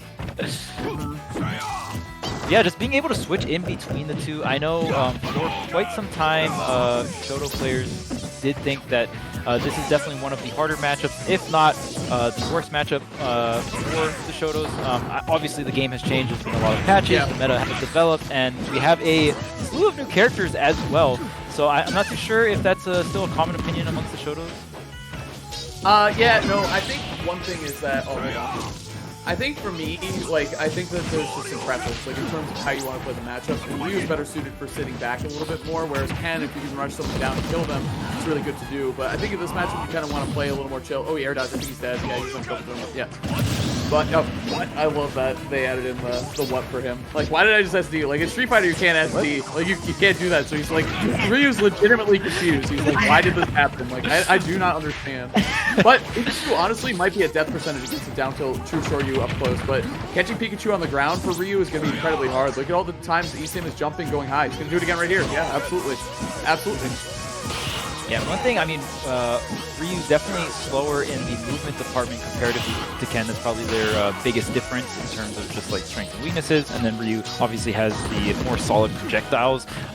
So even chasing down Pikachu is just generally going to sound hard. But we do get a mess up on the quick attack there. ESAM went up. Maybe he thought he went a slight up direction, but not straight up. And then tried to go straight up on the second one. Yeah, very common Pikachu input error for quick attack. Catching that high recovery there. Yeah, and I like how Vendetta just kept forcing it higher. You obviously could have taken more damage, but it's just, at that point, it's I will take more damage as long as I end up on the stage. Right. Yeah, absolutely. I mean, that's what you have to do, because it's kind of, if you look at it that way, it's a double advantage. You can be okay, I took some damage, but A, I live, and I got to keep some rage, too, which will kill Pikachu, because now ESAM, he's got to be really careful here. One bad move here can cost him a stock. Oh, no! Ooh, that is so unfortunate. The Pikachu jab at ledge, and there's a lot of moves that can kind of cause that scenario. I know Rob spamming down tilt by edge, or even top shenanigans. You wanted to do a normal get up shield, but or you wanted to do something in the shield on stage, and then something happened, and you end up doing the air dodge. And even in that scenario, Vendetta probably wanted to do maybe a ledge roll, but ran out of intangibility on the ledge, hit L, went into neutral air dodge instead of ledge roll. Oh! That happened. Wow. What a Good stock. timing there. Yeah, he caught the jump off the ledge right there. That's classic. A lot of people try to jump, and especially Pikachu, because they can jump, fade back, Thunder Jolt, create some space. So I'm sure Isam was thinking something like that. Vendetta ready for it, and just like that, we got a tie game again. And don't forget the weight differential is huge here, Charles. We haven't seen a Tatsu for a kill either, so keep in mind that that is on the table. You can cruise over some projectiles, so I think if you time it right, you can kind of trade or kind of go over. Oh, he almost got the jab block there. That can jab block if you cancel down smash into a regular Hadouken. It can make the bounce, and that's what's top. Yeah, it's pretty cool. Dash check, though. It's a very good setup, too. He showed his hand a little. He showed his hand early. I like the idea, but he showed his hand a little bit early. Focus is just so hard to use correctly in this matchup. I'm not saying that was incorrect or not. I'm just like, Isam waited out all those options, had it punished, but it's tough to use because Pikachu's main tools, forward air and nair, just destroy focus, obviously. Even down air, too, I think he just breaks right through the early stages of the armor, so really tough to use that move. Tried to use it for the movement there, but Isam was ready for it. But, I mean, let's say what it is. Vendetta kind of threw away 2 of those early stocks. If he held onto those a little bit longer, didn't accidentally get caught with the jab at the ledge, a lot closer at the ending there, Charles, for sure. Definitely a funky game in terms of just like the amount of SDs on both sides, honestly. Honestly, at the end there, just very great patience from Isam. I think Vendetta expected Isam to kind of like drop low, cover that lower area. So Vendetta was like, you know what, I'm gonna burn all my resources, go all in on this recovery, double jump, focus high. But Isam hit him with the patience, showing that yes, I can go really hard off stage, and I can also just wait a little bit and then go hard off stage as well. And Isam is covering multiple options, and definitely something Pikachu can do against the Shoto. Jumping going high, too. I like that option. There you go. Just avoid it completely. That the nair, too, being the parry into the down tilt. Isam swinging here, too. Love the aggression from the Pika. Yeah, the jump Tatsu definitely one of the more important mix-ups for any Shoto. You definitely get like a very creative angle, and you're covering yourself with a hitbox as well. For sure. All right. And I love it when they do it to the ledge. It looks like really clean. Because you kind of like just go in a straight 45, you know? And then you just clip onto the ledge. It's very nice. Oh, look at that. The Kara cancel Tatsu. Very nice. Yeah, and I like that too because it's kind of like a bait as well, right? Like, wow, he recovered. Wow, that was beautiful recovery. And he gets the stock on top of that. Wow. Down tilts are hard to land in this matchup too. Pikachu just likes to hang in the air, especially with these long-reaching hitboxes. Those are the multi-hit in there too. Bear's kind of both of them. Back air as well. Look at this too. I love the confirms because Ken, the way he likes to confirm out of that down tilt into hard down tilt is usually with the input round touch, right? But Ryu can extend it with the fireball and apply safe pressure, even if it doesn't KO or even if it doesn't, or not KO, but even if it doesn't connect, you still apply the pressure on Pikachu to keep him on the ground. So it's just really good pressure. Oh no, I thought he was gonna just keep Thunder Jolting him to death, you know. 173%, and we see if Pikachu is not able to get these edge guards, it's going to be rough, but the T-Jolt confirmed into the dash attack, so much threat, but Isam finally wiping the stock, but he's taking quite a bit of damage, and with this low rage, we could see a very easy down tilt confirm. But the multi-hit from back air is going to cover that focus. Bear here, look for the pressure. Oh, sour hits, all sour hits. That was so close. Oh, no! Doesn't connect. Isam, so much pressure off stage. Thunder Jolt here, clearing some space now. Shoryuken. Yup, that's gonna do it. A lot of power behind that Shoryu. Very nice job. Strong. It's so sick, dude. Yeah, it's sick. People sleep on it because it's been a while since they've seen good Ryu. Look at that. Down smash canceled in a Hadouken. Very nice stuff. 30% off of that. Another one too. Looking for the shocking nets this time. Getting the extra hits, the multi-hits, damage. Yeah, and I feel like just watching Vendetta, you learn so much about both Shotos because you're kind of seeing like a side-by-side comparison as Vendetta goes throughout the bracket, which is something that I haven't seen in a while. Even before we got on the mic, I asked Taz like which Shoryuken is stronger between Ryu and Ken. It's actually Ryu, but I literally just didn't know that. I just thought Ken was stronger because it's been so long since I've seen Ryu in this particular game. Yeah, and it's just, well, it depends on what you're talking about. Because Ken's anti-air obviously is super strong. Ryu on the ground. The point is, I think the final two. Oh! Shoryu. Oh, the Tatsu doesn't connect. Good PI, yep. Oh, he just smashed it. Nice. Okay, this is so close. Good job interrupting the down tilt with short. He did an input Shoryu right there. Did he really? I couldn't hear. It was either input or regular, but I think he just did it. I think he did it. Hold on, let me listen to the replay. I mean, I think a regular up, he wouldn't have killed Pika. I know Pika's light, but is the regular that strong? No, he did the input. I listened to it. The way I could tell is by the sound. Like he says. Oh, it it's a specific sound. Okay. He puts more bass into it when he says it. Like they try. Like you can hear it. Like he tries harder when he does it. So yeah, I'll show you. I'll show you at some point. Yeah, that's I think that is the first game that ESAM has dropped all tournament. Yep, chat's saying the same thing. Awesome. Really nice job there by Vendetta, knowing that ESAM was getting great. We've seen ESAM get aggressive in that exact spot several times today to steal games that he had no business winning. You know, it's like the Pikachu or the ESAM special for sure. So he did that against Wrath. Hold on a second. Hold on. This is okay. Hold on. This is a terrible matchup for, I know Ken, I haven't played it a lot as Ryu, but I played it as Ken. This is a tough one for Ken. I think Ryu might have a better time with it. Same principle where he's going to be throwing back some fireballs. So Right. Pat earlier was asking, does ESAM still really have a Samus? Well, here it is. Smash World. Okay. This All right, so the fact that Ryu is able to make Samus back up on the projectile war, that's honestly pretty impressive. Yeah, shooting the super missiles too. Those are the speedy ones. Oh, geez. Yeah, we'll see if ESAM can go with a different approach here. Obviously, Samus can edge guard. I mean, almost any character in the game can edge guard the Shotos, but definitely going to go for a more on-stage approach here. Going to try to control everything with these projectiles and really just stay away from the Shotos, because at the end of the day, Ryu can't really kill you with any fireballs. They got to get in and they got to get their hands dirty, right? What I like about that focus attack conversion is that he didn't go for a down air into proxy jab because he knew ESAM would SDI out, and that getting that hit on Ryu was really tight. So he just went for the immediate proxy into the Shoryu, so that was smart. It's just respect from ESAM too.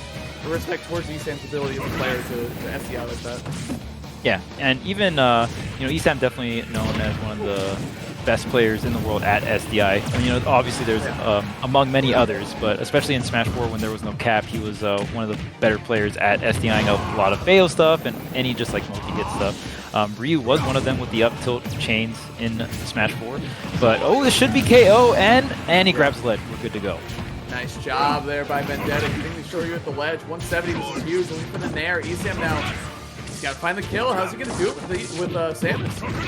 Shock nets. Oh, that's a frame trap too. If the SDI is up, he can get out of the shock nets, but it can be in air dodges, but he can trap the air dodge afterwards. So, job by ESAM knowing the matchup a little bit there. Yeah, and to me, it's still just very surprising to get ESAM to just switch off the Pika just because of how good that matchup is for Pika. But like you said earlier, this is also a great matchup. Samus is going to have a lot of those multi-hit options like up air, like fair, and just having the general game plan of the projectiles to play that keep away game. Oh, absolutely. Oh, shooting the wrong way. There we go. Pressure. Waiting for that. That's something you really got to watch out for.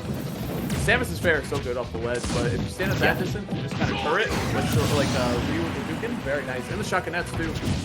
Good mix-ups here. Vendetta pulling ahead by a full stock Charles.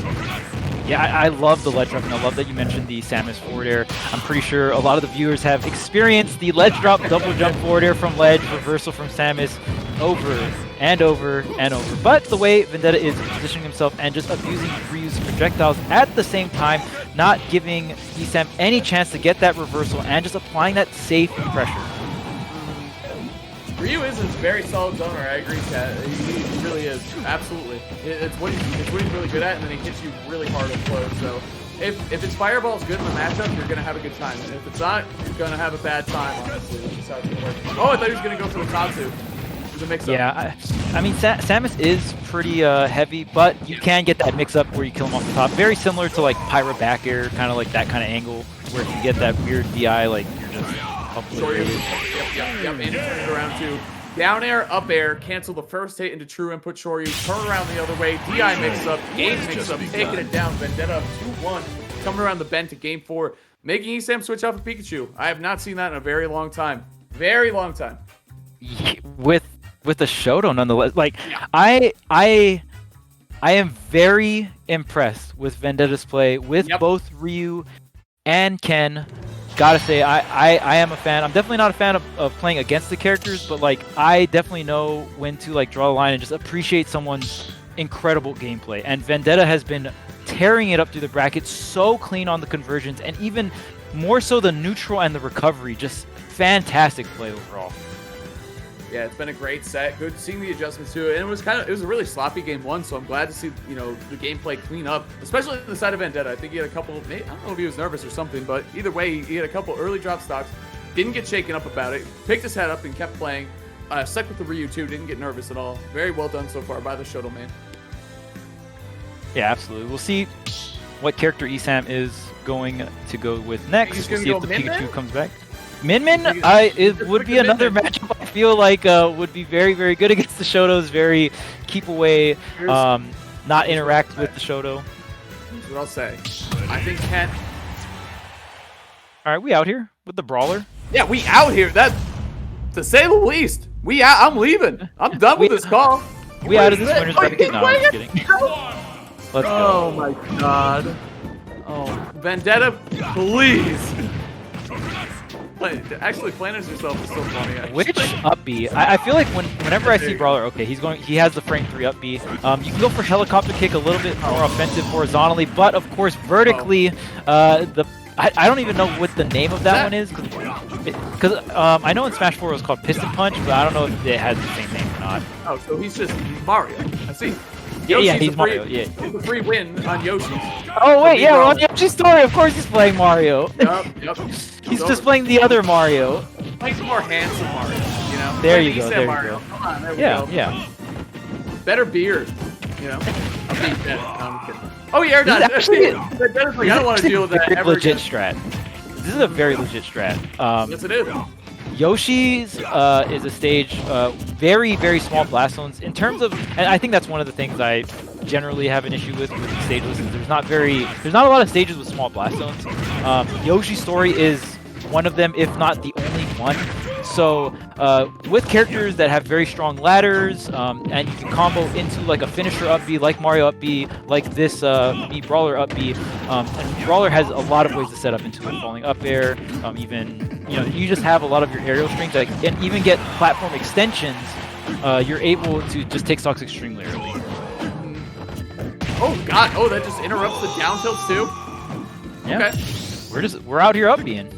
What up? It is what it is. No what true up? input required.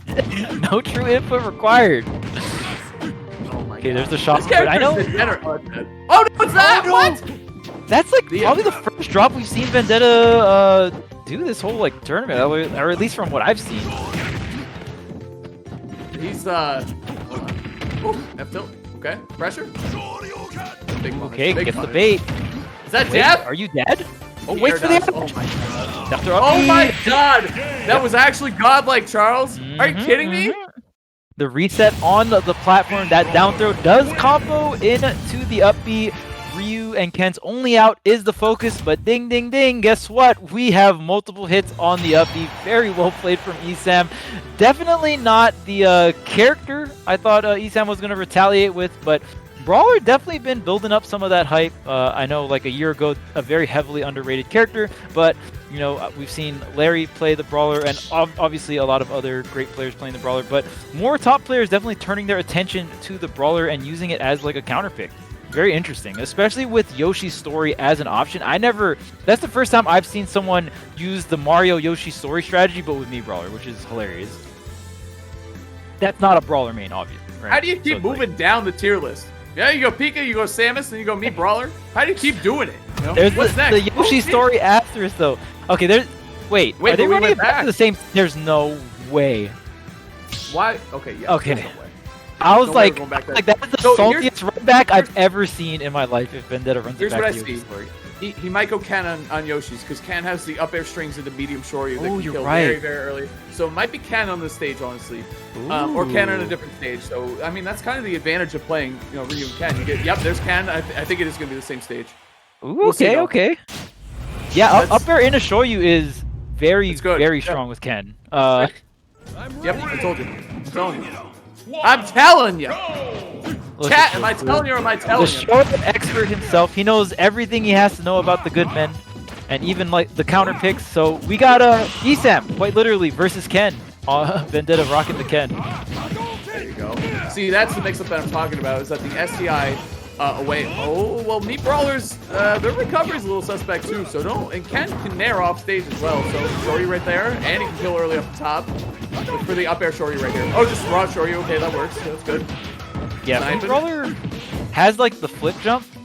It is a lot laggier. Definitely nowhere near as good as Zero Suit's flip jump. I really don't like it when people compare it to that move. It's a good way to explain the move, but they are on two different planets. Like Zero Suit's flip jump is like one of the best moves in the entire game. Yeah, it's diet, dude. Oh, you're done. Oh, that's what I'm saying. Incredible DI coming out from Esam. He's also like diet Ken cheese. You know what I'm saying? Like Ken can just go on the stage so easily. See you later. Oh no, it's tail. It's tail. All right, all right. Oh man, so much discounted diets, man. Is that the life of Meat Brawler? You're just discounted diets. Yeah, it is. No, it truly is. They just give him like Frankenstein parts, right? Like you got baby, Zero Suit diet. No, it's not even gonna kill Ken. Not even close. Here we go. Okay. Off stage here, Esam. I like the Hadouken stall there, and yep, it's gonna beat out that option. Big damage coming in, and whew, Vendetta looking really good to take this game. Number 5. Let's see if Esam can set some kind of scenario up where we can get some of these stocks. I'm watching it right now, you know what I mean? Like, you ever pause and take a look back on your life and be like, what the hell is going on? This is one of those moments, you know what I mean? It's like, what am I looking at? I love chat too. Chat had the comment where it's like, Esam said, fine, I'll do it myself. He put himself in the game. He's like the final boss. Like, oh, or you see you later. That's it on the top platform. Too easy. You leave that stage open for Ken, and it's gonna be Ken all day. Yup. Well, I love that you brought that out because I love when it gets to the point where it's like there's the character counter picks going on, but on top of that, there's like the stage counter picks where it's like, well, I'm not going to ban that stage because even if you take me there, I'm fine with switching characters and going this character. It just gets so deep, and Yoshi's story is definitely the biggest culprit of that. I think it's one of the most impactful counter pick stages in terms of changing up matchups. That, and I think FD is up there too for like the most polarizing, like can change how exactly matchups work. Just lack of platforms changes so much, but. Anyway, I mean, Vendetta over Esam, that's huge. I think the biggest part of that is not just the win, but the way he did it. He forced him off Pikachu, which is pretty crazy. I mean, obviously, you know, a little bit of Wi-Fi might be dipped into there, but I think Esam has always said that he has a lot of respect for Vendetta as a player. So there's a lot of Ryu and Ken to close it out. Deadly combination. You love the good men coming through. Let's go, Ryu. Classic combination from Street Fighter 1 until today. Tied at the hips, best friends for life. There we go. Very nice stuff, Charles. I mean, that's a great way for us to kind of close out our block here. We're going to toss you guys, I think you've heard of them before. They're these two commentators, EE and TK. We're going to toss you guys to them. But before that, obviously follow, this is what I call, guys, very simple acronym, the LFS. It's a like, the follow, subscribe. VGBC, VGBootCamp, you already know what it is. Twitch, Twitter, YouTube, and Facebook. Make sure you give them follows on all that good stuff, all the media. You don't want to miss any of these matches, any of the Gamers Lab stuff, so... Very good stuff. And if you got 5 bones, or if you got Twitch Prime, make sure you toss it to VGBC. They deserve your sub more than like anyone, honestly. I mean, they put on the whole show. They put on the whole Smash World Tour. So make sure you guys give them, if not the free follow, the sub if you can too. Oh, absolutely, man. VGBC has been doing it big for a very, very long time within multiple Smash communities. And, of course, we got to shout out Metafy, one of the many sponsors of Smash World Tour. You guys can check them out. Make sure to use the promo code SMASH or SWT for 10% off. They had a flash sale earlier today, which was really cool. And, of course, none of these players need no introduction. Some of the best to do it in this game. And they're here to teach you. So...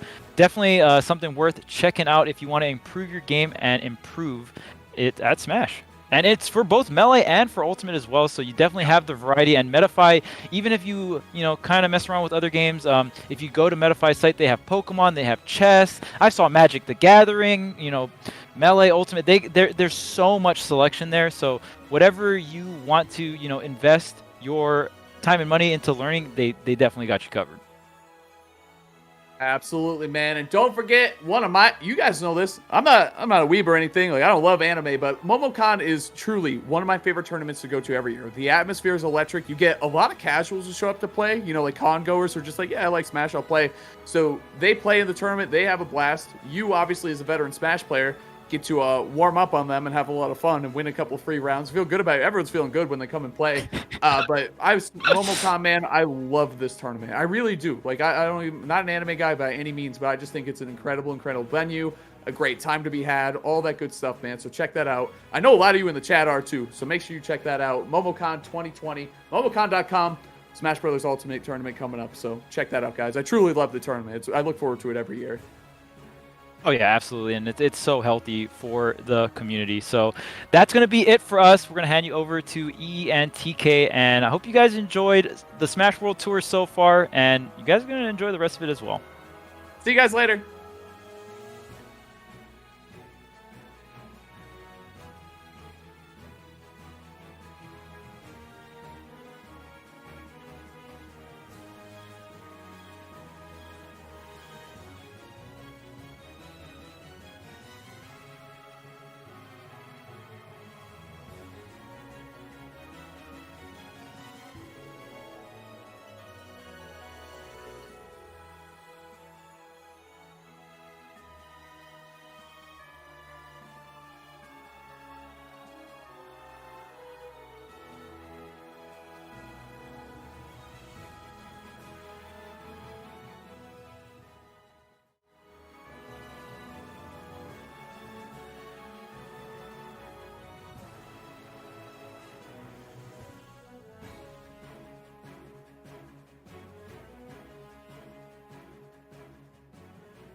Welcome back, guys, to the Smash World Tour. But first, you already know what time it is. Black Plague is in the building, dropping some of the hottest commentary 2021 on the internet. What's good? Anyway, let's go ahead and get into it real quick, man. I know y'all been watching some pretty good matches right now. I see up next we got Yez and Cola coming up. Before that, obviously, I'm TK and this EE. How you doing, bro?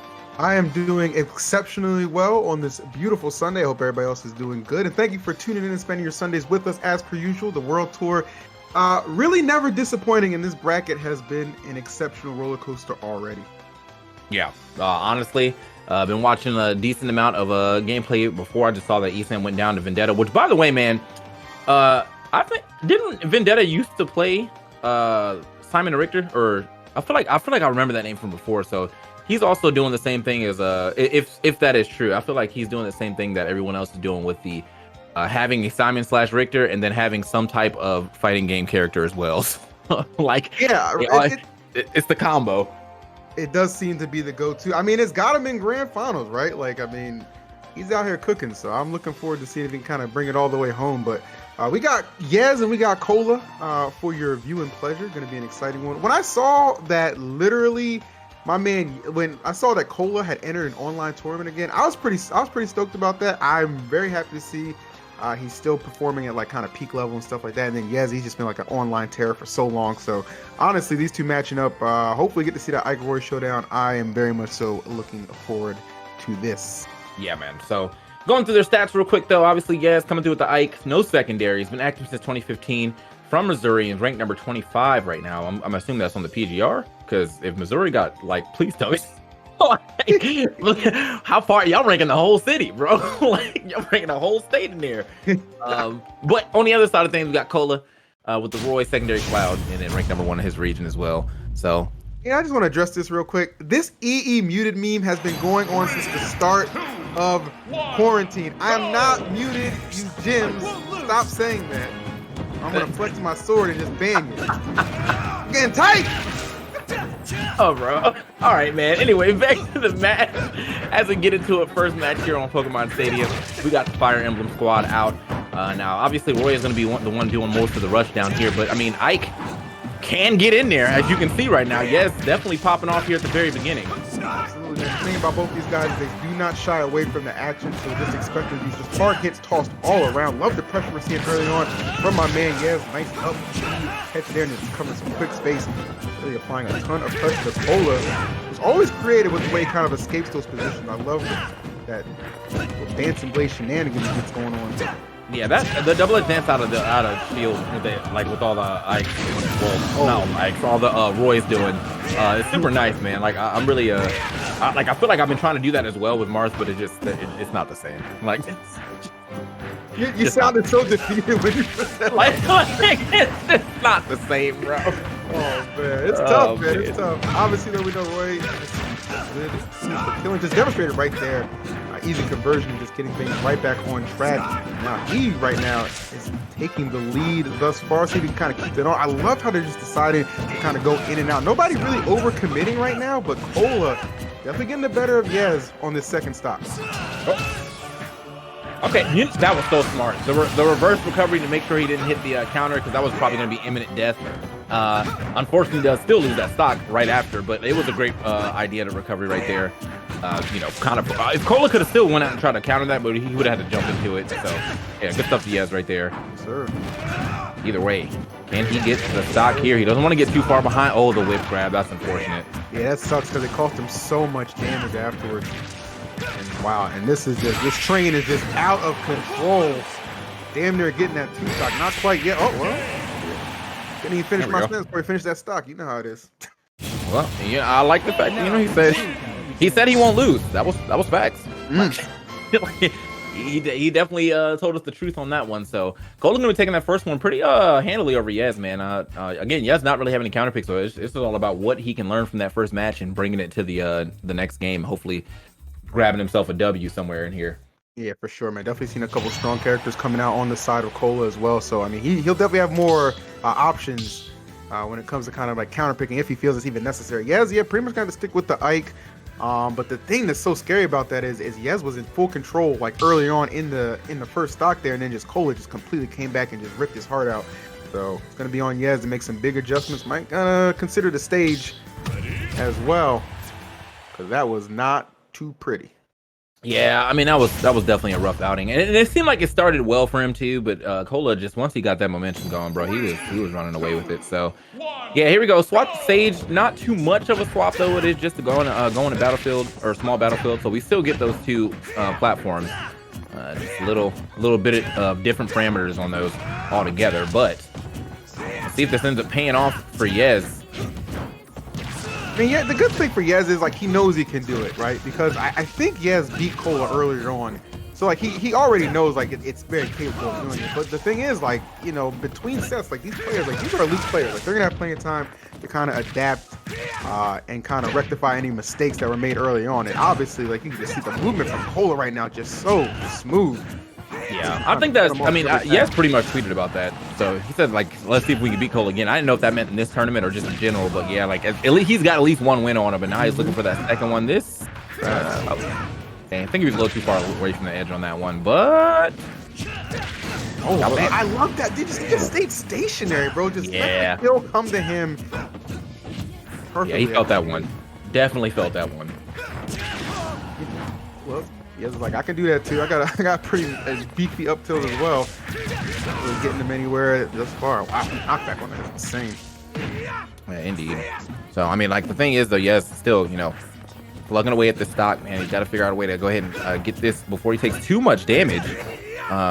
You know, that's always what you want to do. You don't want to be taking away a big amount of damage before you can take someone's first stock. Otherwise, you know, you're already starting this game at a super huge deficit. Okay, like the grab and try. Nope. He's gonna try to overextend there. Good decision, but Cola holding shield, easy up B, getting himself out of that predicament, trying to patrol that ground. But Yez picking some aggressive options to get out of these situations. My feed for a second, bro. I'm back though. I'm back. So mine stuttered for a minute too. Yeah, I was like, huh? Like we good? So yeah, but we're back into the mix, man. Again, Yez. Cola still scrapping it out, and it is dropping again for me. So you got to hold the reins on this one, brother. Don't worry about that, man. Hold it down the way Cola's holding down this game number 2. And really, I love what he just maximized the fact that when you're Ike, it feels like some of your options can be just so limited, especially like on recovery. And I think that's one thing Cola did on that last stock, exploiting that really well, trying to take him coast to coast. A couple of nairs, and then just scrapping and getting the better of Yez in a lot of these exchanges. Very rarely that I see Yez just kind of almost overwhelmed to the point where it doesn't seem like he has too many answers. That nair, however, will be enough to convert. Well, hold on now. I feel like, you know, he can get back into this relatively quickly, man. That boy do some damage. Look at that quick 27. Oh my God! Yes, I wanted it so bad, bro. How did I get that to him? Oh my lord! Yeah. Oh man, I think he released it just a little too early right there, so he ended up getting only those air down frames. But that was a good read though, for sure. Yeah, man. All right. Still very much so in the realm of possibility for Yez to win this one. Oh, whiffs that grab. Didn't get a punish though. Little shield shake action. Okay. Man, bro, yeah, this is unfortunate, man. You got to get away from this ledge because, like, you already know what Cola looking for. It's that jab to back air. Yes, sir. Oh, you tried it again. Okay. Just trying to take a guess where he's gonna be. Just one solid hit. You know that's what Cole. Oh, he had him. He's a little late on the draw. Okay. This is actually nerve-wracking as hell. Yeah, I don't know who's gonna take this game right now because it's extra close, and I feel like it's one hit away from both of them right now. Oh, that back air would have definitely sealed the deal had he able to find that out of shield. Oh, but he hits the platform. That's unfortunate, bro. And credits to Cole. He didn't panic in that situation. He didn't give up an air dodge. Throws up the up smash. Probably the least likely kill option I would have expected in that situation. Cola, a little unorthodox there, able to go up 2-0 against Yez. I mean, he called that jump out of shield for sure, though. Like, I mean, like, Yez most likely gonna try to land with a neutral air there, or he was. Otherwise, he should have just jumped away. But yeah, that was a really big call out on Yez, knowing that. Well, yeah, I mean, like, I hit your shield. Either you're gonna be out of shield, or you're gonna jump, and he read the jump. No cap. I never would have even thought of it. Brilliant. That's why they're there, baby. That's why they get paid the big bucks, or the big seating placement. I don't actually think you can win any money right now. But the point is, they're here, all right? And they're fighting, and they're putting on a damn good show. 2-0 lead for Cola. You guys gonna have to retaliate, or that is going to be the end of his loser's run. Yeah, That I honestly I hope that doesn't happen right here right now, because like I want to see at least one more game between them, with Yes getting a victory somewhere in here, man. This set is definitely like I'm hyped that we started with it. Like I like these two players a lot, and they're definitely showing why, like they're just fun players to watch. Oh, absolutely. I mean, yeah, exactly. Like coming into this one, I was like, you know what, the perfect starter to just lighten this bracket on fire. You got Cola and Yes. Say no more, man. Sign me up every single day of the week for that. Yeah. So here we go. We just waiting out for these picks real quick to see where we're going for this third game.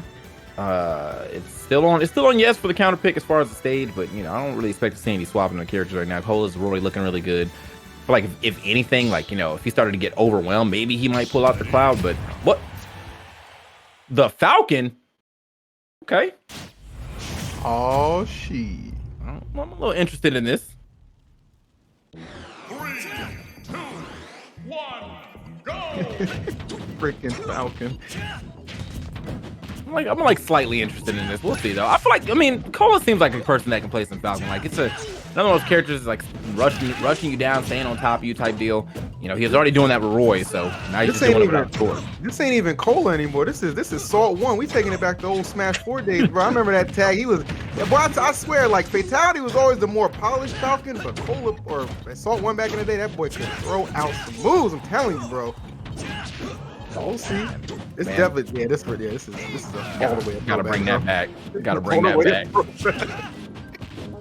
All right, so he's definitely moving. Unfortunately, though, he's taking more of the damage here. Has not been able to find a good a nice little Falcon in at the very least. Where he's allowed to carry people all over the stage. You already know, man. Falcon get one up air, and that's like 6 more right there.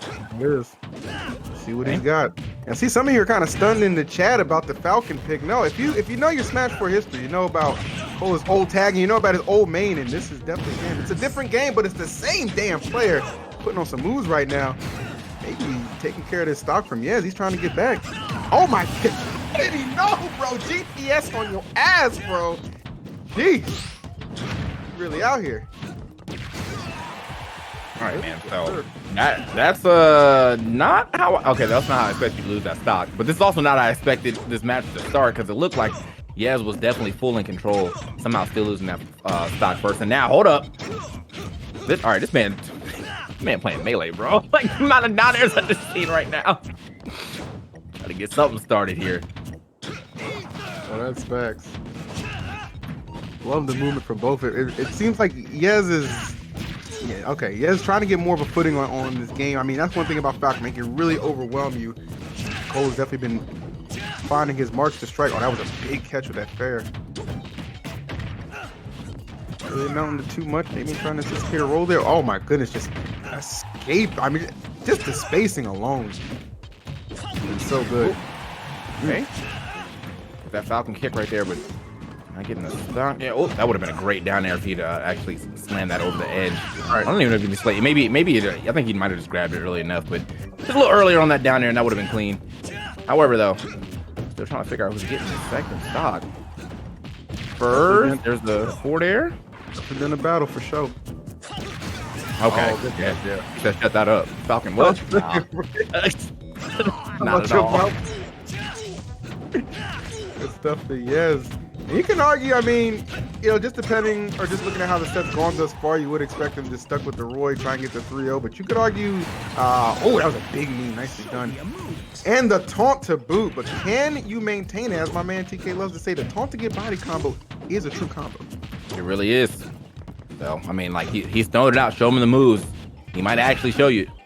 Those moves real quick, but honestly, with the way that Cola's been playing, that was a little bit of a reach right there. It wasn't. Okay. Oh, I really did not know who's gonna die first on that, bro, but that was insane. I held my breath too. I was like, wait a minute. Oh man. Oh man, because I was playing Ganon the other day, and I was like Ganon saw somebody on the last stock, and I didn't win. I was like, what kind of crap is this? I wasn't sure what's about to go down there, but Yes able to take it over Cola in a very crucial game number 3. So still an opportunity to complete this reverse 3R. I see a couple of you in the chat clamoring for that, so could be the start of it. Well, all right. Well, we'll see. That was a nice haha hee hee pick, but let's go ahead and get back to some real stuff right now.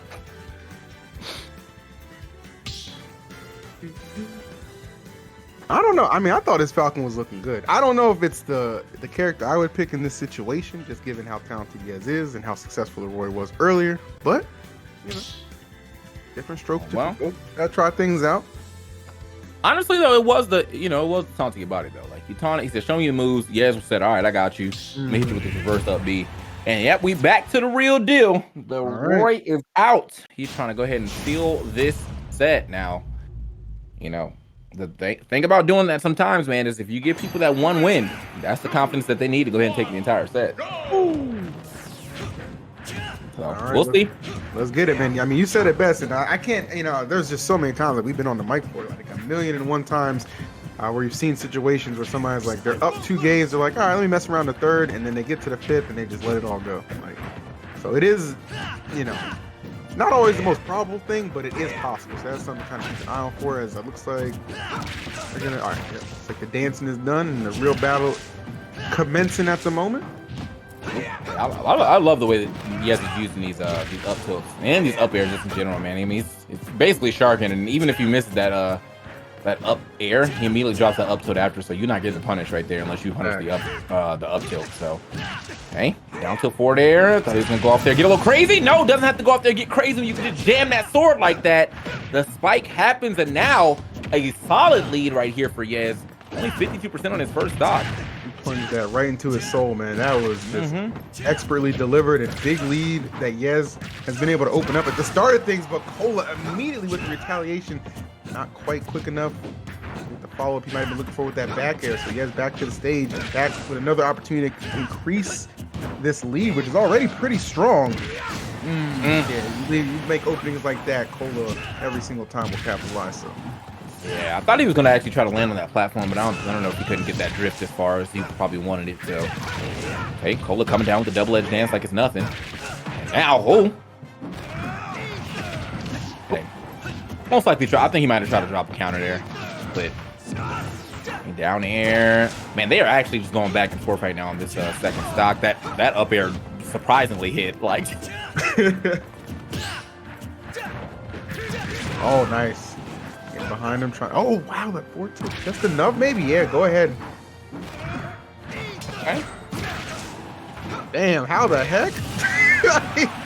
Did that even seem like it was gonna connect? Like I was like, nah, that was really far out.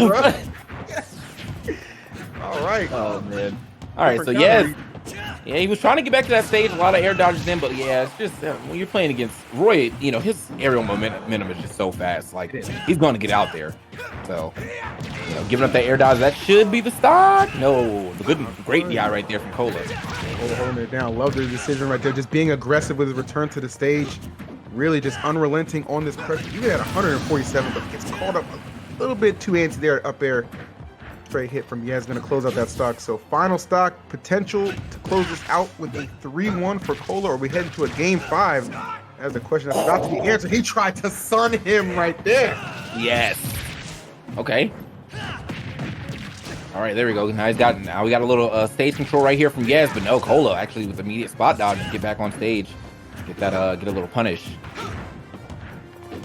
Okay. Down the stretch, who's going to open up first? Like Cola trying to get in there. Nicely done. My God! Oh my, bro! I felt that was a soul read and a half, bro. Oh my God! Damn, son. Oh. Yeah, that was a shit. That almost made me vomit, bro. That was sick. Okay. Bro, like the charge on that, bro, like just he charged it well before he did any type of roll in it, and it's just like, yeah, I know you. Like, it don't matter what you're gonna do, you're gonna roll straight into this, and it looked like he barely had the distance to like cover that roll. Like he just had enough roll to get past him to take that F smash right in the sweet spot. Yeah, that was rough. Bro, he was dead ass just like holding that for like 5 seconds. Like that was the ultimate commitment with the ultimate payoff at that. So not gonna allow this one to go to extra distance into a game 5. Cola closing it out and a strong finish in the 4th. Very well done to him, man. Gotta appreciate that. Yeah, man. All right, okay, Cola. Like you definitely deserve earn that win, hard body. So hard body Welcome back. karate, but now we're gonna see him going up against Esam here. I'm assuming this is losers finals, right? Is losers? Yeah, this gotta be losers finals. Yeah, because that was semis. So yep, we are going to be heading into losers finals. Esam sent here off of a loss to Vendetta a little while ago. Actually, a really good set. It was actually fun to see his me fighter, which is actually himself, which is pretty amusing. So I don't know if he's going to elect to bring that out at some point versus Cola, who we know plays a variety of characters as well. But this could have the potential to definitely kind of come down to a little bit of a potential counterpick war, especially if we go to 5, which I anticipate it very well could. Yeah, that Florida Georgia line right here with the connection. Both of them ranked 1 in their respective states, and both of them having pretty good secondaries too, man. I know we saw that Samus come out and it didn't really do much in that Vendetta match, but then we were able to see his Samus is good. His Samus is good. Okay? No, I mean it was just that match, bro. I'm not saying I'm not saying it's bad. I'm just saying like in that match in particular, I think it was. I definitely came to the chat to tell him put that away. Like, I tried to see that today. Yeah. But he also plays, as I said, me Roller already, and of course the Min can always make an appearance. So, couple different ways this one can go down. Yeah. So, I mean, honestly, I wouldn't put it past him to get that Min out here too. I feel like Min might actually do quite well against sword characters like this. The Roy always wants to get in the entire time. Min has a really good way of keeping you out with these long reaching moves, and on top of that, the Nair is just really nice. And Ram is just even without just in general, that move is like it's a lot more annoying than you would expect. Because the little curve at the end, catching people out their jump sometimes. It's just Ram is that it's that stuff. I think Japan definitely kind of like showed the top level tier play of like what Min can do. So we know that the character is no joke. All right. So man, again, Smash World Tour, North America, Southeast. This is actually kind of the region I was like the most hyped for. Southeast and Southwest both just had like a lot of talent in there. Like, and I'm not saying that, I'm not taking anything away from Northeast, Northwest. I mean, like they had Big D up in Northwest, and so that was pretty dope. But I mean, it's just like I know a lot of players from Southeast. Like this is where I'm at. So it's just nice to see these players like again. It's been so long since we've been to a tournament, and it's been so long since we actually commented together. I think it's been like almost a month. It's been longer than that, dude. I think it's actually been like 2. Yeah, probably, honestly. But yeah, no, it's just nice to see these players like I'm so familiar with, like duking it out again. So Northeast is gonna be good too, though, for sure. I'm not taking anything away from Northeast. They got New England, all of them, just everything about New England's up there. Got some great New York talent as well. Yep. So definitely not taking anything away from Northeast right there. When you really look at like just Northeast and then Southeast, it's like it's almost criminal that we can only give 8 spots away, right? You know what I mean? Mm-hmm. Like because they're just all these regions are just so ridiculously talented, but it is what it is. That's just how the first year of the World Tour is gonna go. So if you really want it, you got to work for that spot for sure. Both of these guys have been working all throughout their bracket run, which is why you see them here in the losers finals. And it's gonna be Cola Snake making an appearance to take on Esam, who we know is very familiar going up against Snake. Best friend being MVD, so ton of practice right there. But you know what? It's not always about the character. It's more so about the player. So we'll see what Cola does a little bit differently here. Hot start from Esam right out the gate, backing on that quick 77. This man knows how to combo. Throw Snake into the mix. Well, I ain't gotta say too much more about that. Yeah, I'm actually interested in why Cola's picking this outside of maybe like recoveries being way better, because Pikachu does have that potential to just kind of carry you off the stage, and if you're not a character with a good recovery, like that's curtains for you for sure. It's tough. It can be, absolutely. Snake don't gotta worry. That's it. Yeah. Snake don't gotta worry about the other one. You got like one of the best recoveries in the game. Cypher, C4 if you didn't make it with the Cypher. Just a lot going for you right there as a Snake player. But not much going for Fuller right now at the very beginning of this game. Esam literally all over him. Like that's almost an understatement. Yeah, this is pretty nasty at the moment. Like, you got this highly Black Ops trained soldiers being assaulted by this electric rat. Yeah. Not typically what you expect to see, but it is the case here in Smash Bros. And it is looking pretty grim early on. But that's the thing about this. Earlier on, there's plenty of time to adapt, plenty of time to make a comeback. Really no need to go into panic mode if you're a Cola fan. Just understand, kind of got to slow it down a little bit because Esam has certainly been dictating the pace. Okay. Oh, at that, but okay. Just what is going on, bro? Like everything he's doing is correct, and it's like, but they're like hard reads where you should be getting punished if you are like incorrect. But that boy is acing this test. Telling you, good lord, 156 right now. Not sure what it's going to take to get Cola back in this one. I mean, it's just really, it kind of comes down. It's just been an ESAM onslaught, right? And when you just have that much momentum, it's really hard to slow things down. Finally able to get rid of that stock, which is one of those things where you wonder, is it too little, too late? A couple of down airs. Okay. Pikachu does have disadvantage when it comes to that weight, right? So if Cola can get that, get that percentage up a fair amount, he can definitely make some plays. He is out of play. It's kind of going that way. That's why I said no need to panic just yet. Cola's very seasoned in Smash, but yeah, even Snake's heavy body gonna be a victim to that up throw. Yeah, I was gonna say, man, like if he could have racked up, like maybe, like if he would have got that down air before he died, that up tilt was killing for sure. Like, like 100%. So unfortunately, he lost the rage there, but he still got Pikachu at a very high percentage. That was some great DI right there from ESAM to actually survive that up tilt. But another one should be able to take his stock. Okay. Good sleeping bag action. Wow, that I got mixed for sure too. I thought he was coming down with his back air so hard. Like, I think everybody did. Oh man, really well done. Good catch. Cola's done a good job hanging around, but man, he gets taxed so hard just for trying to land and just regain some type of positioning on the stage. False finish there. Yeah, you're not really getting away from that. Had a chance to tech, I think. He might have actually been able to tech that, but probably wasn't expecting to hit the stage. So yeah, ESAM pretty much had that guaranteed in the bag right there. And the air dodge just pushed him, didn't allow him to start a cipher fast enough. So ESAM got the easy down there to go ahead and finish that game. Again, man, I understand that ESAM does have a lot of practice against MVD and Snake, but everyone has a different style with his character, so absolutely. Maybe Cola just thought like this style is something that he's not used to, but unfortunately ESAM definitely showed that he can play versus any version of a Snake.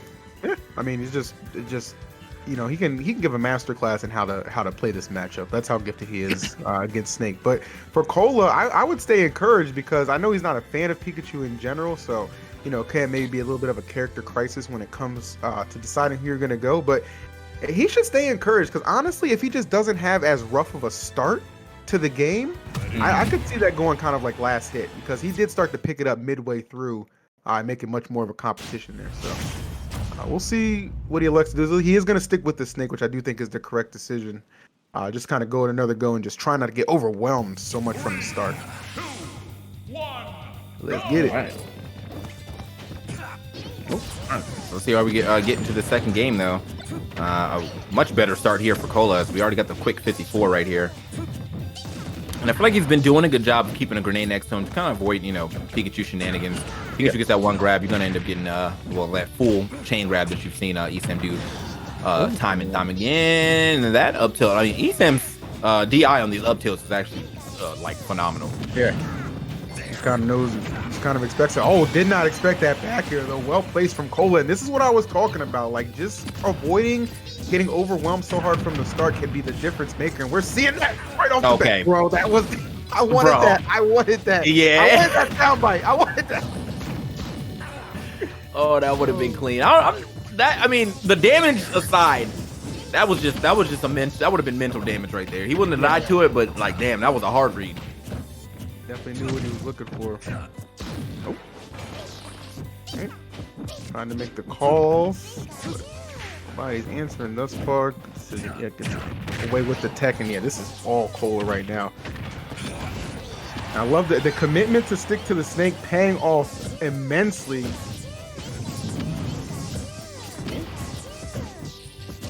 Really, I mean, Cola than that. I mean, he can just play behind these grenades. Like he has really no reason to kind of get crazy with any kind of approaches or anything like that. He is firmly in control. Combination of back air and Cypher going to keep you safe coming back. Going straight high. Let's see if ESAM can capitalize. Big movement right there by Cola. Yeah, ESAM not able to find that last hit, unfortunately. And now this game is starting to escape him even more. Cola's kind of taking, he's obviously in full control because he's got the lead, but definitely taking like a back seat, just big chilling right now. You know, not gonna throw this stock away, you know, recklessly. And this might be it. Yeah, it should be it. That'll be enough to get him, but it took a hell of an effort. So 147, this stock clearly on borrowed time for Esam. Cole is very much so aware of that. So expect to look for him to just kind of not rush anything. Again, just let it come to him. It's not going to take too much. Okay. Had that been an up tilt, I think he was actually dead. So, well, not I think he. I know. I'm surprised he actually went for that down tilt, but Cola just looking for the. I mean, I feel like he's got Ethan so far. Well, he can get the grab throw for sure off the down throw up tilt. But I was wondering, like, I feel like he's almost got to the point where he can do an up throw and get the KO. All right, Cola. Wow, good call. You knew that. Oh, dash attack attempt at Esam.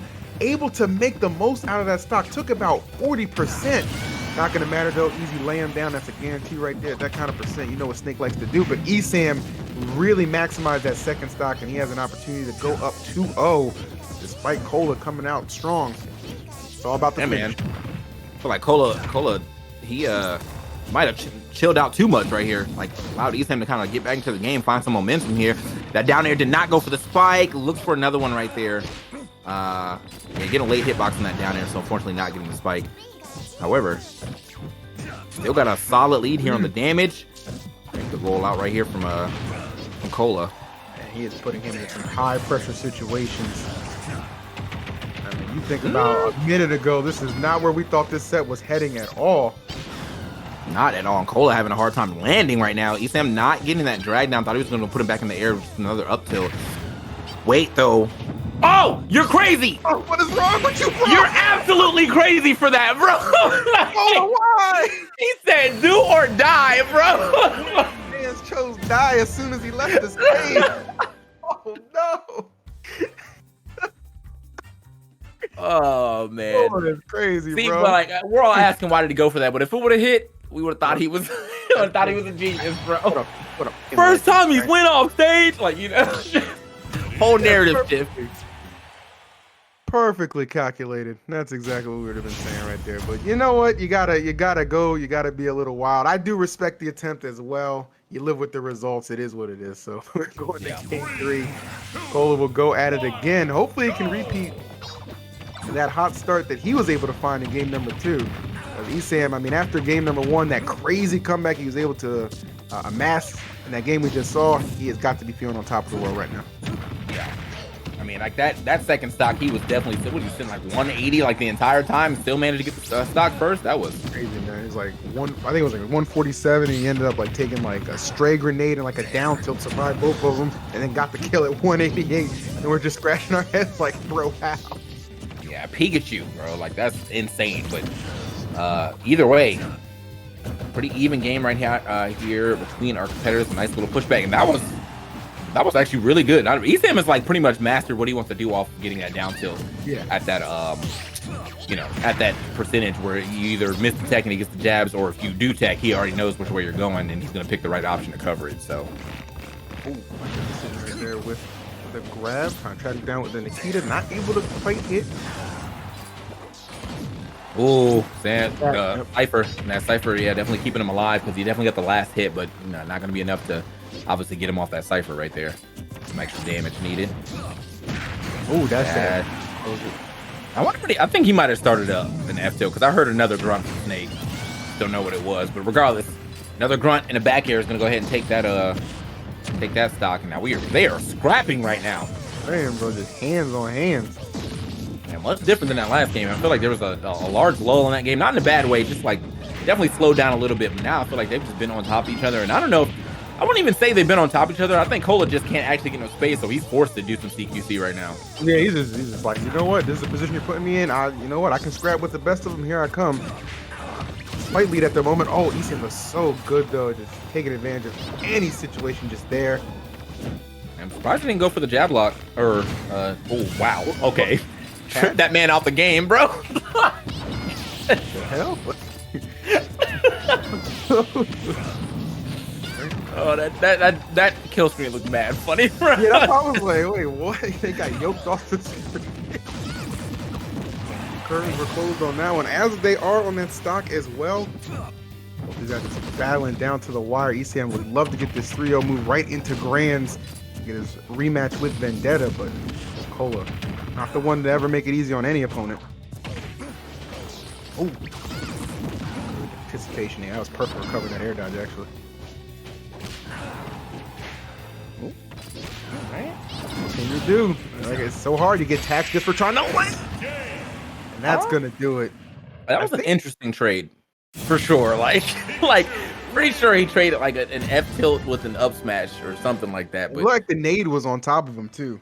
yeah, so the Pikachu, lives that trade for sure. So that's gonna be Esam taking it 3-0 over Cola. Cola with the snake. I mean, it wasn't a bad attempt. I mean, all those games were pretty much close, except for that last one. Only because Esam was so low on percentage. But for the most part, like those were some pretty close games. So like I like the idea, I like the attempt. I do understand that maybe he didn't want to play Roy for the sole fact of like getting gimped probably was like a big fear of his. And same thing with Cloud. So like you play who you have the best recovery with, and that was definitely Snake. Yeah, he went the distance with Snake too. I really thought he was gonna wrap that game 2 up, but kudos to Esam for just hanging in there, man. Just kind of no quit attitude, and it took him all the way to a 3-0. So well done to Cola. Good to see Cola back in some online competitions, and just seeing him compete is really nice as well. So props to him, and even in a losing effort right there, definitely put on a hell of a show. But it's going to be Esam moving on, getting that rematch against Vendetta. So we'll see what kind of shenanigans they're up to as well. Yeah, but before we do that, man, obviously, I know you guys are been seeing this all day. So like, follow, subscribe, VG Bootcamp.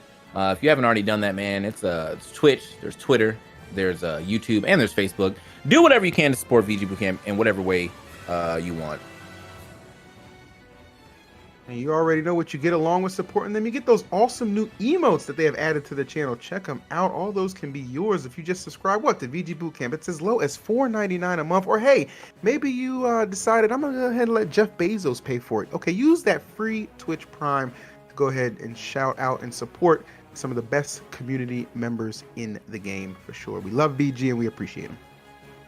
And of course, Smash War Tours is a big partner with Medify right now, man. Medify.gg/Smash War Tour for the get 10% off. You want to use it? Go ahead and type that SWT. We got all kind of people there: MKLeo, Tweak, DeBuzz, Void, and I think there was another name I was supposed to tell, but I forgot it. So just know that there's a lot of people that you can be.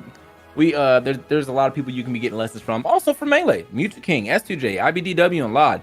Getting a lesson from Mewtwo King is like kind of interesting because I feel like he sees the game in such a like a ones and zeros way. Like, I mean, they call him the robot for sure, but like I do feel like if your brain relates to his brain, that's a great teacher for you. So, but on the other side of things, you got S2J, IBDW, Lod, and a bunch of others too. So if you want to get those Medify lessons and you want to save a little bit, type SWT for that promo code and get 10% off. You already know. And we are back, baby. Next year, MomoCon 2022 happening May 26th to the 29th in Atlanta, Georgia. Go ahead and register at momocon.com. Super Smash Bros. Ultimate. Would love to see all of you there. And if you haven't had Zaxby's before, well, come see me about your menu choices. I'll be happy to direct you. Back, baby. Back, we back. MomoCon up there. Yeah, honestly, bro, if you're gonna go down to MomoCon, look. Do yourself a favor and go find some Zaxby's, bro. Like, it's world class, bro. World class. So, delicious. With that being said, man, we'll be right back. We're going to be getting into the grand finals very soon. But before that, quick commercial break. Stick around. Smash World Tour. We'll be right back.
Welcome back to Smash World Tour, guys. TKEE here, the Black Plague doing it up as per usual. But we got something nice for y'all, man. You know, don't say we ever did nothing for y'all. We definitely got something for y'all right here, right now. It's a giveaway. So if y'all want to get some nice coaching from Vendetta, well, drop that hashtag Vendetta in the chat right now, and then we're gonna pick a winner. So hashtag Vendetta in the chat. Thank you. It's that simple. Okay. Take advantage of this coaching. This guy is literally in grand finals, winner's side of the Smash World Tour. That should tell you all you need to know. Straight up. All right. Oh, I love. Damn, that chat is moving. Okay. There's one thing that will bring somebody out of lurk mode is a giveaway. Something free, easy. So I got this one roommate, doesn't leave the house. Does not leave the house at all unless we go to Costco at the beginning of the month because he knows they got the free samples there. It's the only time he brings his ass out the house. Okay? Free stuff attracts. Beautiful. All right, man. So y'all got a minute. Some Vendettas in the chat. Well, a little less than a minute now. It was 1 minute, but yeah, you know what I'm saying? Drop some Vendettas in the chat, bro. Oh, shit. Let's go.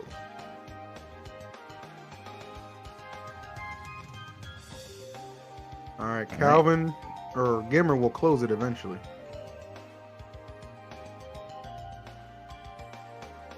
Who's gonna win?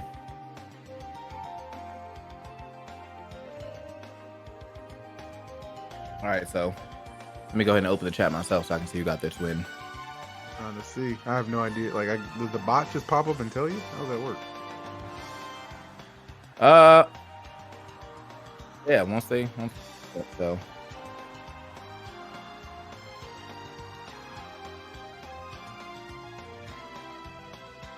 Yes, I see all your messages, folks. Good job on the Vendetta stuff. Good job. Good job.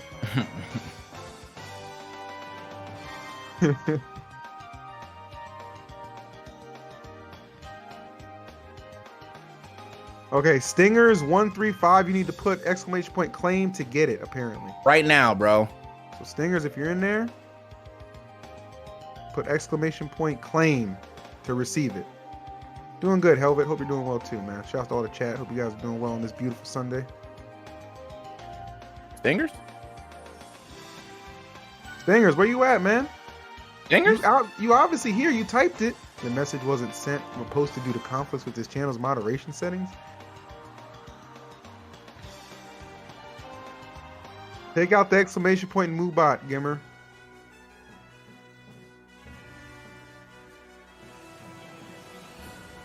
All right, we're gonna message you, Stingers. Confirm from production you did win. Don't worry about it. We got you. Congratulations, Stingers. Good stuff. Good stuff. All right. Good job, Stingers. Well, now we're gonna get to see the man who will be coaching you in action right now, Vendetta, taking on ESAM. We saw Vendetta already take this earlier in winners finals. We'll see if he can run it back and claim victory in the first set, or will ESAM get the reset, and then well, who the hell knows what's gonna happen from there? Only time will tell. And like I don't know though, because the way that Vendetta was playing, bro, he's been swapping between Ken and Ryu, and they've Which both is been Flick. effective for him. Yeah. And he's got the third. He's got the Terry too. If he wants to decide to drop that Terry out here, so we got a bit to work with here. Options are always a good thing, especially in a game with a character roster of freaking, jeez, 80 plus now. It's just ridiculous. So. All right, here we go though. Starting off on Smashville, the classic. Expected right now. Let's get it. All right. I Oh, love Jesus. those. Yeah, great strength from me. Oh my god, but a red, so polished with the execution, and then flubs this recovery. Something you very seldomly see from ESAM. So that's going to be one stock I'm sure he wished he could have back, but it is what it is.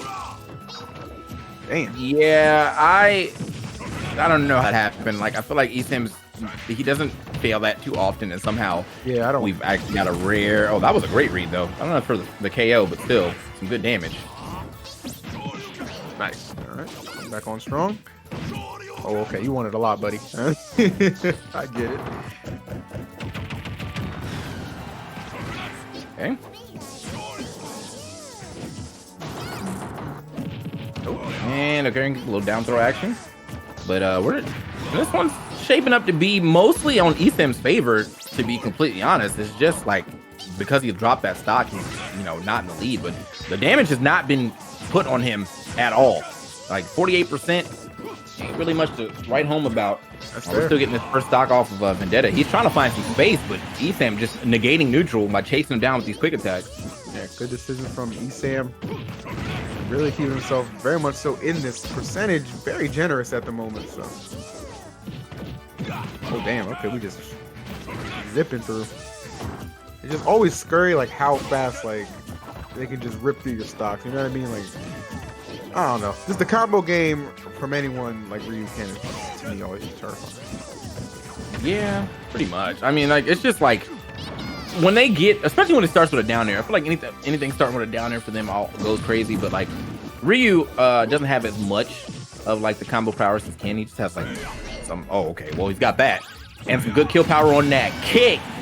That man packing real quick. Nice shield break here from Vendetta to keep this lead inside. I mean, Etham gave him an in. He has not given it up yet. That's kind of what it comes down to, right? You just got to maximize every opportunity given to you. And again, you don't see Etham make mistakes like that like we saw in that first stock. But if he's going to do it, man, I'm going to take full advantage of it. This has been a sensational play thus far from Vendetta. Etham not really able to gain any ground to make a comeback. Seemed like the most likely of things at the moment, being pressured in his shield and just catching that ankle to the dome. See you later. 2 stock for Vendetta. Dang. Yeah, that's pretty simple and clean right there for Vendetta. Now, of course, Etham, sure he didn't want to give it that stock like that, but it happens, bro. Sometimes you just SD. It is what it is. It is what it is. Now, see, we're getting the second game. The second game from Etham. He did, obviously earlier we did see him swap, but not sure if he's gonna swap just yet. That really didn't feel like it was like his fault outside of like that he got bodied outside of just obviously that SD. But outside of that SD, I feel like he was playing. He's playing alright. Yeah, I mean he's playing. I mean that's just like that's something that you don't expect that to happen again. Like don't hedge your game plan to him SD in every match. This is not going to be a thing. So I would expect maybe he'll stick with the Pikachu here. I think he was playing fine. Just Vendetta was just too far ahead. Had no reason to kind of give up the lead. So I mean, Etham is true. He's kind of proven to be a little bit of an enigma with some of these character selections. Like you just don't quite know what he's going to go with or where his head's at. So either way, though, the man is qualified. Like he's in grand finals, so he's good to go either way you look at it. Yeah. So let's see what we're getting on. He's sitting over here for a bit. So I mean, honestly, I don't know. Maybe I feel like the Etham Mii Brawler might be his best bet right here. You want to see the Mii Brawler? There it is. All right. Hey, you wanted. Listen, I asked you for a reason. Okay, you wanted to see if he's going to deliver. Let's see what it is. 3, 2, Literally 1. betting on himself. Will it be enough? Well, we'll have to see. Man, it's basically 2 brawlers. I mean, like you don't really, Shotos. That's what they do. They scrap, and brawler. Well, he scraps as well. But who's gonna scrap better? Low key, if you think about just the size difference between these two, it's almost like a preview of Logan Paul and Mayweather. You know what I mean? Like I'm just saying, if you think about it in a vacuum, it kind of makes sense. I didn't even know Logan was still trying to fight, man, because I feel like everything's been about Jake lately. But now he was like, yeah, let me get some shine too again. I hope he catches it. That's like Etham caught that. You know what I'm saying? Try to get his own Shoryu in there, and well, unfortunately, his was not nearly as strong as Ryu's. Not even close. Better. See if he can pull away a little bit. Etham, obviously, just trying to keep pace. Brawler is scary. I don't care what anybody says. Yeah, I mean, look goofy as hell, but it's just it's so scary. Dude, it's about like whenever they get these like these combos that end in that uppercut, that joint is scary. Like if he gets a down throw into that uppercut, that's a KO. Right. And he can't get all the way up there. So unfortunate that he was that he's got so much damage on him, because now he's gonna have to kind of like probably like a rare well, not a rare, but a raw back air or something like that. I'm seeing a lot of these up airs. I think he probably wants to try to lead in that. Okay, but just finds them. Like it. Nice little catch right there from Esam. Yep. Glad he did that. Not too far behind. Yeah, exactly. Needed to really make a play there before things got a little too out of hand. So the commitment paying off, and now Esam only, what, about 20-25% off. Taking the lead, actually. Instead of forcing his way back to the stage. Seen some success between both of them on Yoshi's past exchange. So good map for both. Well, I never expect that to kill because I don't know. It's funny, but yeah, he ends up getting that Tatsumaki for the KO, and now Esam in another position where like these upbeats out of shield are getting him a lot of damage. But oh wait, Far away. Yep. That was actually really good DI too from Vendetta. He got very far away from that. Yeah, he did escape, but what is he gonna do with it? He needs to put on some damage and not let this kind of go to waste. There we go. Now we're starting to tag it on, trying to intercept in the sky, but nonetheless, Esam not really able to get anything going, and he is just getting decimated at the moment. Still looking for that up B. That's pretty up smash right there, but the backside of it's not gonna be super strong. And ooh. Shows up. Oh, that almost killed in itself, and Ryu is so strong, bro. Kicked through. He just muscled through it, bro. And it landed on his head, bro. Like what? Just muscled through it, bro. New definition of a blockhead. That boy just don't care about nothing. Oh, got him. Yeah, that's easy. All right, Esam. Final stock, final opportunity. This second game. See if he can make anything happen. Gonna need some magic hour right now. I don't know, man. He's quite far behind, and try to get a little extra on that. Get a little, say reckless. Like a lot of these things right here, if one of these get blocked, he's probably just taking the up B out of shield. Okay. Hold up now.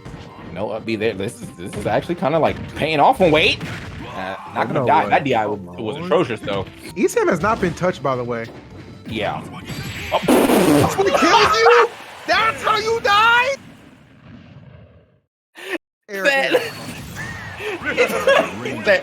Never mind. I'm just gonna do it. I'm gonna just do it, bro. Actually, spin to win, bro. Like. Oh man, that's funny. Oh, that's funny. He did such an amazing job at just dodging so many things, and I feel like I commentator cursed him unintentionally, by the way. Hard. That was quick. He was like, yeah, he hasn't been touched, and the next time he gets touched, he dies. Like that's. I'd like to issue a formal apology to Esam for that. Man. I'm sorry.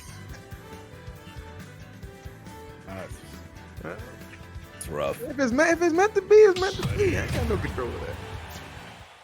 Yeah, I mean, I know Vendetta got to be feeling real good though, because like, it wasn't like he wasn't like a name known before, but he's definitely putting his name out here for sure. Now this is kind of what I was thinking about a while ago. I know I didn't want to see the Samus again because, like, we saw the Samus didn't go well, but we haven't seen the. I didn't see the Min Min yet. I don't know if he's played it against Vendetta at all, but like, yeah, this could potentially work.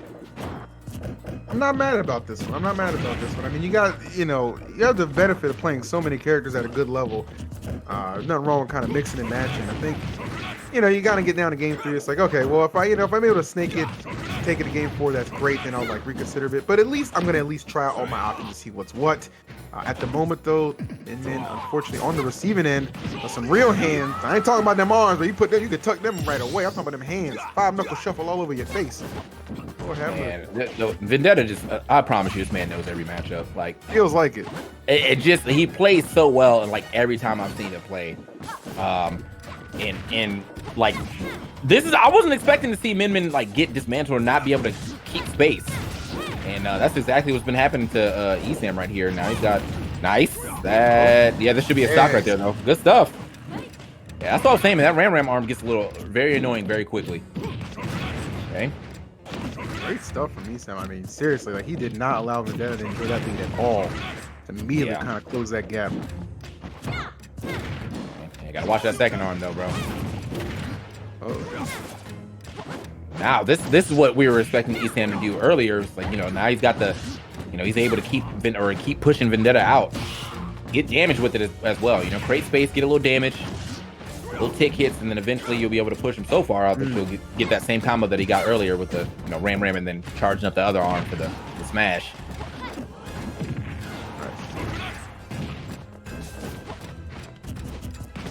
Kind of running away a little bit, just kind of closing distance for Vendetta. For away safely is the key here. You get flung off stage. See, I'm showing you're not likely to come back. Oh, that's the opening he was looking for. Yes, it was 108. Sealed the stock off. 1 away from taking grand finals in the main bracket. Vendetta, probably not. You know, if you're an odds better or anything like that. Definitely not a name you had coming into this, like making it this far, but man, he has definitely been showing up and showing out. Oh, I feel like he almost got baited, honestly, with that ram. So he air dodged early, and then the laser was right there to catch the end of his air dodge, and he's out of here. But damage is racking up yet again. Here we go. Foot. You can't end it with the foot again, though. I mean, that funny as that is. You got almost all he's got all his KO so far. Shoryukas, man. Hit him with the 3-peat. Oh, he tried it. Ooh, he wanted it. Oh, there it is. It is. The 3-peat, and we are out of here. Vendetta taking the Southeast region for Smash World Tour, getting the best seeding possible, and feeling good about himself, sure, for slapping all these top players. No doubt about it, man. Just absolutely just came through with a mission and absolutely completed it in grand fashion, by the way. I mean, that didn't even have a... Seemed like the way he was playing, almost didn't have a prayer to go to a game number 5, just how efficient he was right out the gate. So 3-0 in grand finals, very well deserving of first place. There is Vendetta. Shout out to ECM for second place, as well as Cola in the mix as well with third. But it is what it is. Well done. Yeah, man. Sometimes you just can't do it. You know what I'm saying? Sometimes it's just not going well for you. But hey, just great gameplay throughout this top 4. You know, we got to see some Yez action as well, so he's going to be around as well. So that's going to be good for getting a lot of new blood, or a lot of, like, you know, up and comers. I feel like these names were not like household names in their respective regions, but now they're starting to become, like, you know, known outside of their state, and that's good for both Yez, both Vendetta. Loving those players, getting a little shine here. So yeah, well, with that being said, man, I think we're going to cut to like a small break because we're going to watch the last chance qualifiers with some names that you are familiar with. As you can see down here, we got Myron and Epic Gabriel. So they'll be heading up against each other so you can get that last chance. Oh, okay. No break. We're not going to break it all. Never mind. We're just going straight into it. All right. Cool. So yeah, man, no break at all. We are right here. And Myron and Epic Gabriel about to be going at it. It's going to be Olimar versus Rob, most likely. I'm sure that these guys have played each other a decent amount of times, both of them being from Florida. I'm not sure if they're in the exact same region in Florida, but, like, you know, Florida regional happens. Y'all going.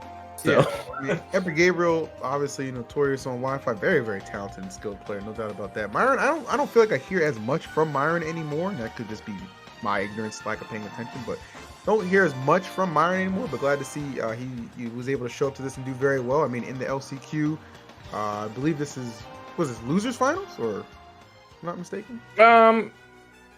Production. Brig. Production. He actually just left. Oh, he's really not in the call anymore. Wow. I didn't even look at that. He's actually just not in the call anymore. Okay. Well, yeah. So he's in though. He's in. All right, chat got they'll hold us down. They said winners finals. Thank you, chat. Winners finals. Thank you. Winners we come here for one job and one job only, and that's to entertain y'all, bro. Now all the you know, the extra stuff, you know about the bracket. Y'all don't even know about. We sitting here. I'm supposed to be a franchise player, and y'all want to hear talk about brackets? Nah. Y'all click those. You tell us. Get a good chat interaction. All right. Oh, Rivers is waiting in losers. There we go. Rivers is waiting in losers. Awesome. Okay. Oh, this is actually a pretty good the LCQ then. Yeah, this is tight. These are really good players. Three players that I feel like, well, you know, Myron was popping a lot during the beginning of Ultimate. Like, I feel like, you know, he's had a kind of a rough outing since then, but he's still been, like, you know, he ain't been like taking no last places or anything. It's just, you know, we ain't really been seeing him in a lot of top 8s. And a lot of probably like top 16, 32s and stuff like that. Ever Gabriel, on the other hand, I don't really know about his placements much outside of Florida. I feel like he is definitely a player that people know. And he definitely is one of the more notable Robs out there. So have to see how that goes. Also, I think the last time we saw him play, he actually showed us the Ken and Ryu as well. It was like some crew battle stuff. Okay. Yeah, I remember that. So he definitely has those as well. Dude in the shirt in the chat asked where I got the shirt. It's from Felix. So I don't really know. I don't have his Twitter on hand, but yes, it's like Nice shirt. Yep, it's Felix though. Yeah, that's what it is. All right, let's get it. We are ready to begin. Winners finals of the LCQ qualifier matchup. This is a qualifier matchup. She's gonna take it. Myron, Epic Gabriel. Let us begin. Myron back in the spotlight. Good to see. Oh man, Epic Gabriel. Well, I feel like Epic Gabriel ain't never left, bro. I don't care what controversy he's in. I don't care how much ranting he's doing. That boy always been around. And he should. He's very, very talented. I think he's hilarious as well. Yeah. Nah, he just. I mean, look. He said, "I want to play the game, and I'm gonna play it." So that's what he's doing right now. He's definitely playing, but honestly, at the start, Myron getting a lot of that damage for his self now. Obviously, you know, with Olimar, a lot of tick damage because if you got those Pikmin on you, sometimes it can be a little hard to get him off. I feel like maybe not so much with Rob unless it does hit him in the face, like you just saw. He went for that nair, but still couldn't get that Pikmin off his body. Right. And it was a red Pikmin too, so that also didn't help. But what? Did he just land right in front of him and up smash? yes, and it killed, and that looked like really good DI from Myron, and somehow, like, man, Olimar light, bro. That boy light. Bones or feathers. That's the result right there. Unfortunate. No Pikmin weight able to aid him in that quest for survival. At 165 right now for Gabriel. Still putting on damage as well. Nice. I like that little just stuttered for a moment. Mixing him up a little bit, trying to catch this land. Does a good job, and a little assist from the gyro could have been a little more disastrous, but unable to escape the predicament. But he cannot escape this pressure. Finally, though, dropping the hammer to get that stock, but 93%. Well, execution from Gabriel on that first stock. Yeah, I feel like the way that like Myron got that stock, that was kind of like another big do or die moment. Like if Gabriel hadn't gotten hit by the down air, he most likely would have just up smashed through that platform and got the KO right there. But yeah, pretty good lead here for Gabriel. Does want to get the stock sooner than later though. This is a really good lineup right now for Myron with the double purple. Actually ended up losing that though immediately. Now down to one purple, but that's all he needs. She holds you down. Don't let Monique go. That's a mistake you ever make. Almost got that blue grab as well, but a little off the mark. And again, man. Oh, wow. Great catch. Couldn't get past that there. Very good catch. Yeah, man. That was such good anticipation. So Myron now striking back and taking the lead. 153. Let's see what he can do with this. Pressure now falling on Gabriel. He's got to strike a little bit of the aggressor. That might do it. It will. Yeah, man. Again, that light weight of Olimar not going to do him any favors in situations like that. Man, they are spread. I love how evenly matched this is. Yeah, honestly, like for the last, I mean, they fight like they know it's the last chance. They fight just like that, man. So it is definitely down the wire as we, down to the wire as we get to the final stretch of this match.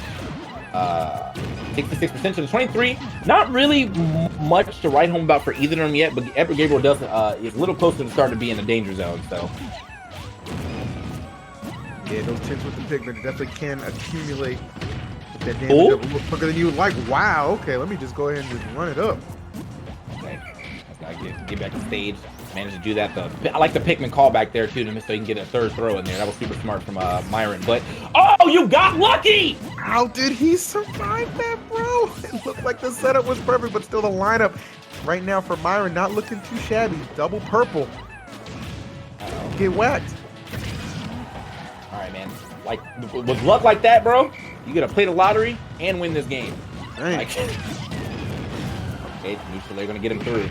Not gonna be able to win that game though. Great catch right there with the up air. Epic Gabriel not letting that escape. And when he did have the setup, man, it's just the top pushed him to the right instead of the left somehow. I think it was probably because it was dying out. So,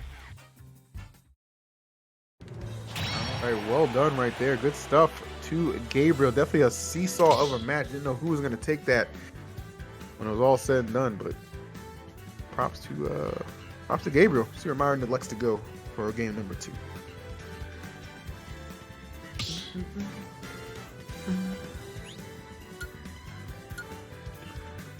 all right. All right, so where we going now?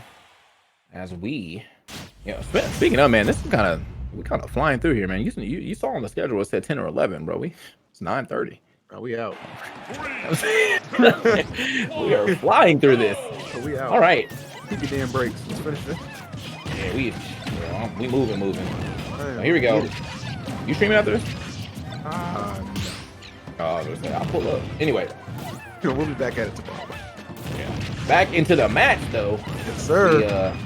We, getting to it like now again. Myron and Epic Gabriel pretty like pretty close game right there. Epic Gabriel kind of like exploded after that one jab block combo, and after that, like it seemed like the momentum stayed on his side. But for the most part, man, just they were going back and forth about the entire time. Epic Gabriel now. I mean, keeping middle stage right now.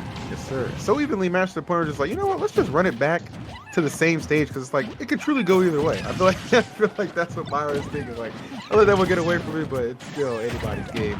Just given like what we saw in that first one. Slightly for Gabriel. Good job using that top to kind of just control the space. Not quite getting that up smash. You would have liked to find and get the assistance there, but like the setup attempt nonetheless. Oh, that's easy money right there, right over his head. All right. Okay. Getting through that. Yeah, big damage right there as we get right back onto the ground. Oh, smart. However, geez, okay, he boxed up. All right, you got boxed up right there, bro. Like, these hands are lethal. What a call! You're under so much duress, TK. You're just like, I just want to get away, and your escape route fully covered right there. What an up air, and what a lead for Gabriel. This one not even looking close at the moment. yeah, bro, that was big rough for Myra. He was definitely like, man, I just got to get away. Robot said, denied. Like, absolutely not. Oh, so Epic Gabriel now with a super solid lead. I don't really see him dropping this. I mean, Myron have to make the craziest comeback of all time. Gets the up smash here, so this could be the start, but already at 49% and on a very light character. This is rough. Yeah, gonna be definitely an uphill battle for Myron. See a couple purples there though, so maybe do something. We see plenty of times people get a little too comfortable having a stock lead and not do anything with it. I don't think Gabriel though going to be cut from that cloth at the moment. He is definitely looking like, okay, I know I got this lead and I'm not letting it go. Probably just continues to grow for Myron. Final stock, 103%. Ooh, okay. Slowly moving around that. But yeah, I mean, this you're living on borrowed time at this point in time. That is going to be a 40 or not enough for the KO yet, but that down air definitely will be the mark. He don't got expressions, but I felt like he had expression on that. Like that the way that his arms is up, the way that the head was tilted, it just kind of felt like he was like, you know what I'm saying? Like, Swag is still an expression, all right. He got that in spades right now. All right, very well done. All right now. Oh, not the go. Okay. Don't pick the go easy. Thanks as always. You gotta put the how disappointing, bro. Just insult to injury. You couldn't have me on that one. All right, potential last game. We could be on the verge of seeing a 3-0 in winners finals. We'll see though. Myron, all right, smart stuff to at least change up the stage, right? So look at a little different scenery going on right now. Gabriel really dominated on Stadium. Let's see what he's doing tonight.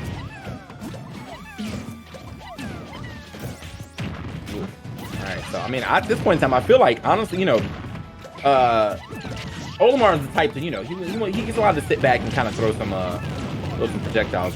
But I feel like in this matchup, he might have to do a little rush down because I mean, Gabe is playing very well up close to you, but he's also getting a lot. Like, don't sleep on the tickets that he's getting from this laser and from the top. So, hey.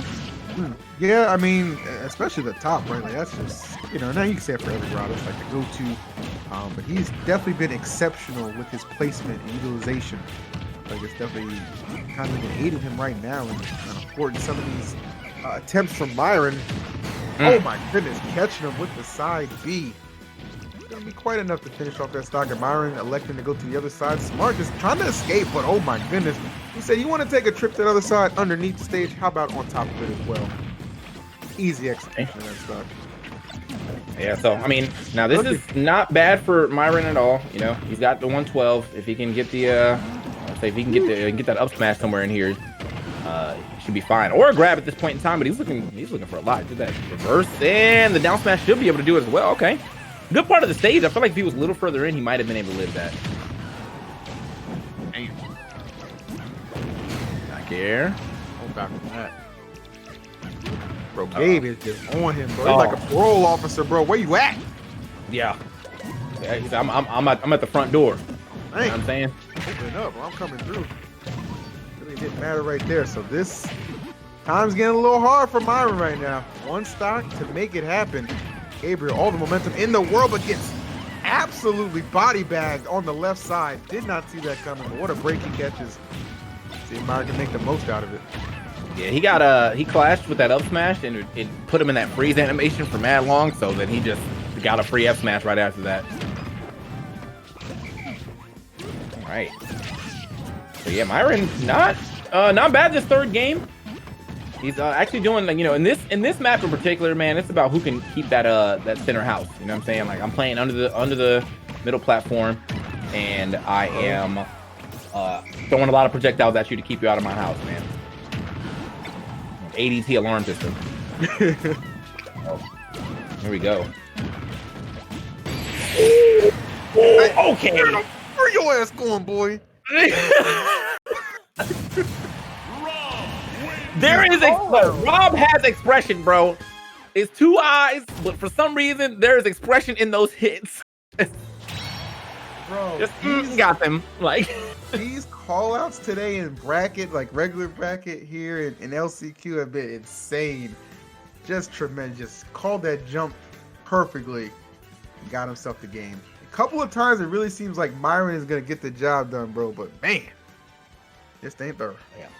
Yeah, man. So Myron's still, you know, obviously in it. Has to go up against Rivers now. Wait. No, it's yeah, that's right. Rivers versus Myron, because that was winner's final. Sorry. So Rivers versus Myron now. I don't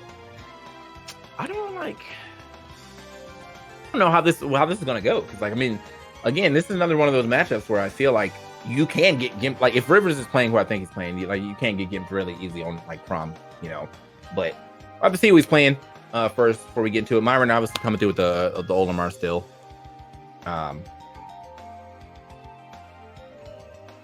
All right, so before that, though, we are going to get to a small break. But before that break, we're going to get to these slides real quick. Check these slides out as we talk about them. Let y'all know what y'all could be doing to support VG Bootcamp. First thing you can do, like, follow, and subscribe all over the place. Twitch, Twitter, YouTube, Facebook, and any other thing you can find VG Bootcamp on. Just type it in Google and hit all those links. Like, you know, let's do it up. Do it big. And what do you get out of doing that? Well, subscribing to VG Bootcamp for as low as $4.99 gets you what? Access to those dope emotes they've added to the channel. Make sure you cop them, spam them, and let them know you support the dream. And if you ain't got $4.99, check and see if you got an Amazon account, because you can link your Twitch Prime and sub up for free. And of course, Smash World Tour is partnered with Medify right now. So if you want some lessons from the best of the best, the pros out here, definitely check out medify.gg/Smash World Tour. We got MKLeo, we got Tweak, we got Debuzz, we got Void, and on the other side of things, we got some Melee for you. So anybody trying to learn more about Melee, we got some of those people as well, man. Muta King, SUJ, IBDW, and Lod, and more. You know, this is just a couple of names that we have here, but there's definitely more names involved. So if you want to get some lessons, check them out and use the code SWT to go ahead and get 10% off all your sessions. There it is. All right, you already know, man. MomoCon is coming back next year, May 28th through the 29th in Atlanta, Georgia. If you are a native to Atlanta, I expect to see you show up there and have a little fun in Smash Ultimate. Or even if you're not, man, come on through. It's always a great time with Smash. Not the only attraction there, man. There's just plenty of great things to enjoy if you like that anime type atmosphere as well, and just a great city like Georgia as well. So definitely encourage people to come through and show some love.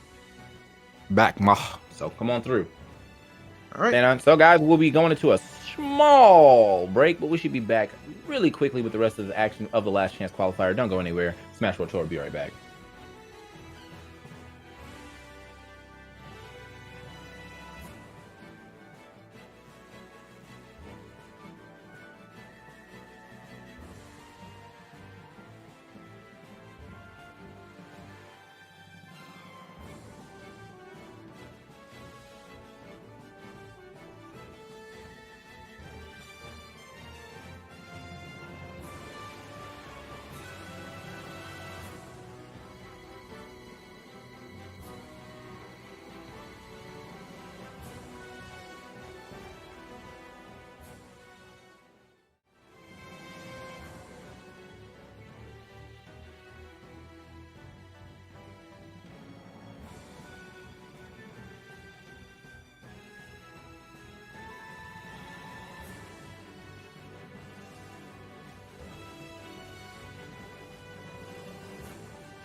Welcome back to the Smash World Tour, guys. We are finishing up the last chance qualifier for the Southeast region. I'm TK, this EE, and together we make the Black Plague. What's good? All right, man. Hope you guys have been enjoying the action thus far. We are more than excited to get into it. Really had a great couple of sets since we were able to kind of get on. Love the way the bracket's been running today. The format has been immaculate, and really even just like you'll notice like the transition from like the main bracket to the LCQ has been pretty seamless because Myron and Gabriel just put on an excellent show as well. So I'm expecting a really good competition as well from Rivers, who's going to be taking on Myron next as well, given that we're in losers finals for that. So yeah. So again, man, Rivers versus Myron, that should be pretty interesting. Myron out fresh off the the Gabriel match. That was kind of rough for him. He had, right near the end, he was definitely like kind of showing some signs of life, but unfortunately, man, just Edward Gabriel had some really good reads in there for some KOs. Rivers pulling up the Diddy Kong though. Okay, love that from Rivers. I remember seeing his Diddy a few times. I wasn't sure if he was like going down and committing to it, but definitely excited to see that. So Diddy Kong, kind of one of the characters I think has a lot of potential. It seems seldomly seen on like the highest levels, but Rivers is an incredibly talented player. So we'll see what he can do going up against an equally talented player in Myron. Yeah, I mean, again, we just all lost from Myron, but don't mean he's out of it by any means. Rivers is on the loser side already though, so obviously something had to happen to him. So there we go. He's definitely monkey flipping his way through the side. This is interesting too, because I feel like we don't really get to see a lot of Diddy anymore, man. Like that character kind of fell by the wayside. I never thought he was like bad, but that's just the product of being like a top tier and then moving down the list. Like like same thing happened with Meta Knight, where he was godlike in Brawl, and then ever since then you just haven't really seen too much of him. Well, Diddy was godlike in 4, and then getting this game, a couple more changes, and everyone's like, "Now we don't use that character no more." Yeah, it's weird because Diddy still has like a really good kit, and it's not like it's just. I feel like the character himself just kind of got power crept. If that, you know what I mean? Like it's not like he's bad. It's just like there's just easier or better options essentially. You know what I mean? So maybe Alamar potentially being one of them, as Myron does take that first stock off, looking to build upon this lead, doing a pretty good job. Just really good evasiveness so far. Okay, kicking his way through that as well. This Now is he's like struggle. I feel getting in when you need to. Yeah, it's getting this KO for sure. Because like you're trying to get this KO, and you're dealing with someone else's projectiles while trying to throw yours to get that knockdown. You want to hit that banana, but it's kind of hard to hit that banana when the Pikmin keep breaking them or just being in the way. So how much you have to overcome here. I mean, you got literally you're dealing with a banana and double purple on the side of Myron with full control over everything. Yeah, good luck with that. Rivers just no answer, unfortunately. There we go. On to the up smash, the classic, but took a bit to get there. So Rivers, man, this first game not looking too great for him. Hasn't really been able to get a lot of hasn't really been able to get any banana shenanigans going. To be completely honest, like I feel like all of the bananas have been thwarted, and don't think he's got a single trip so far. Yeah, that really it kind of feels like the banana's just there, right? Like it hasn't really been as impactful. If anything, it's seen kind of Myron utilizing it to some great effect as well. But nonetheless, the attempts will continue. Rivers final stock here, 93%. Okay, able to get a trip, but that get up attack is gonna completely interrupt man grab attempt. Myron with that good positional awareness right there to DI that down throw backwards. Because if he had DI'd it in just because he was expecting to get 4 thrown or something like that, he would have definitely ate that spike. So very smart for Myron to do that, and he's keeping this lead all the way on his side. 144 and done. That is good. Yeah, man, that was definitely this matchup looks really bad for Diddy. Like we're just watching that, man. It seems like unfun. An uphill battle. I see some people in the chat clamoring for the Crom to make an appearance, so perhaps those requests will be answered, just given how just disastrous that attempt was in game number 1. So, and keep in mind this is a qualifier match, so this is big. It's very big for both. Yeah, I mean, like, I don't even know what I'm thinking about in my head. What could Diddy have done, to really get in there and do better? And there's doesn't feel like there's a lot of answers. I mean, obviously, play better is always gonna be the main answer, but the issue is that one of Diddy's main components, that banana, is just becoming a super huge non-factor in this match, and I feel like that's a huge detriment for Diddy, just straight up.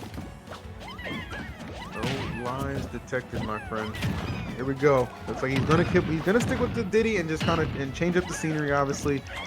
Maybe have a more of a better time here on Pokemon Stadium. Be off to a better start for sure. Yeah. These monkey flips have been getting through a lot of Pikmin tosses though, so that's nice. But outside, I mean, like still, you know, I want to see this banana get some usage. Yeah. For you to continue to be plucking it. I mean, like obviously, it's just part of Diddy's DNA. Like you're gonna want to try to get the banana, but it's just unfortunate that like this is leading to nothing for him. Yeah, it's kind of weird too, because it's like, you know that obviously banana is so important, but it's like the anticipation too, that matters as well, because you know Myron's like expecting it, right? So it's like you kind of got to pick and choose when you want to throw that bad boy out, but yeah, I mean, it's just too good not to utilize, obviously. So Yeah. I don't know, we can say the same way about a lot of projectiles and stuff like that, but either way, And he knows what he's doing. He's not picking up for sure. I mean, this is a much better start than what we saw in the first game. Man. Oh, nice. Trying to pick and choose his moments. Oh, just roll down smash. Okay. We're all better than right there. No, those days. Yeah, actually though. Like he wanted the better side of that potentially, but or maybe he didn't expect that banana to hit and then he had to confirm it after. Regardless though, gets the first stock here. We did get a couple trips here too, so the banana has been getting a little more usage. This time around, stuck on that ledge too long. And Myron, that was really bold. You know, like he knew he was going to trip, but he was also probably like, you're not expecting me to, you know, go for an attack here because you got a banana here. But yeah, great timing on him to go ahead and hit Rivers right as the invincibility went out. Trip did not matter. Nice. All right, Myron kind of starting to pull away a little bit. He knows exactly what Rivers is looking for, trying not to give him any free openings. Although Rivers just taking his own. What you gotta do? I mean, it's an uphill battle, man. You gotta scratch and claw your way in there, but when Diddy finds a way, damage can accumulate. Yeah. Okay, gets out of there, and unfortunately, man, this game right now, like Myron, he's been in control for most of the set, but like this game in particular, it seems like the control's starting to slip out of his hands. Seems I feel like a more reserved Rivers is playing right now, so he's not really just jumping in as recklessly as he was in the first game. So this is kind of working out for him. Look how much space he decides to give when he tries to go for get that banana. Like ran all the way across the stage. You know, Olimar not the quickest on run speed, so it's a little hard for him to catch him. Yeah, and when it feels like you're just like everything you do is just like, okay, I just need to rush down. Like that takes a lot of discipline for him to kind of adapt on the fly. But I mean, you understand how much time is on that clock. There's just no need to rush anything, and it's paying off so well. Like this is such a change in what we saw in the first game. Like the pacing is just, I think it's just suiting Rivers a little bit better. You know, Myron just out there just trying to toss out these hits to connect. These guys purple lined up, had the banana in hand for a second, let that go a little quickly, and there it is again, banana. You just get that roll real quick, down smash, see you later. Yeah, so the banana, it is playing its part in this game. It's not like, I think the thing about this matchup in particular is just like, yeah, you're gonna have to continue to pull that banana regardless, because yeah, it's probably gonna work a lot less than another matchup, but you still got to keep going for it. Like you're Diddy, like that's just what you do. Right. Okay. Looking for a hard read right there, but he did get a little extra damage with that Pikmin toss. That was the white Pikmin that he threw out. And should be able to make that back to stage, yep. Oh, damn. Okay. Starting to get down to the stretch here, approaching the 3-minute mark. You see that trip, you're just like, oh, capitalization. Wasn't in the spot to get it done. Yeah, not much really going from that time. Myron doing a good job of thwarting some of these aerial approaches with his own aerials.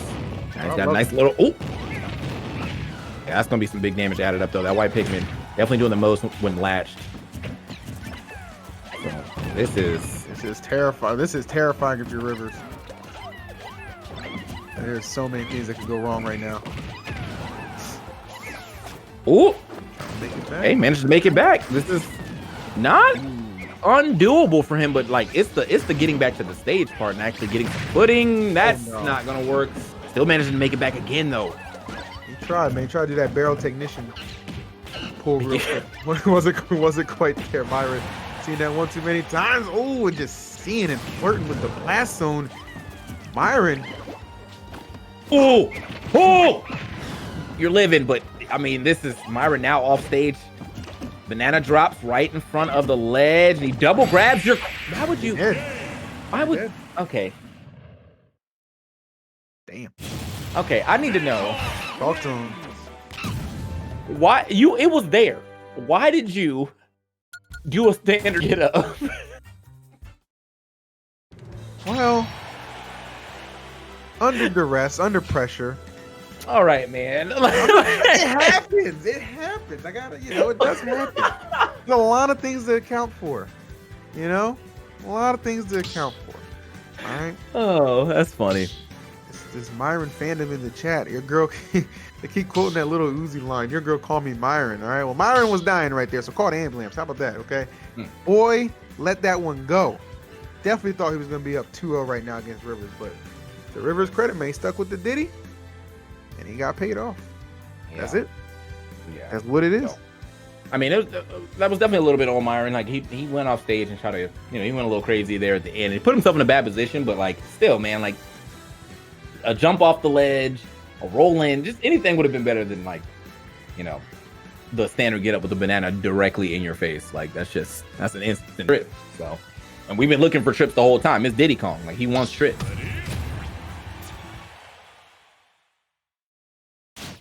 I love this chat. These guys are so funny. All right, game number 3. Again, big qualifier match here, and then the winner will move on to face Epic Gabriel from Grandpa. Okay. How Myron's feeling after that last game? Like, he was pissed. Like, I'm hoping he's feeling dumb, bro. I hope that when he listens back to this commentary, he was like, "Yeah, why did I?" Like, what? They actually made a good point. I'll give him credit for that. We're getting back into this game. This start right here actually going well for Rivers. It is. Okay. Oh, That's wow. an easy up smash right there. Yeah. See that one killing? I mean, it was a DI on that one. He didn't. I feel like he didn't DI at all. I think he went straight up. So yeah, that was maybe with a little DI. He might have been able to live, but regardless, yeah, that was he was out of there on that one. Okay. For this one, Myra can definitely shine though. This is a good counter pick for him because like one thing that Olimar does do is harass through platforms quite well. Yes, very much so. You got 3 of them to kind of worry about there. So I've seen a method to this pick, but having enough time to charge up a strong forward smash. Yeah, he got deleted on that one. Like I hit that blast zone expeditiously. Like set up to the other side too. It's like, no doubt that stock was taken care of. All right, so Rivers, not a stranger to these uphill battles he's had to face a couple of times. In regards to Myron, put some pressure on with that command grab. Myron having none of it though. His way back to the stage safely. The pace definitely has to be slowed down. I mean, I think that's kind of what Rivers has realized, to just, keep pace, and it has been working out very efficiently for him. As long as he can kind of keep that going, man, he'll be just fine. Myron, control of the banana though right now, so both players kind of slowing it down. Yeah, Myron definitely trying to keep the center stage, which is, I mean, this is the stage that center stage seems to be the most important. There's so much like coverage around you. When you have that center stage, great recovery just to go to all the way to the other side, and even without the hit, that was just maximum distance resetting the neutral right there. Ooh, big swing attempt. Okay. Off that ledge before there, but yeah, who was gonna get the stock, man? We've been on these second stocks for a little bit, and I mean, it's the damage is racking up. But so much. Oh, okay. Monkey flip back on, grabs the banana too. Okay, there we go. See, he was like, I've learned. This is the correct option. Yes. Oh, nicely done. Finally. Took a while to get there, man. As I said, the pace has slowed down. Big change up for what we saw in that game 1, but for good reason. Nonetheless, Myron able to adapt on the fly as well. Very fragile with this lead at 136. Super kind of take care of that quickly, and he does just that forward air right on time, right on schedule. Yet again, guys, we could be going down to the wire. Yeah, man. Wanted to make sure that he found that. Oh, great. Some easy damage here. Myron going for the high recovery. Just took a little back air, so better for him to be on stage as that. But like, no, this stock is starting this game. This has been all Rivers for the last 20-second stretch. I mean, I was all damage on his side. Nice. Oh, that was big, actually. Myron having the recovery to be able to go high enough. He couldn't do too much about that, and Myron nothing to do about that. Forward smash. Again, coming to the aid of Rivers. Took the first stock and took the last one. And now he's looking to take this set with one more game potentially left on the table. That trip looked like it took him forever. Like he got tripped and he had time to run over there and get like a slight charge on the F smash. Like, all right, yeah, you're dead. You're done, bro. You're done. So Rivers, surprisingly after that first game, which looked like, I mean, Myron really had it like in the bag. Rivers is like, you know, he showed up and he slowed it down a little bit. He's getting actual banana confirms now. Like, didn't stop pulling the banana, which is good. You know, in that first game, it seems as though Myron played very well around the banana through his like Pikmin at the time where he would be able to like counteract it.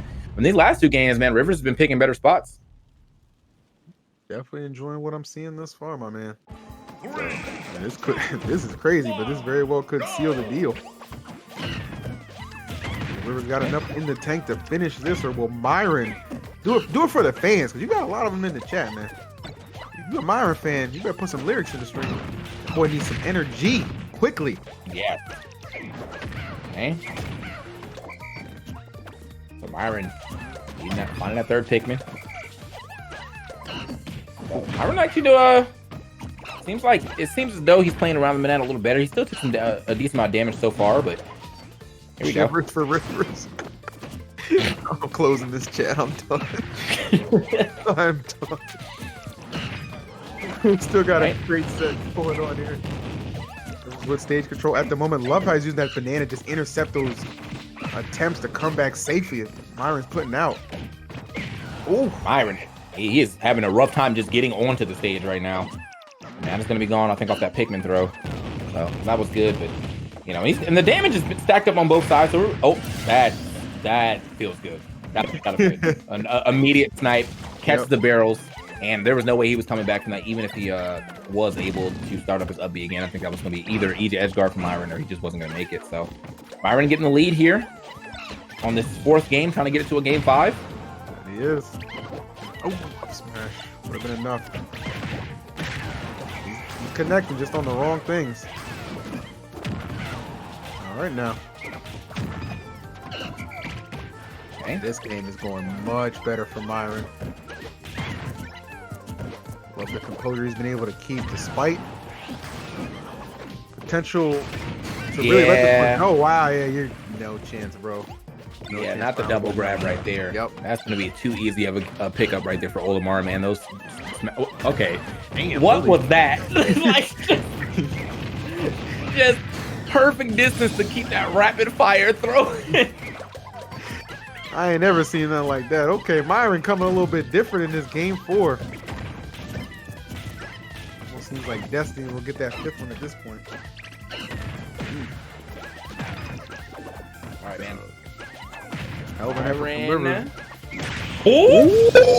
What? Okay, that's a way to get back into the game. Myron, I was gonna say, was, you know, he's one stock away from taking it to game 5, but Rivers said, I don't want to hear none of that. Ends up getting the nicest spike at like 45, so or somewhere around that. Ended at 57 on the hit after the hit. So good stuff. That is, he's way out here to go for the low recovery. Still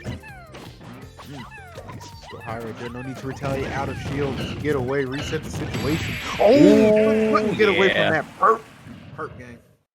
Yeah, man, try to get that back air out of shield, but you know, Diddy, or not Diddy, but Omar being such a small character, I feel like he might have just whiffed it slightly, and then another up smash found the mark. So 5, Myron and Rivers, man. Myron, you know, almost threw that one away, but he definitely cleaned it up right at the very end. Now Rivers, you know, he's been on this Diddy Kong the whole time. He does have other characters, but I think that he is. I think he's ride or die with Diddy. Yeah. I think he's ride or die with Diddy right now. I would be too.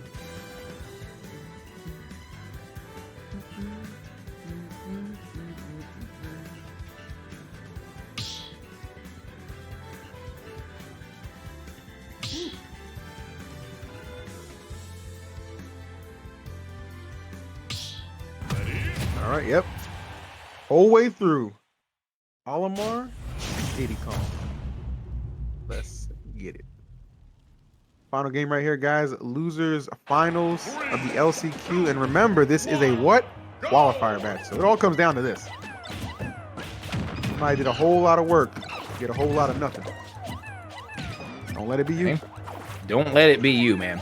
Straight up. Game 5. You know, like no more games after this. You are either in, you are out right now. So this is, I mean, it's not even out of the tournament. Like you out of the chance to get into this, you know, to qualify. This is a qualifier match for the bottom side of it, and then after that, we're gonna, you know, do it for seeding. But right now, man, they are fighting for their lives and their chance to get off to this online madness. Rivers, man, you know, it's been a great, like, valiant effort from him to be completely honest. After that first game, it looked rough, but he's been, you know, he's been having some you know, great games since then. But now, here we are on our last game, and he's doesn't really have a lead right here, but he is getting the stage control right back with those monkey flips. Well, looks for a lot right there. Definitely wanted a whole lot out of that. Gonna connect though. Oh, and River, he's going super deep. Wow, bro, that is really impressive. Yeah, bro. To be that far out, know the angle's gonna connect and then hit it on top of that. Like that was really nice recovery from Rivers. Just gotta throw that out there. Eesh. That was a big, like, you know, a return to Deep Kong right there, man. Shout out to them days, bro. Damn, my lord. All right, well, ends up working out in Rivers' favor. He is up. Attack on some damage. Oh, gets right in his face. No fear. I love how it hit him with the banana. Kind of like making him second guess himself when he rolls behind him. Like, okay, well, what is actually coming next? So that's a nice little mix up he's been utilizing throughout. Okay. Dared you to come out there, try and punish my barrels, and end up taking a hot, what, 40% just off of that? My lord. The bait in effect. Oh. Okay, and not enough damage just yet for him to go. Actually, you know what? I think he should have pulled the trigger on that F smash. I just realized how much damage he has. That was a full rage F smash. It would have put him at around 9, the same as he's at right now. Most likely would have killed. Went for the banana toss. One thing that got tossed was that stock. Sure. But it did do its job. About 90% on Myron. Right now has to mount the comeback. Oh my goodness. Didn't want to give him the roll in, and I think Rivers had a feeling he was thinking the same thing. Tremendous catch, and this is looking grim for the Myron fans in the chat. Yeah, bro. The girl's gonna have to start calling you Rivers. Man, so, I think she already is. Yeah. It's rough out here. Rivers, though, doing a great job of, well, I mean, honestly, keeping his lead. Like, he's playing as passively as he should when you are in the lead and against Olimar. Nice. Okay. Ooh. Damn, this is I mean, this is an onslaught right now. Like Yeah, I mean, like Myron's the current game plan that he has right now is not working, but he's not moving from it. Like, yeah, he's, you know, but like I don't really know how he can move from it because like look at the mobility that Diddy has over Olimar. That's always gonna be kind of an issue. He can't contend with that at all. And keep up. Okay. This is right now. Oh, we in it. He brought all the throwbacks there, TK. Like we saw actually, we saw like God. That boy did it all right there. So good stuff to Rivers, man, and a dominant last game too. The 2 stock 74%. That's, you know, like ain't nobody gonna tell you weren't supposed to get into the LCQ. You know what I'm saying, or like qualify in the LCQ with a game like that. So good stuff to Rivers. Very very happy that he was able to, you know, overcome what looked like a pretty hard matchup right at the very beginning. But yeah, he slowed it down, had better banana placement. And yeah, he was finding those hits, man. Also, I feel like he realized that movement was just like that's always going to be a big issue with Olimar's. You know, if you are way faster than Olimar and they don't really have a way to like trap you in with these pigmen, like it's rough. And he was just jumping up. He was monkey flipping all the way across the stage, making it hard for Myron to get any type of damage on. So yeah.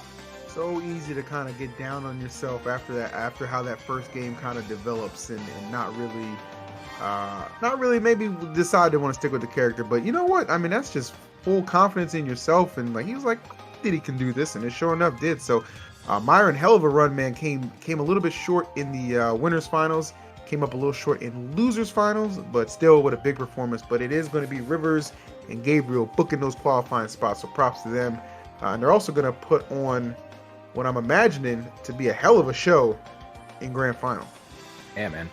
I'm surprised Rivers. Okay, big shout outs to Rivers for being a loving Sonic, but not being a Sonic player. Like I feel like honestly, most of the people who play Sonic, like their favorite game is definitely Sonic. But like, Right. He's on a different end of the spectrum right here with the. I like Sonic, but I want to make some other characters. Here on the other side, though, obviously, Epic Gabriel, Rob, Ken Ryu as his characters in CFL, and of course, ranked number 2. And Rivers apparently, I guess he just moved. He's in Florida now. He's Tri-State previously. And now he was ranked 5th in Tri-State. Probably doesn't have a rank yet, obviously, because we haven't really been going to tournaments. But I'm sure that when he gets back into tournaments, he'll be ranked down there. Yeah, my man Rivers is definitely very, very, very talented, even from the jump.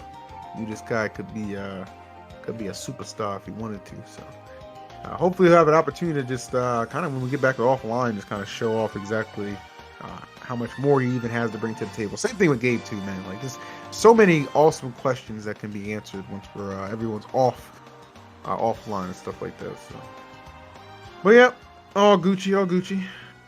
We about to get it started though. This will be the final match of the evening, or the final set of the evening, guys. Potentially, unless Rivers is able to pull the reset on Epic Gabriel.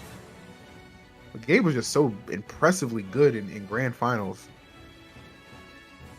Be interested. Yeah, I mean that was.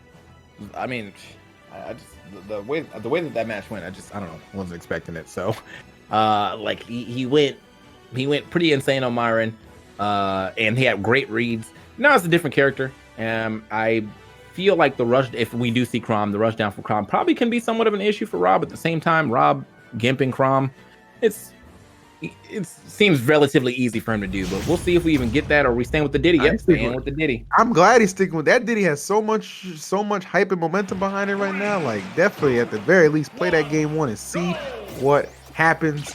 Nothing to lose at this point. Man just qualified. He's good to go. Same with Gabriel. But still, the competitive spirit and nature behind these two is definitely something that still burns. So expect a good contest for our grand finals. We're like real fortunate. I mean, we just came in on some heat with the main bracket at the LCQ. Like this is definitely been a great combination. Yeah. Of events that we've been privileged to cast. For Major sure. props to all the players.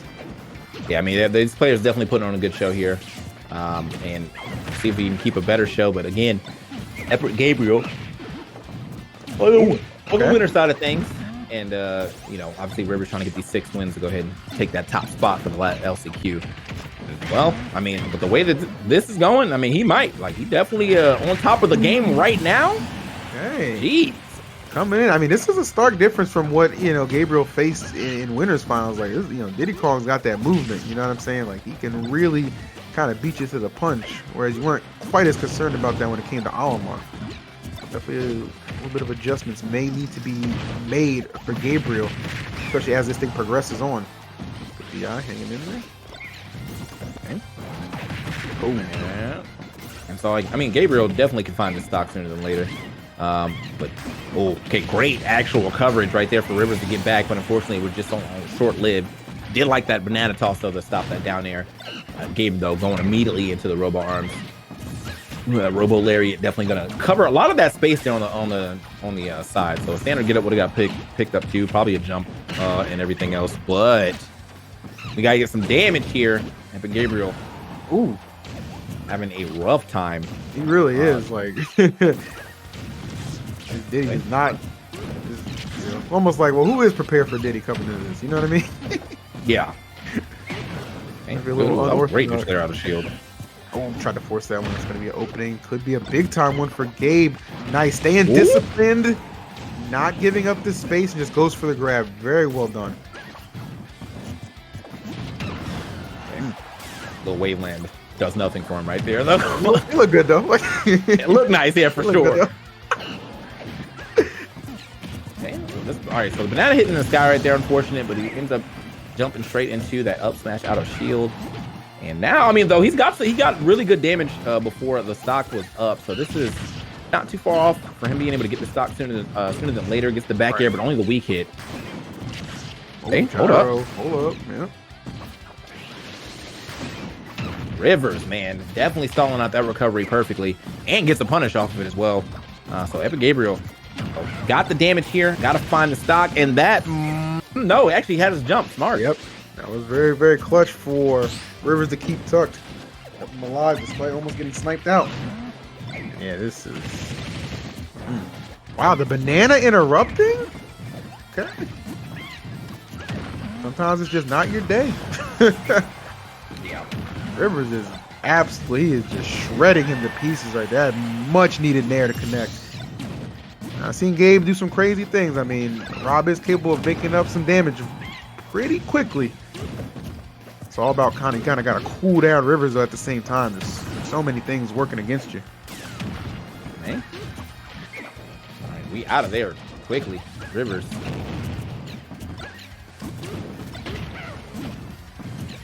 Best right here, man. He just wants to, just trying to get back into the, or trying to finish this here game, but like this is Epic Gabriel trying his best to stay alive. I thought we were going to see that banana drop dare. Wait, Okay, big damage, and he gets him off the stage. Hey, like the way he used the banana there. Oh, and actually get up attack, knocking the gyro away too. Gaining a lot out of that. Oh, Oh my god! The backfire, bro. It was a good option to throw that top down to stop his recovery, but then the Barrels had another idea. Like, nah, man, we're gonna finish this game right here, right now. oh my God, Barrels was like, we got a mind of our own, dog. I'm telling you, man. No one ever they won't say it's in the programming, but the Barrels are heat seeking, bro. They, I could agree with that. I could agree with that. oh, Wow, man. Lord. All right, well, nice job to Rivers gets K1. Let's see if game 2 can have quite the compelling ending as well. 3, 2, Hey. 1, go!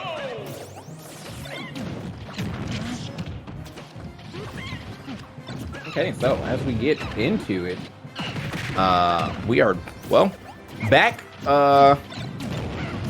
Well, we're back into this this set, but like, I mean, that was what an interesting end to that last game. I just was not expecting it to go down like that. I mean, Epic Gabriel was making a good comeback too, but it's just unfortunate.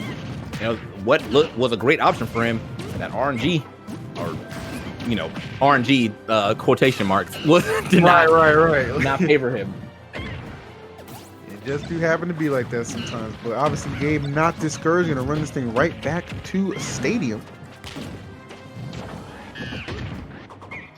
Okay. All right, kicking through that real quick.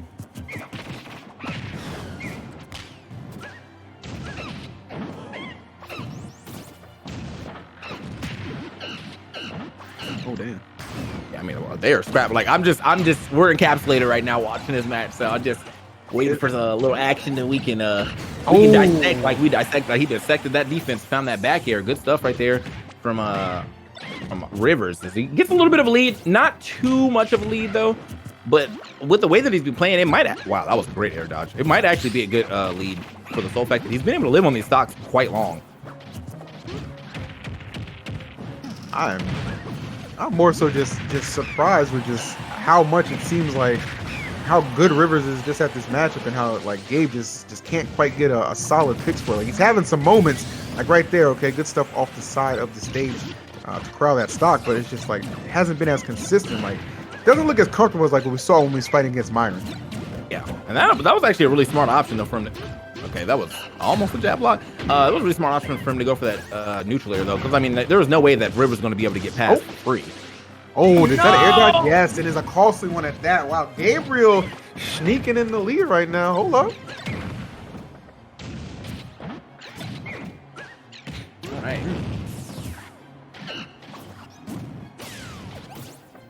As we keep it moving, man, like it's just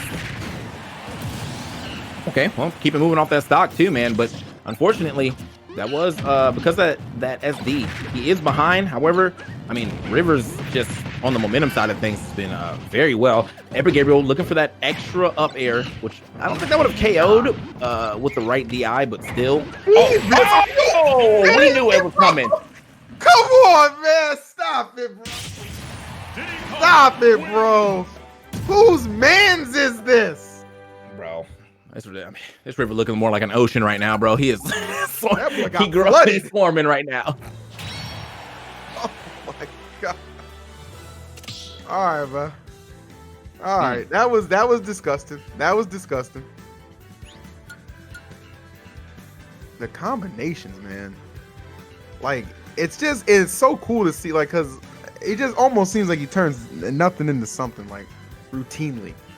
Dude just doesn't miss a beat when opportunity presents itself. Yeah.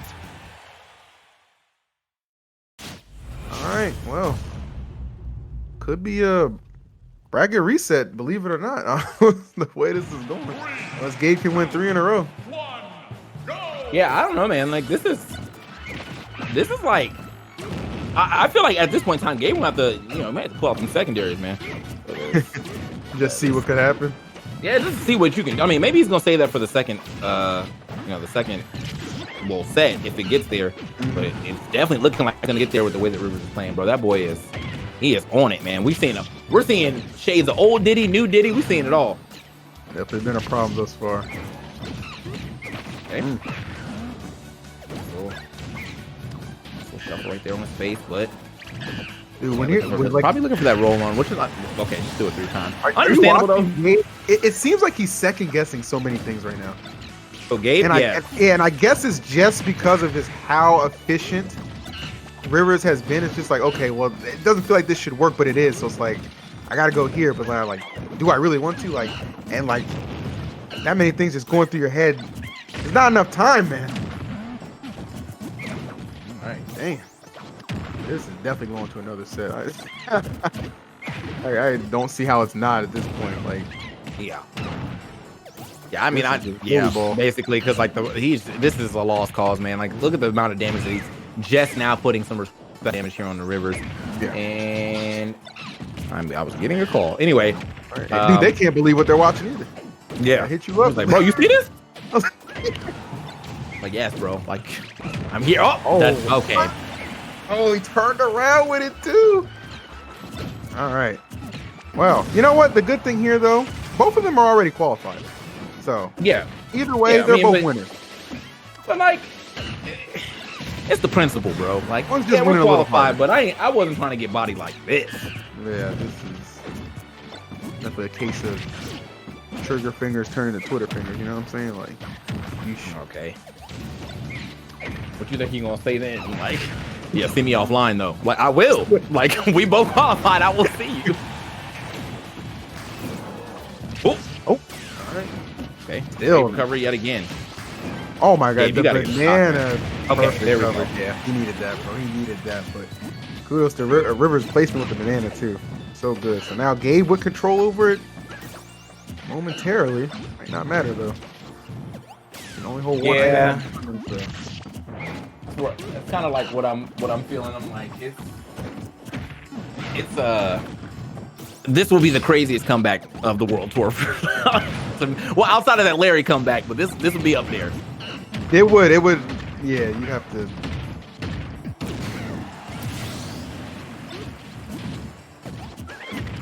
All right.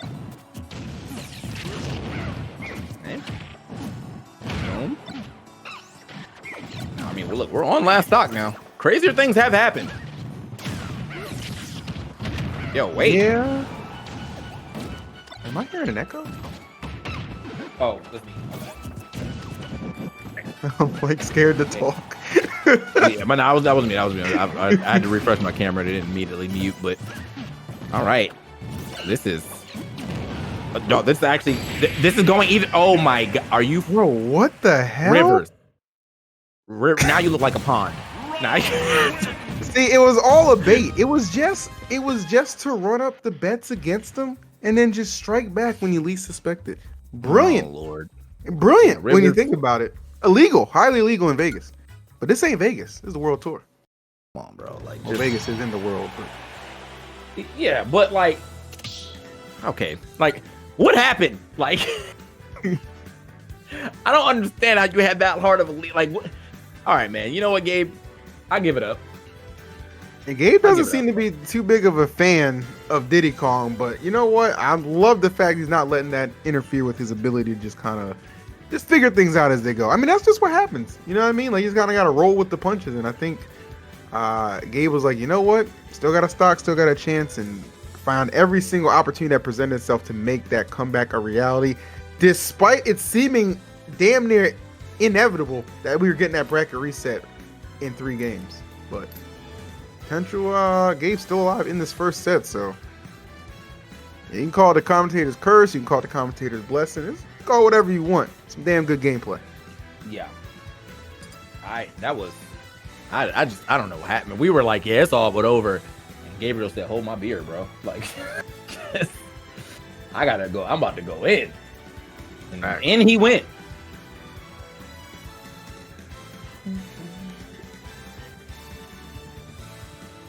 All right, so a little bit of deliberation at the moment.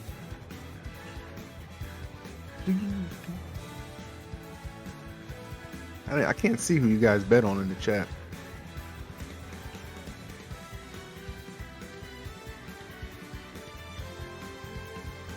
Unfortunately.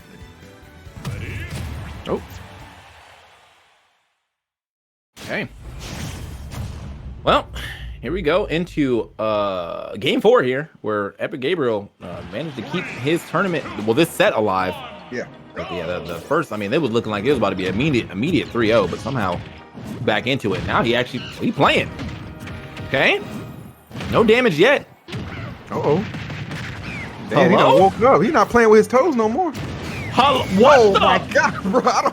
A perfect stock, bro. All right, bro, you're nice. Where was this guy the first 2 games? Absolutely, exactly, bro. Wait, he's in Florida, right? Let me find out 8-Bit Man made a drop. I ain't gonna do that. Man, I want my money back for that first game, bro. I want my money back for that first game. What are these shenanigans we are witnessing right now, bro? This is wild.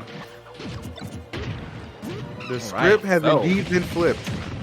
Ooh, that should be okay. That you got that idea.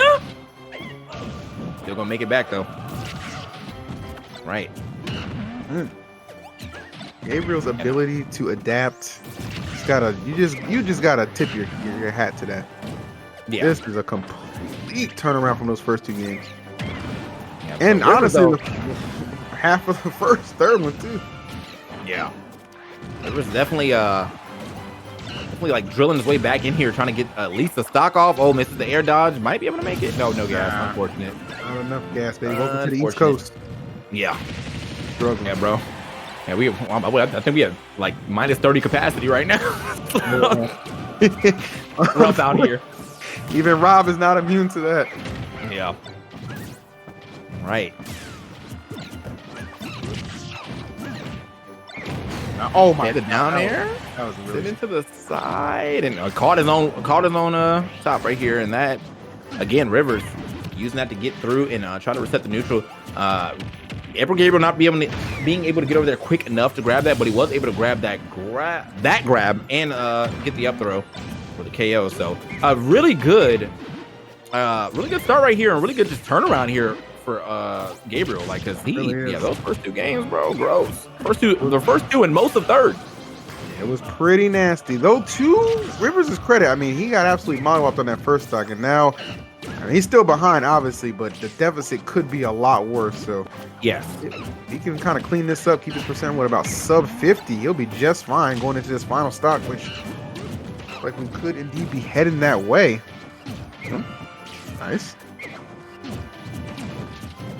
All the pacing in the world right now. Yeah, and Rivers has been sitting at 27% for quite a while, so Gabe has not landed a hit in a long time. Okay, finally able to get a little something there with a jab. Every little bit does help, though. Okay, that's how you start. Nice anticipation.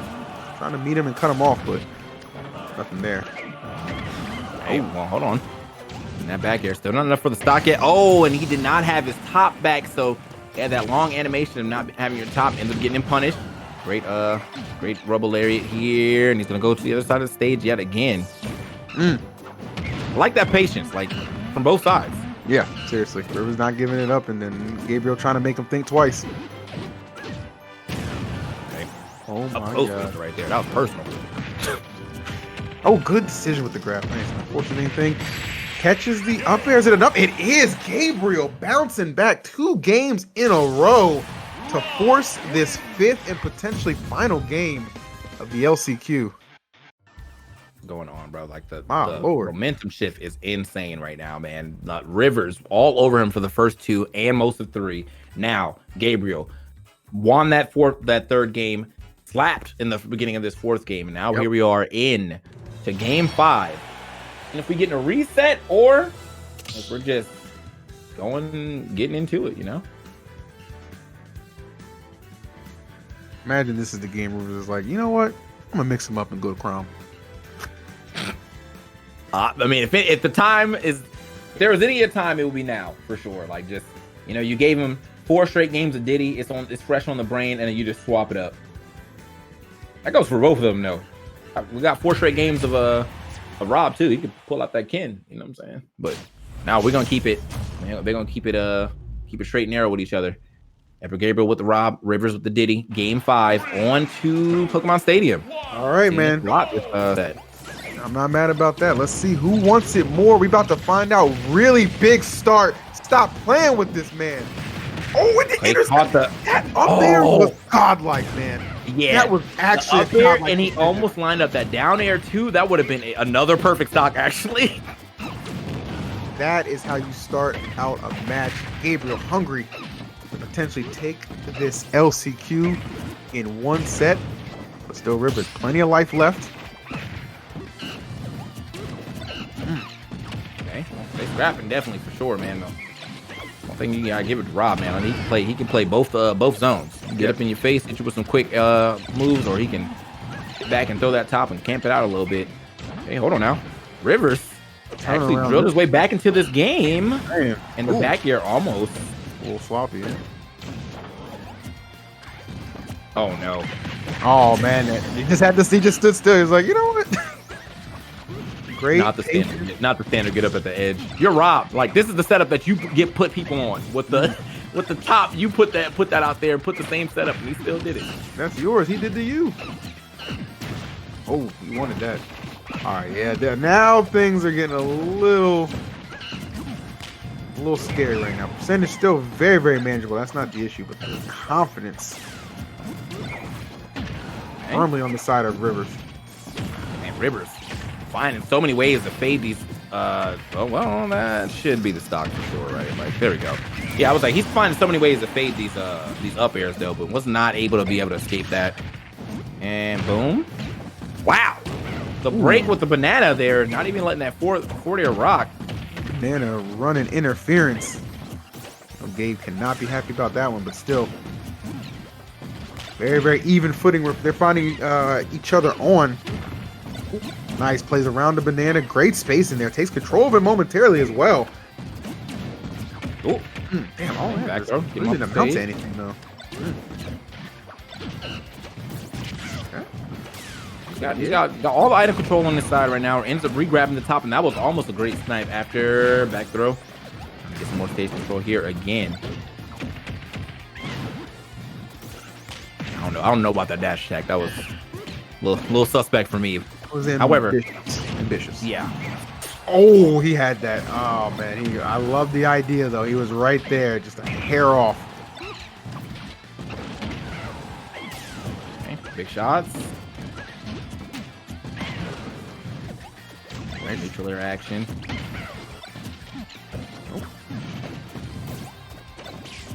Nope. And then on both sides, bro. It's like a lot of good. You know what I mean? Like just a lot of patience, even in neutral. But Rivers finding the opening with the up smash. I was gonna say, man, it's just a tight battle right now, man. No one is really getting the upper hand in this 5th game, which is honestly probably the best y'all could ask for right now. A set this close. I thought it was a grab. Yep. Not it. Yeah, Rivers saying, "Where you going? You trying to jump out of there?" Absolutely not. No escape option available. Oh, this man. is starting to escape Gabriel. He can't find this hit. Finally gets the neutral air here. Gets he the wants to up air for the KO. Gets the stock here. Could see some some shenanigans here on the earlier percentage, but you gotta get the Rivers stock off air first. That's dodges. what it comes down to. Rivers air dodges right now has been getting him through so much. Well, okay, gets the top over there at the very least. But 182, yeah, this is probably gonna go down to a grab. Yep, there it is. Yep. And they need to get that. Okay. So low percent. This, I feel like where he can thrive, tack some damage on early.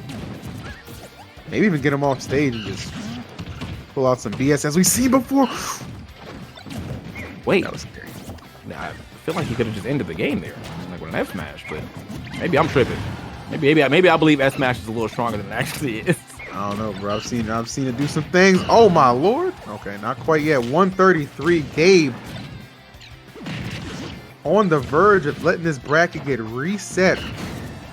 Man, he Right in front of cannot him. get off the left side again, bro. He is stuck on this ledge. Why? Why?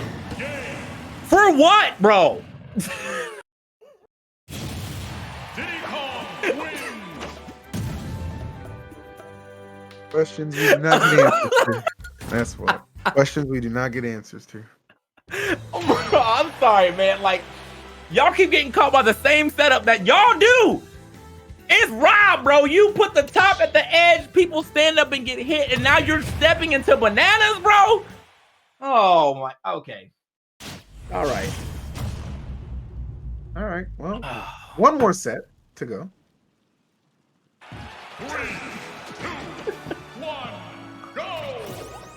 Honestly, Gabe, you could have just lost that dream. Man, what was them extra 2 for, bro? Come on, man. Here we go. Oh, man. Anyway, back to the Game- match, bro. game Like, one, second second set. set. Like, Rivers is definitely beast mode, to say the least. Dude has been on it. Respect to both, honestly. yeah, no, I mean, like, dude, I mean, Gabe, the way that I see this match right now is that Rivers is consistent throughout the match, but Gabe has very, very high peaks. Like, when he gets rolling, if everything is correct, he looks like the best player in the world. But for the most part, I feel like Rivers beats him down the stretch. Like, it's a you know, he's jogging, but Gabriel's sprinting and walking every now and then, you know? Yeah, those closeout stocks are, I mean, that's everything, right? That's literally the difference between, you know, winning and losing, and that's where Rivers has been excelling. Also opening up and getting that first stock early. Oh, I love that escape object because he knows he's gonna be lagging off of that, so he's not gonna get over there in time to punish. Very clever. Gabe, though, not too far away from getting his stock. I would almost thought he was just gonna try to jump under there and hit an up smash, but nice. Oh, Ooh. okay, hold on now, little off stage action. Nice, good catch. All the way over there? No, not gonna be enough to finish. Ooh, all right, and it slide through that, but does not slide through that back air though. Great back air there from Gabe. He is able to at least, you know, not let the game start escaping too much. Only at 57%. And I think before when the back air hit, he was a little lower than that. So, All right. yeah, there we go. Yeah, he's Unfortunately, definitely far from, you know, being too overwhelming to overcome. It just Yeah. it comes back to your point about like the consistency throughout. Definitely been more on the side of Rivers. Yeah, okay, wow, okay, and he picks it up and drops it and gets the back air regardless though. But it's just right now, man, Rivers doing or playing so well on like closing. He's at the distance. I feel like he wants to be all the time. Like he monkey flips to get in to close gaps. If he's in pressure, he monkey flips out, or he'll just barrel out. And it's kind of hard for Gabe to actually do something about this. I mean, this is another one of those characters like Rob. You know, he isn't necessarily slow, but you're not catching no monkey flip. Right. Like, you know, Hold up. caught that though. Y'all just can't make up your mind. Nice. Okay. These Nair's doing some work. Wait a minute now. Okay. Well, relatively low recovery, but they're back on the stage now. This is looking. Oh, the trip. Okay, now you rolling in. Oh, okay. He's definitely trying to make some plays right there. Oh! Diddy's trip animation is busted. How did he get through that, bro? thought that was gonna put him down. Not quite yet though.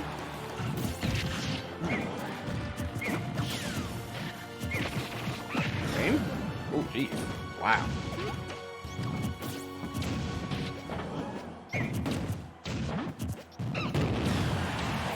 Good stuff with the back air. Chooses the aggressive ways to get back. I'm not mad at it. 149 Rivers. Might just get clocked out. One grab might do it. Let's find out. There it is. No questions about it. 2 stock from Gabe. Despite the way Rivers opened up, he did not close it out the same. Yeah, man. The way that game was looking, bro, it's just. I was for sure that was gonna be a game for Rivers, man. Like, and again, yeah, man, Gabe's peaks, they are high. Like, if he can continue, if he can peak a lot in one game, like, that's when you see the win from him. It's just, man, Rivers, like, when he's not peaking though, like, Rivers is all over him. So it's, you know, like, it's really, I feel like it's Gabe's game to lose, basically.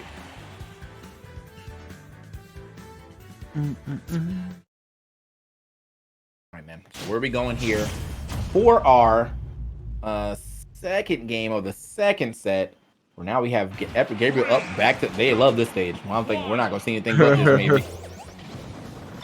Feels like this is just kind of where they just agreed, like, all right, you know what? Whoever's the best of the best, just win it on stage.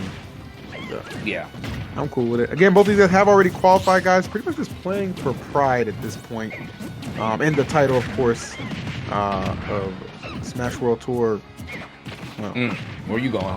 Can't roll away from that. LCQ champion. Yes, the LCQ. That was nice. Yes. Yeah, you were obviously Rivers was stuck in the animation for a little bit, so that was a great catch from Gabriel to go ahead and just get that side B for the KO. And Rivers looking for a lot right there with that down air. Okay. Nice. I love it. Yeah, just get out of that situation. Just retreat. Try and get to your gyro. No questions asked. Ooh, dang it. He's dribbling on him real quick. Little forward air action.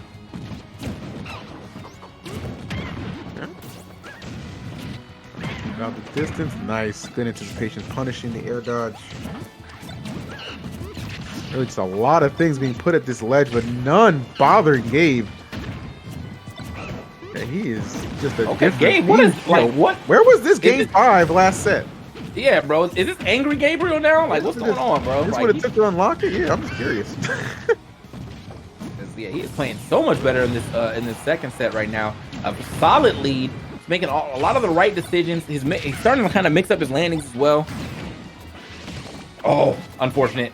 And another, y'all both gotta stop this rolling in, bro. Like, that's just not safe. Oh, that's the mix-up though. However, still catches him. Doesn't matter.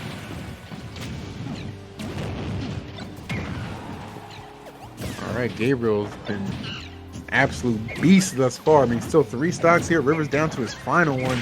Almost kind of calling the question too. I wonder, like, obviously Gabriel has certainly stepped up to play, but is Rivers running out a little bit of steam too? I mean, he's been doing a lot. Like, Diddy seems like a pretty demanding character, so the level he's playing him at. All right. Nice. Okay. Get back in here again. Wait, hold on now. This is Rivers. You know, like this stock is looking a little in danger right here for Gabriel, while not really doing much to Rivers just yet. Now we're starting to get a little damage here with the delayed back here, but still, Gabriel calling that one out.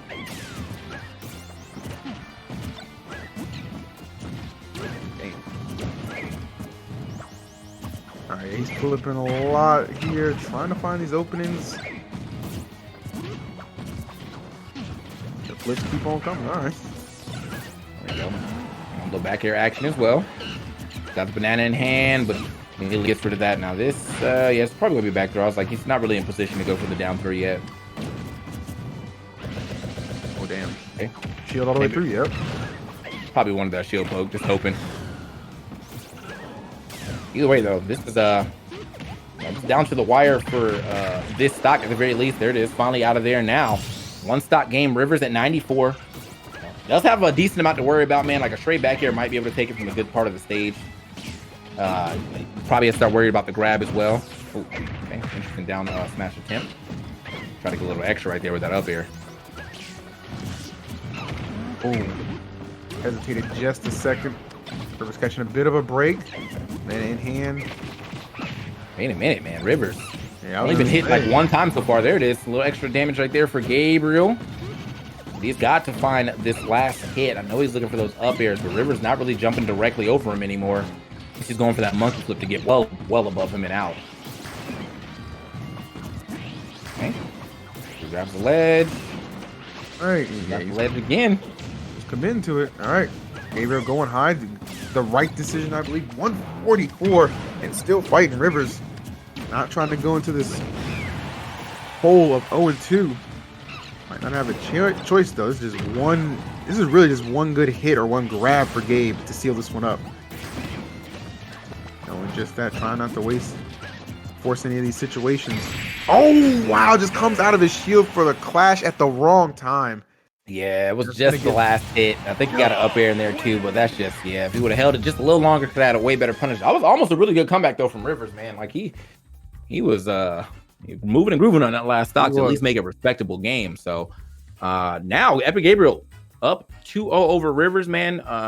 You know, the download may be complete a little bit here. He is up his style, or at least understood where Rivers' holes in his defense were, and he's punished accordingly.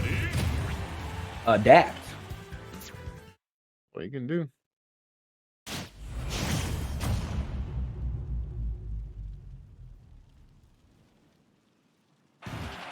All right, let's get it. Potentially the final game here, guys, and it has been a grind. I mean, Gabe's had to fight in winners finals, 2 sets of grands. It's a lot. It's a lot to do. And Rivers, I mean, he's just been the kind of like the surprise of the LCQ for me with this. Well, not Rivers so much, more so his Diddy Kong, right? The Diddy Kong showing up and showing out has just been so good and such a treat with its efficiency. So almost thought he was gonna go for that double dunk, man. I was like, just do it. Sometimes send a message. Yep. Big anticipation. Okay. Oh, a little too far off for the mark, but like I like the idea. Like Rivers has been going for a lot of these, you know, barrel recoveries on stage. Just didn't get too far enough over for him to actually catch that up smash, which easily would have been a KO. Rivers now top on his side. Ooh, tried to load that up, but the true threat was right there at the bottom of Rob, up smashing him all the way into the blast zone. And I'm thinking because Rob, you know, he flips upside down, so his head's off the ground a little bit. I think that actually why he didn't trip. So like that was just a really good up smash altogether. Using his frame to his advantage. Yeah. Ooh, all right. Good. Back on stage. Oh, we gotta find some damage here, man. You're already at 160. See if you can get something going for you. That's gonna be I think he tried to cover his head with that toss up, but that just wasn't it. Okay. The game's still relatively even. Honestly, just straight up even right here. Only 9% between our competitors. That laser is gonna be hit. Oh my god! Whoa, what the hell was that? I think I blinked and he was dead. Please, a clip or something. I actually legitimately did not see what happened. Right. Hey, Rivers. That's a big ouchies for you, yeah. That's gotta feel good.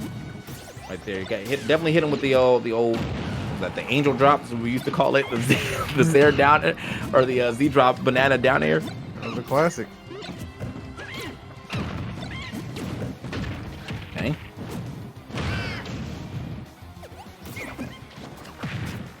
Looking for that back air, can't find it. Rolling back. Now, this is definitely iffy. I was like in and out the realm of possibility for Gabriel to find that great usage of the banana on his own. Go ahead and find that easy up smash. He can do. Here we go. Oh, the banana. Oh, he grabbed the wrong item, so it actually messed up his combo. But he still tried to extend it some way. So you know, smart for him to recognize that. Like, all right, this is not my top. So this does not belong to me. Oh, nice. Good anticipation on that monkey flip.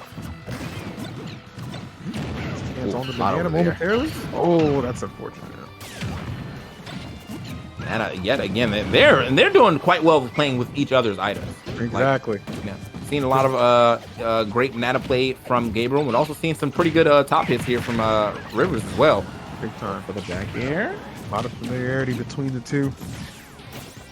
All right, this is pretty scary territory right now for Gabriel, but can definitely make a big play. Super careful, man. This is so crazy. He'll afford to make any mistake. Has to air dodge through, but you know who's waiting on the ground? Rivers. Almost frame trapped him in a sense.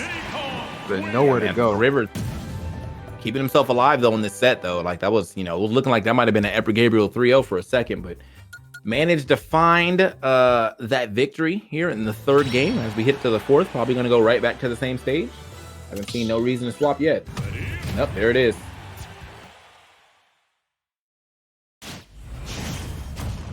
All right, let's get it.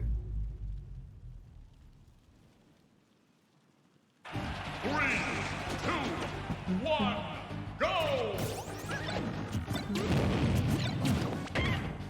Have to wonder, could this potentially be the last game? Every time we think it's the last game, it's never the last game. Right. It always just finds a way to go the distance. It's kind of crazy. It's hard to predict with these two. Because the game is just like on it, or Rivers is just like just never lets go of it. You know what I mean? Like it's kind of like I might have jinxed it, man. About an hour ago, I said, man, we kind of flying. We're flying Now right look into at the us. next, right to another set. You're right. Who would have thought? Oh man. I've been putting on an excellent show, though. Go ahead and extend this for another 15 minutes so I can get that extra $100 giver. You know what I'm saying? Yeah, we work at the top of the hour, bro. Oh, speaking of the top, right to the top of the blast zone. 37 up air. Rivers delivering. Okay.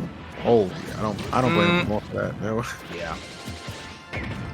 Rivers not shy with getting off stage and in an area where I feel like honestly, Diddy has a susceptible recovery to getting ganked too. Like you hit him when he's charging his barrels, he's usually just gone. But he's down to still play off stage, man. So I'm with it.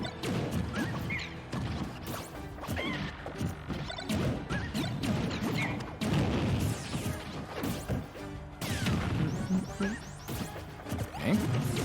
Rivers, man. Oh, wait a minute. Little jab block action. Get some extra damage on that too. That was a nice little extension. With the down tilt into the dash attack. Dude is so good at just maximizing these opportunities and all the damage you can get. It's not like you're gonna come for it.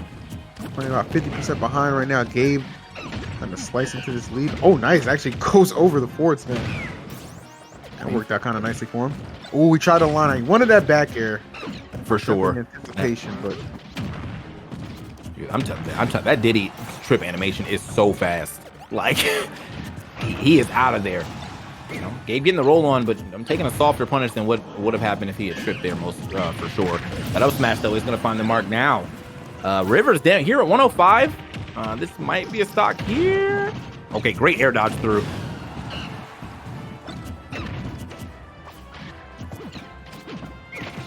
Nice.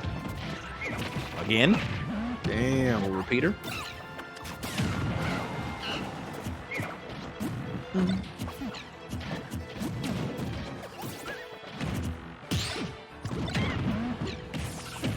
Yep.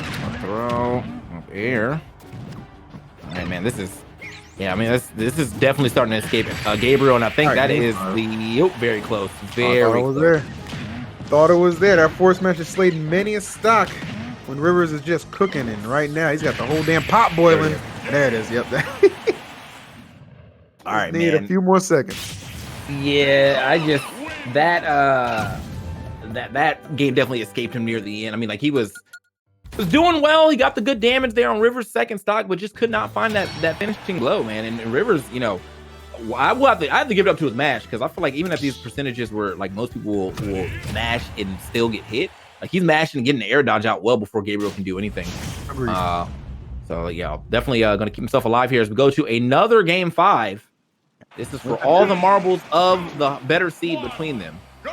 They both qualified, so you'll still be seeing them. It's just this is for bragging rights at this point in time. Yeah, this one really did unexpectedly go the distance. I mean, just the way Rivers has showed up. Then some good retaliation from Gabe. So giving himself an opportunity to still win this, but it is going to take a lot on both sides. Let's get it. Final game of the evening, boys. Yes, sir. Not the final game of the Smash World Tour. We do have another week for you. So definitely keep it locked here on your weekends. The Smash World Tour will still be around, but oh, Jesus.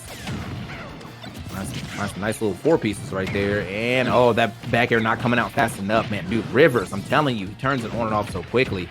How he's like playing, like, you know, he's playing the distance and then he closes it quickly and he's now getting nice little 2 pieces and 3 pieces on you.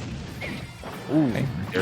Oh, turnaround. Okay. Hey. Might have been the first spike we've seen from Rob in these grand finals. What a way to open it.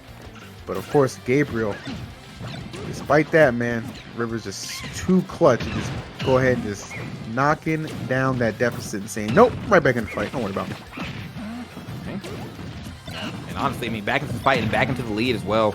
Ever Gabriel kind of putting himself in some pretty hard spots here, man. He's playing quite close to the edge on the often. That was a great recovery, but it takes a small punish there. Just a little forward air. A little tap.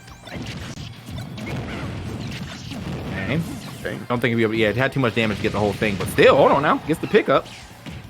Laser on that banana was spot on. Man, hit him with the heckler banana. Get off the stage. Trash. Oh, there it is. All right, now, Gabriel, 1 stock away from taking the hard route. This is hard mode to get into LCQ championship. Having to go through 2 things in grand finals. Yeah, man. And I mean, honestly, like, I feel like when you're a winner's side of finals and you lose, man, I know that's got to put a little damper in your head. Like, wow, man, hold up. Yeah, like, what the hell happened?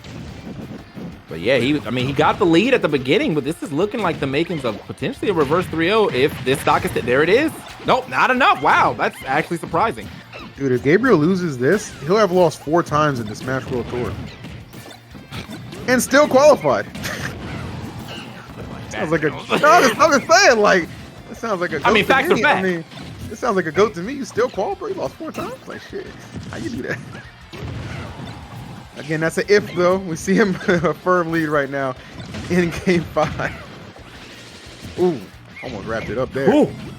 Hold up. Oh my, bro. All right, you're wild for that. However, you still got a whole stock to deal with. But I mean, you've made these. You've done these. We see these. Just don't get grabbed, basically, at this point in time.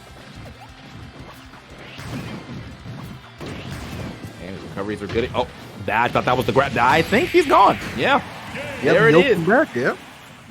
Very good stuff there to Epic Game, man. Managing to not allow this second set to escape him. He will be taking the top seed here for the last chance qualifier, but also just taking the last chance qualifier in general. But Rivers and Gabe both made it, so you're going to see those guys again. No doubt about that. Very well done to both competitors. Definitely put on a hell of a show to end the night. Gabriel coming into this thing, I think he was like the #1 seed or something like that. But you know what? It doesn't really matter what you see. The whole point is, let me just make sure I make it into the offline realm, the offline portion of this. And both those guys did just that. So congratulations to Gabriel, who wins, as well as our man Rivers, who got a very respectable second place there. Yeah. So again, man, just great time here on the Smash World Tour, man. I hope you guys have been watching all weekend. I hope you guys have been enjoying the content that you've seen. I've seen a lot of my favorites play. Seeing that this is one of the regions I feel like I know the most people for. But let's go ahead and look who all qualified, man. Up first, Main Man Vendetta popping off. And then you have Esam, Cola, Yez, Kirby Kid, Wrath. And then our last chance qualifiers, Epic, Gabriel, and Rivers. Big shout outs to Kirby Kid, though, man. So, like, this is such a character, like, you feel like you wouldn't see this high up. Like, my man is qualified already, and he's on K. Rool at that. Yeah, I mean, Kirby Kid